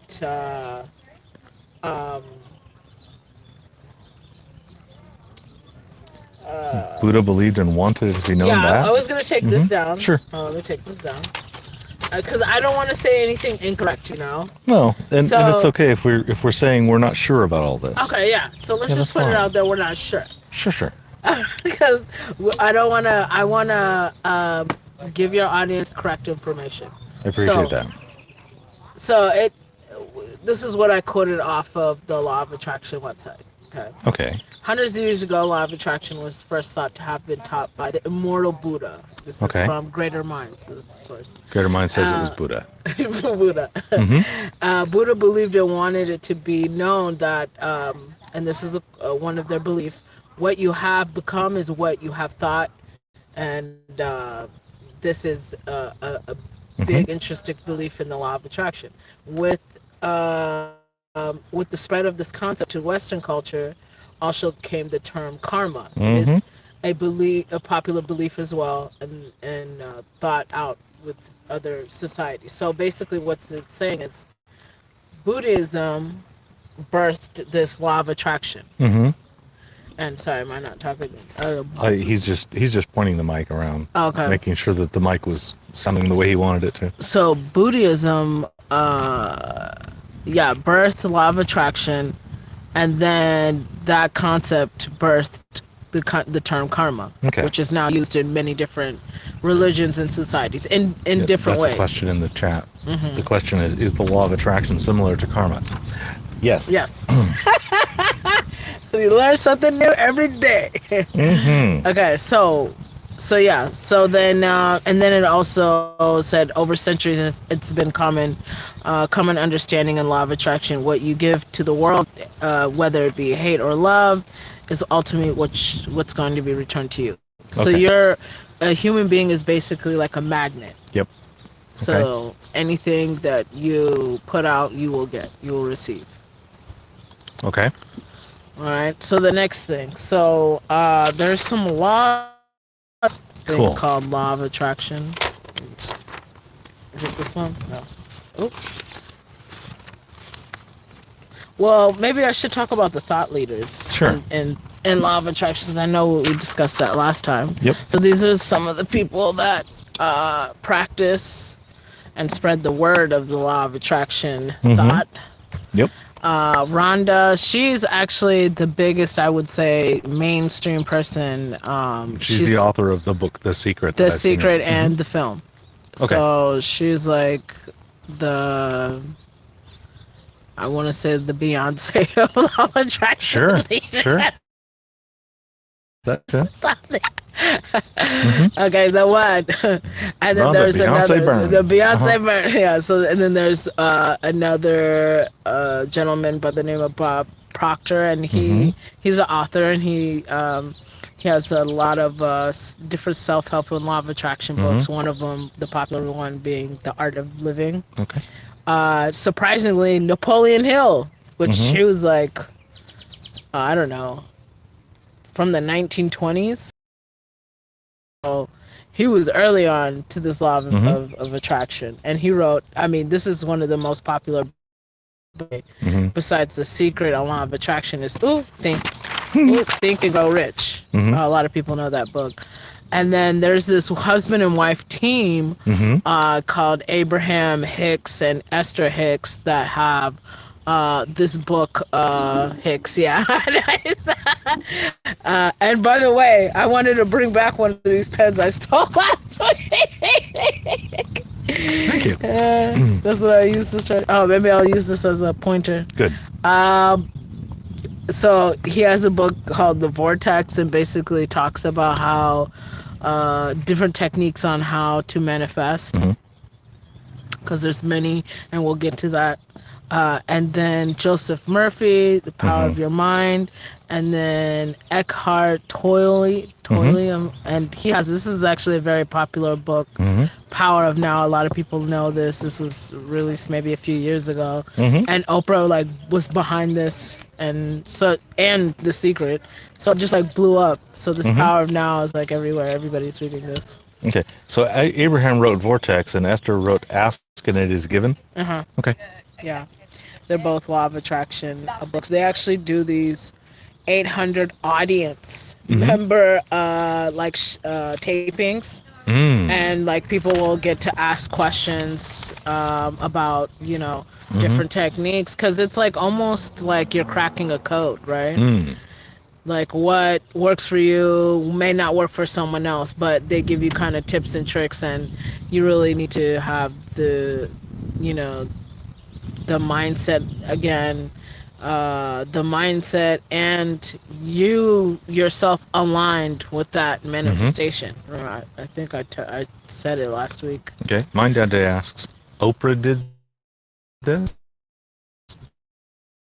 No, book club. I mean, I know about this. Yeah, she promoted it through her book club. Both these books. I mean, I didn't know. I already knew about these books previous to Oprah promoting it. But anytime Oprah promotes anything, it's through the roof. One of the audience asks if that name is Jerry. Jerry, I That don't it might know. be Jerry Hicks, and Is that it- Abraham is the channeled entity. Yes, it is the channel entity. Yes, that could be correct. Okay, so we'll note that correction. Well, This is let's. Jerry. This is Jerry Hicks. Okay.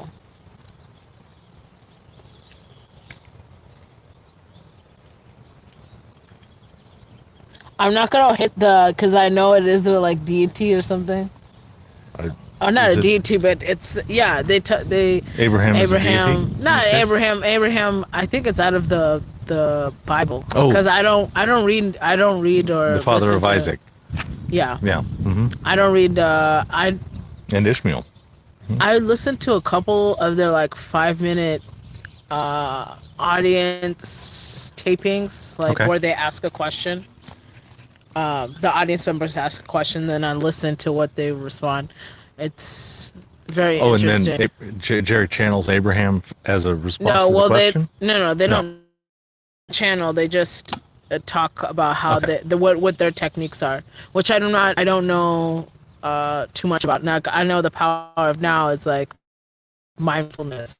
Okay. So just being in the now, being always present. Mhm. Even the talks about the subconscious.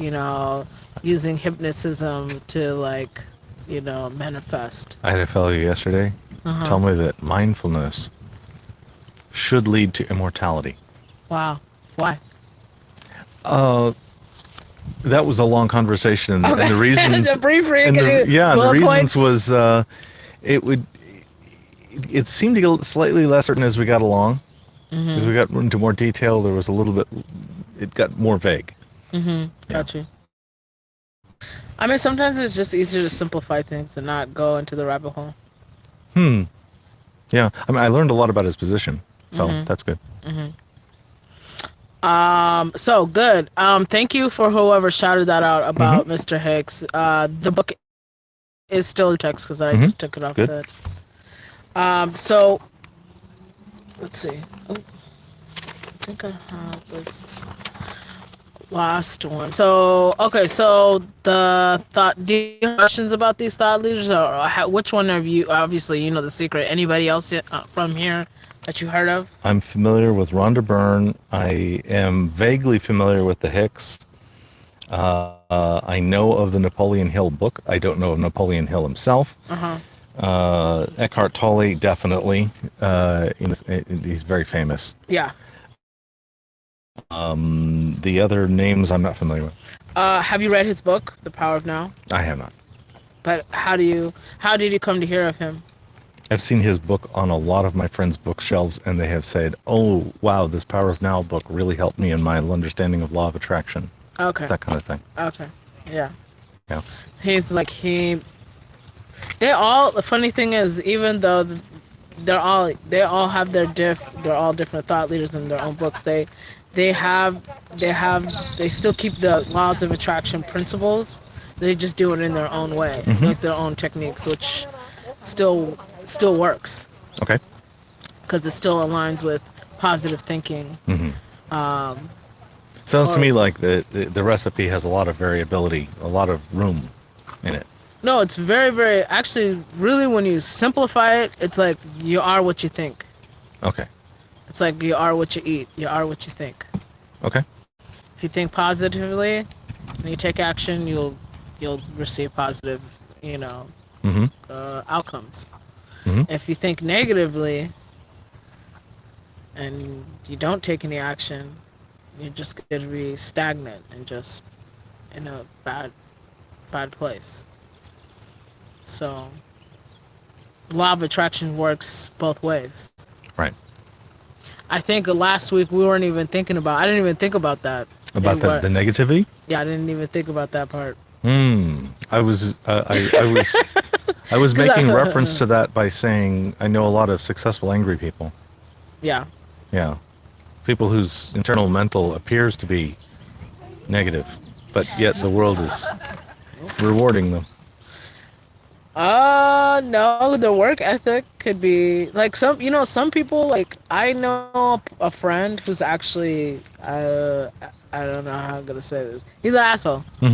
Pure. He's all about his money. And I'm an asshole 1% of the time.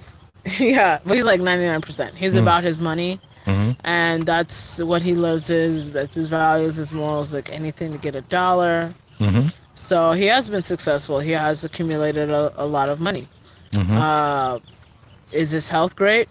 No. You know what I mean? Mm.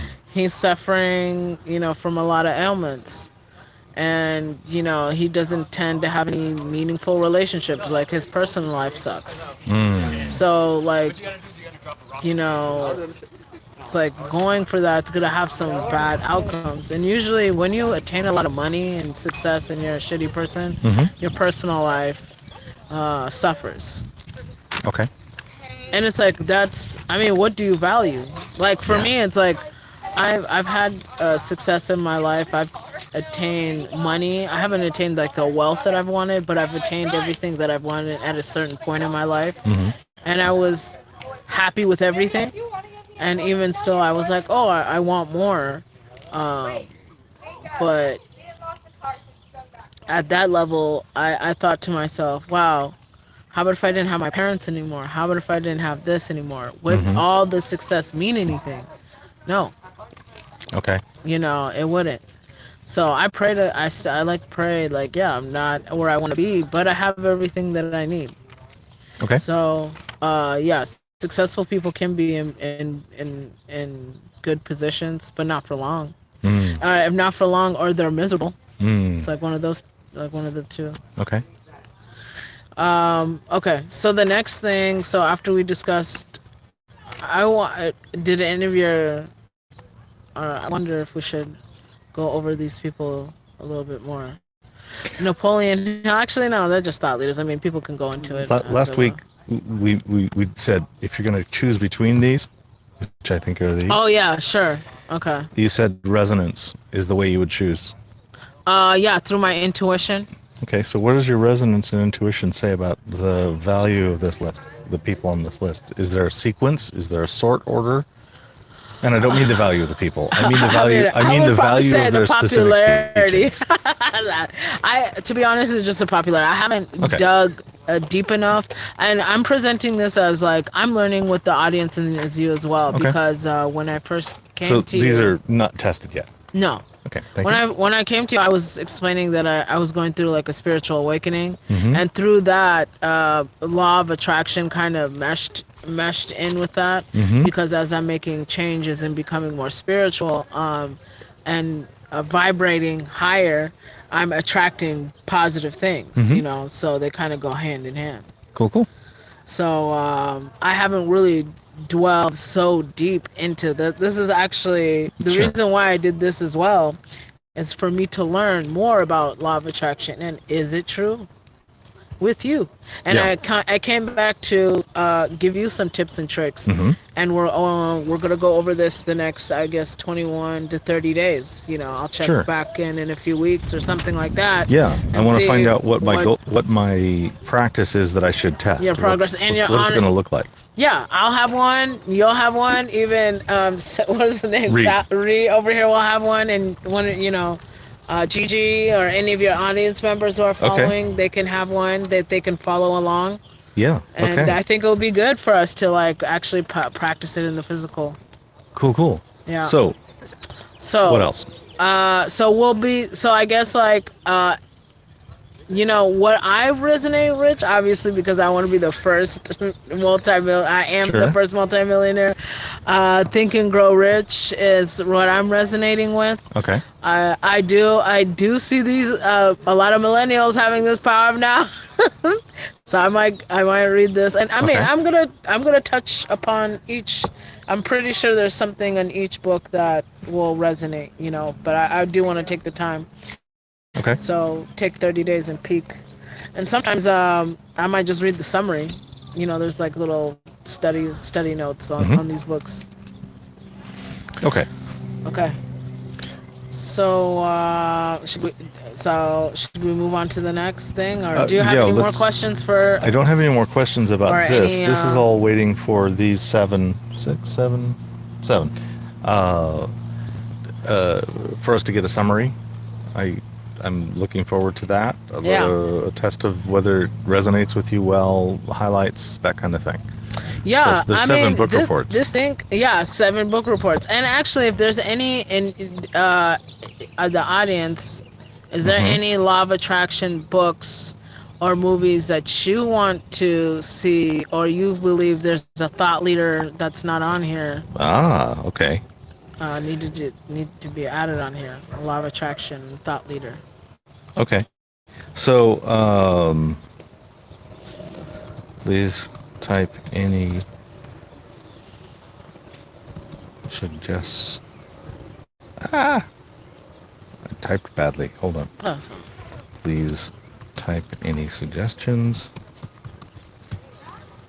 to add to the list.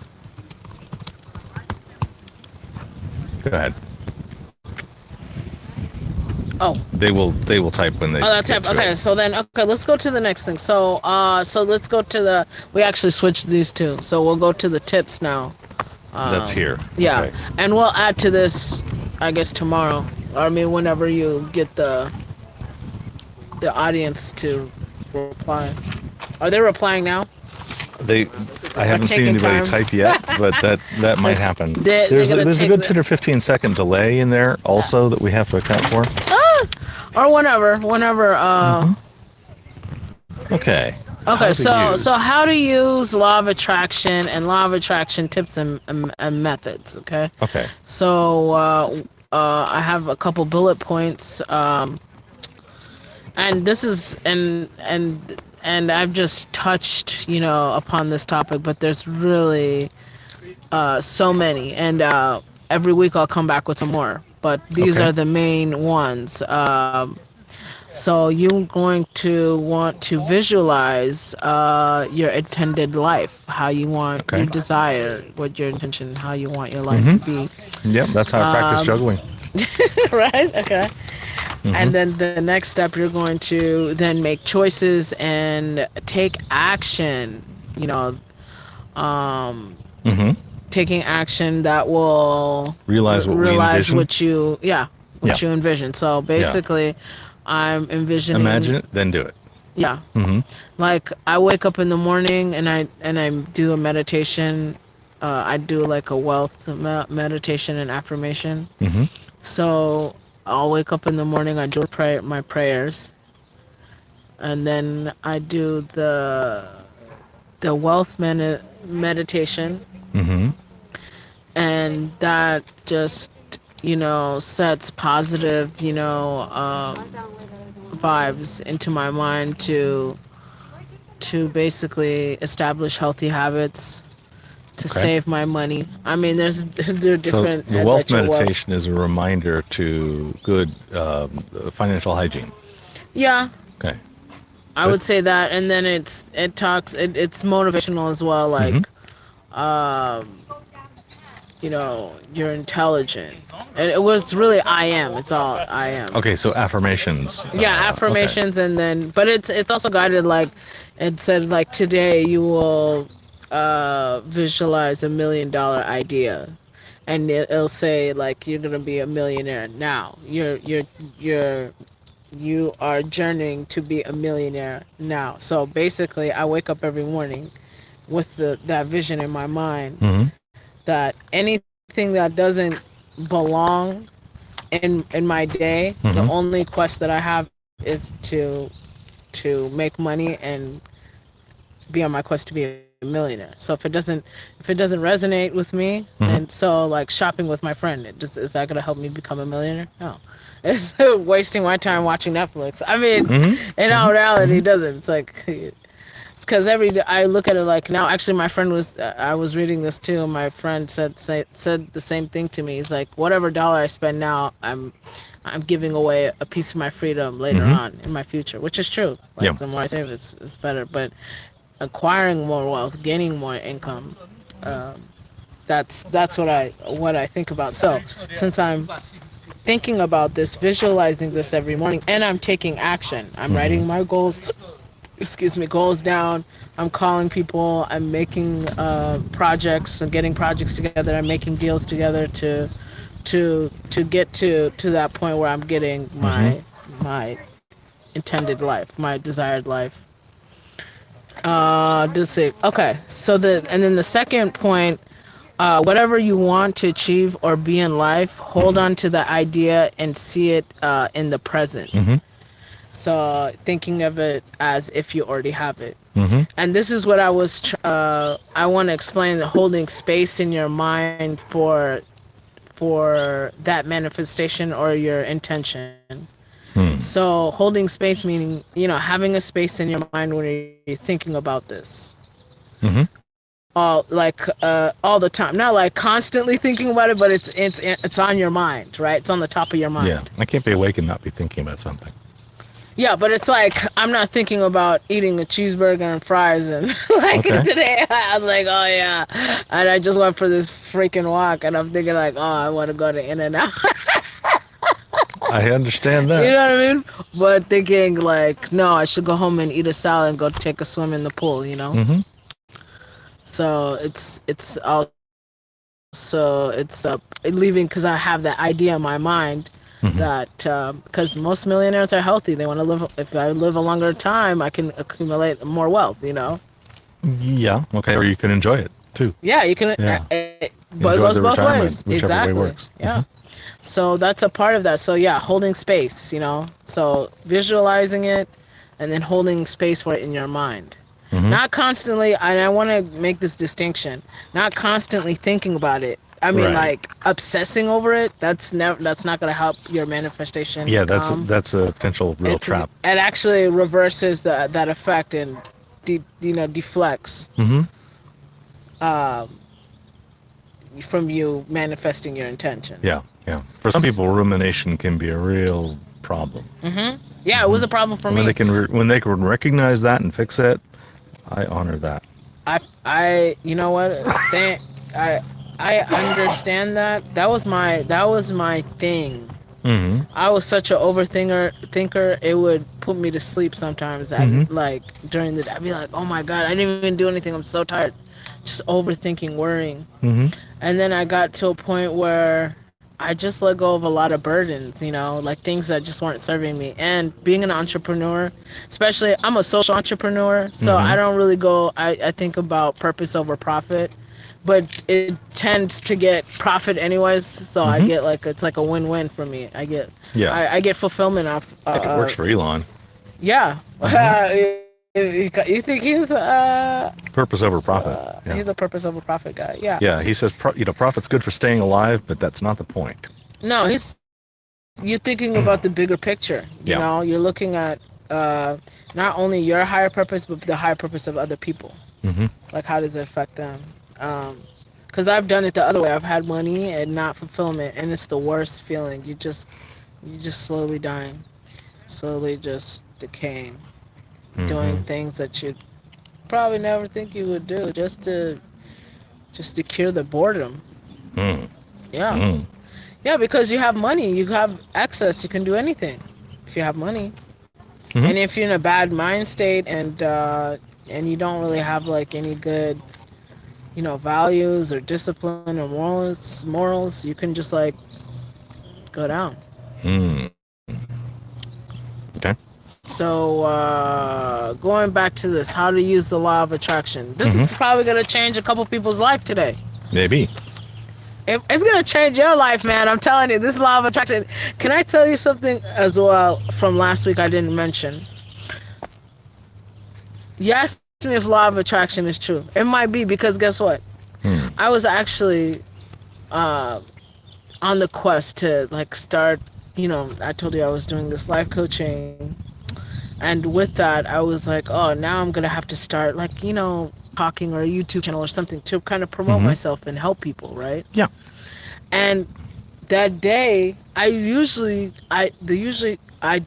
don't sit down anywhere. I don't talk to strangers. I'm very shy. I'm very, very shy. Me too. And it doesn't show. It doesn't show. You're actually very charismatic, I think. Thank you. Just really nice. Even when it's really all excited. an act. Is it really? I don't believe it. It's just I don't believe it because it was the cameras off, unless there was like hidden camera somewhere. No, I'm actually mostly an introvert. Oh, really?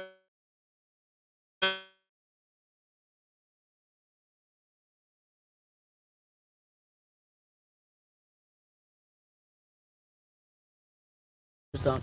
So in a way, all that manifesting I was doing, right? And remember I told you it has to align, with your purpose. So that day I was working, boom, it aligned with my purpose. You're here, and I thought to myself, well, maybe I could learn a thing or two, or maybe I could step out of my comfort zone. So that's why I sat down, and I was tired as hell. I was tired. I went too hard that day. I went an extra mile. I said, I need to sit down.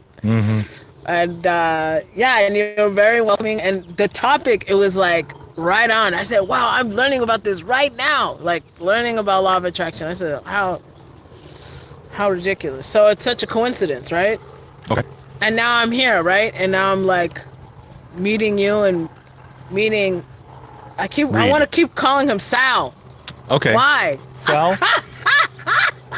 Reed. Sal, who's sometimes known as Reed. Nice Reed. wonder. Yeah. Why is that? I don't know why it's Sal. Better Call Sal, You know that show, Better Call Sal? Well, you might have known him as Cordial Curiosity. It's a good show. Which is his YouTube channel. Cordial Curiosity. Yeah. Cordial Curiosity. Curiosity. Which is a play on his last name. Oh, what's your last name? Nice Wonder. Huh? Nice Wonder. Nice Wonder. Is Cordial Curiosity. Nice. Cordial is nice. Wonder is curiosity. I wonder about something, I'm curious about it. Sure, yeah. Yeah. But how does that cordial? What is a cordial is nice, is pleasant, is polite. Oh, cordial. Cordial. Oh, okay. I got you. So I'm thinking you're saying that's as opposed to a small aperitif. Oh, aperitif. Okay. Wow. All right. Well, good to know. Reed. I can remember. Yep. It's called Reed Sal. So I'll keep that in my mind. Reed or Sal. Yeah. Reed. Yeah. So I'm gonna definitely connect with y'all again and learn. This is such a great learning opportunity because I get to talk about law of attraction because a lot of people, they want to talk about it, but it starts to become I don't know. So it's not it's not a debate. It's like a religious thing, a shouting match, and you can't really. I feel as though. So this is a good space to actually talk about it, dissect it, and put it to the test. That's so I love things like that. This how do you say this? Epistemology. I'm gonna Epistemology. learn epistemology. Epistemology. That's what it is, right? Yeah. Epistemology is the formal study of how we learn or know things. Right. And street epistemology is where I don't assume that my way is best, but that if you and I lay out our ideas on the table, we might figure out if we've made a mistake. Sure. Yeah. That's awesome. Okay, so I went on to the second point. Is there something that you want to seem like you want to follow on? Okay, so let's see. Let me just cruise through these here. Whatever you want to achieve or be in life, hold on to an idea, see it in the present. So that's iterating that. Yeah. Manifest. Love and relationships and attract wealth, improve mental and physical health, and attract success and abundance. So these are the goals. So yeah, these are the areas that manifestation, or areas you can manifest in, right? Okay. Or you can bring or attract or manifest into your life. So, for instance, love and relationship. Like, you want a new girlfriend, a new boyfriend to come into your life. You want to get married. Manifesting those, or you want more ideal and divine friendships. People that are not so much, like a user or take advantage of your kindness, right? So, that's one area. Another area is obviously it's money and wealth. Attracting in that department, whether it's saving more, you're establishing more income, right? You're opening a business or whatever. Maybe you got an inheritance. I don't know. Got a stimulus check coming. Another area is improving your mental and physical health. Improve your mental and physical health. Another area, attracting success and abundance, happiness. Yeah. So. Yeah, this sounds like Maslow's hierarchy of needs. Yeah, it is. Yeah. Yeah. Okay. Absolutely. So, agreed. Those are things people need and want. Yes, these are things people need and want, but is it always in balance? No. Right. Imbalance is certainly an issue. Yeah. Okay. So I feel like, you're using the law. I use the law of attraction to keep these things in balance. Like my love and relationship I just went through, really, I wouldn't say bad breakup, but something of that nature, where I feel like I wasn't ready for a higher commitment. And now I'm looking for love, but I'm more loving people, right? Okay. But I'm more concerned with my wealth and my physical health right now, and my mental health, because I want to. I feel like these things are out of whack in my life. Attracting success and abundance all will come with this when my mental health and physical health is improved. So here's where you're picking your battles: wealth and health.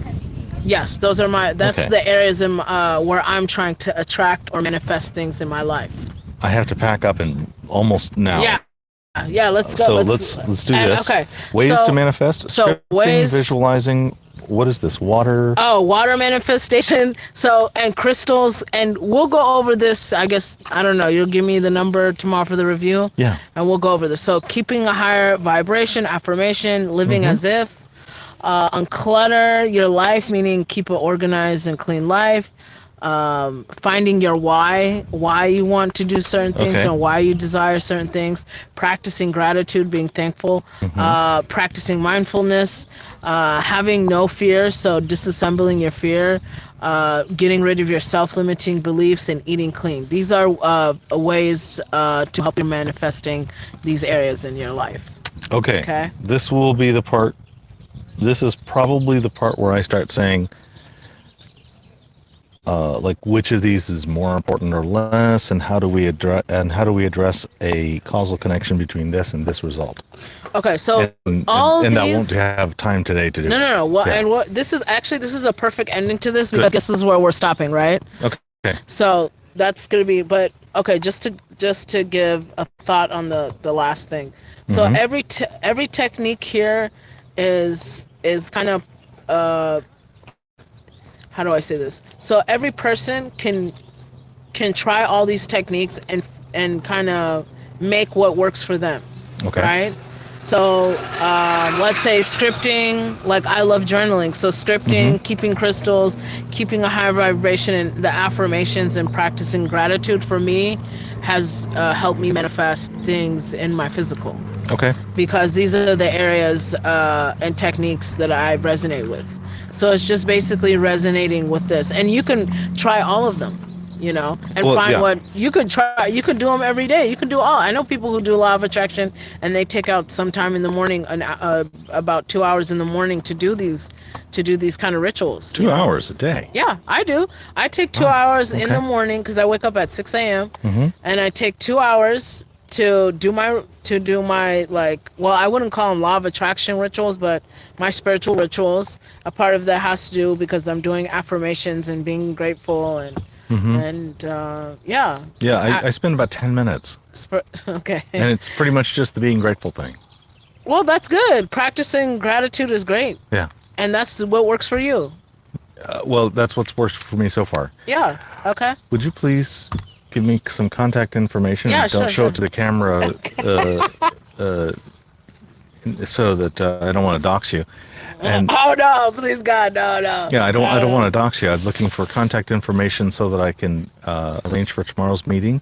Okay. It'll be from some 5 to about 7. Okay.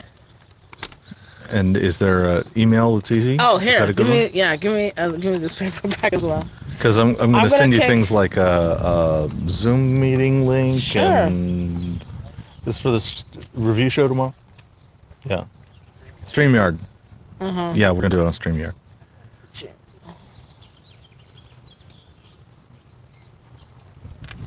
There you go. And then, write your guys' information here, so I'll take it with me as well. Yep. Well, let's see. Here's Sal's card. Oh yeah. Okay. Oh. And Reed, nice wonder. Nice wonder. Yes. Oh, you're not joking. I am not joking at all. Nice wonder. All right. Okay. Cool. So,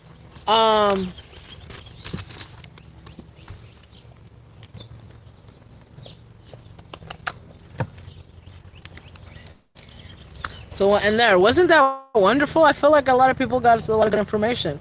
Even I learned, like, it reinforced my learning of law of attraction today. Because now I'm actually practicing. Oh, and this thing with this, let's just say 21-day challenge for you. I'm really excited actually to see how this is going to affect your life. Juggling. lessons@gmail.com. Oh, nice. I know. I was gonna say that. It's okay. It's all good. But just we have more yellows than we do the other colors. Oh, is that so why? I chose one. Gosh, darn it. You can totally have the other colors. That's fine. Next time. Well, she can take another color this time too.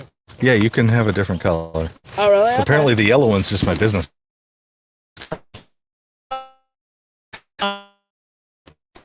Yeah. Oh, nice. You have and both of you can do this. We're both going to be in the show. Yeah, a list of intentions, desires. Okay, sure. That you want to manifest. Yeah, I already have one. Yeah, do I three. It's in a document. Oh yeah, well write it down and tell me tomorrow. I'll share the document with you. Okay, that's good. Do you really have it in a document? Like you probably have it in notes? Yes, Okay. on Monday, a staff member asked me to specify my goals more clearly so they could understand, so I wrote a document. It's a one-page goals document. Is this for your career or for your personal goals as well? It's my avocation. It's not something I'm making money at, but money is not the focus for me right now. My focus is this is my work towards society. Nice. Yeah, because I think what you're doing here is teaching people and giving people a way to express themselves as well. Yes, that's the goal. That's part of it, yes. Yeah. And I will be happy to share that with you, and we can easily go through and say, oh, here's 6 keywords. Do you agree with those? That's fine. Thank you. I'm totally good with something as Well, I want it to be as easy and concrete so we can actually track whatever. If it's trackable, then I'm down with it. That's the most important. Some of it's trackable. Some of it's I'm blinded to. And Reed, you'll have 3 as well. Any other participants in the audience that want to do it as well? I'm down. Yes. Oh, Ragnar. Yes, I'm actually referring to the document that I wrote for you. And he says, Whoopi Goldberg. Whoopi Goldberg? Oh, to me? Yeah. Yeah, I should be Whoopi. I should, everybody always gives me this. I don't know if that's what he's trying to say. I think he's saying woot. Oh, Whoopi. No, I think he's just going, cool. Whoopi. Oh. You got a Whoopi Goldberg vibe, and that's a good thing. You know what? I used to love Whoopi Goldberg when I was a kid, like her movies. I love fucking Ghosts, and there was one movie which she was with Ted Danson. Yeah. And it was some Jumpin' Jack Flash. No. No? It was she had a kid, right? Oh. It was a sperm donor. Not the one. Remember that movie with Ted Danson? Damn it. She did several things with Ted Danson, and she did. She actually even went out with Ted Danson. Can you believe that? She was dating him. Yeah, she was dating until him. that blackface event. Right. And then she's like, bye bye. No, but there was a movie. I think they have a daughter together too. Cool. Yeah. Okay. Thank you. I will. Thank you guys. I will send you details and regarding review show tomorrow. All right. It was fun. Oh. We're reviewing your and my conversation from the prior week. Yeah, I know. Yeah. Yeah. Okay. Okay. Yeah, Thank you much. Thank you. Have a nice day, guys. Thank you. Don't forget your jacket. Oh, my jacket. Yeah. Okay. My. Yeah. Now I'm gonna go for a swim. Thank you all. We are heading out, and we're going to pack up real quick. Gigi, I will try to be in the meeting in the next 9 minutes. Yeah. What's up with Gigi? Is she gonna do Reiki healing? No, she's an Reiki. Oh, she's an ex-Reiki healer? Yeah, she used to be that. Oh, and actually, I have a meeting with her and a fellow from Brisbane, Australia, on a project we're working on together. Oh. So. Oh, okay, I'm gonna email you about your class. That's my 8 minutes. Yes. It's about your, cause I wanna you to. Absolutely. We will totally make that easy. Thank you. All right, bye, Reed. Bye. All right. Hey, Bluesy Vibes is going. Perfect. Yeah. All right, y'all. Thanks for hanging out the extra time. And we're going to pack up as quick as we darn well can. And I'm going to stick my face into a meeting in a few minutes and try to focus on that. And finish it out while I'm sitting at Reed's place. Cool. Thank you. Have a good day. Bye. Oh, I guess you should wait for the... I guess I need to... Yeah.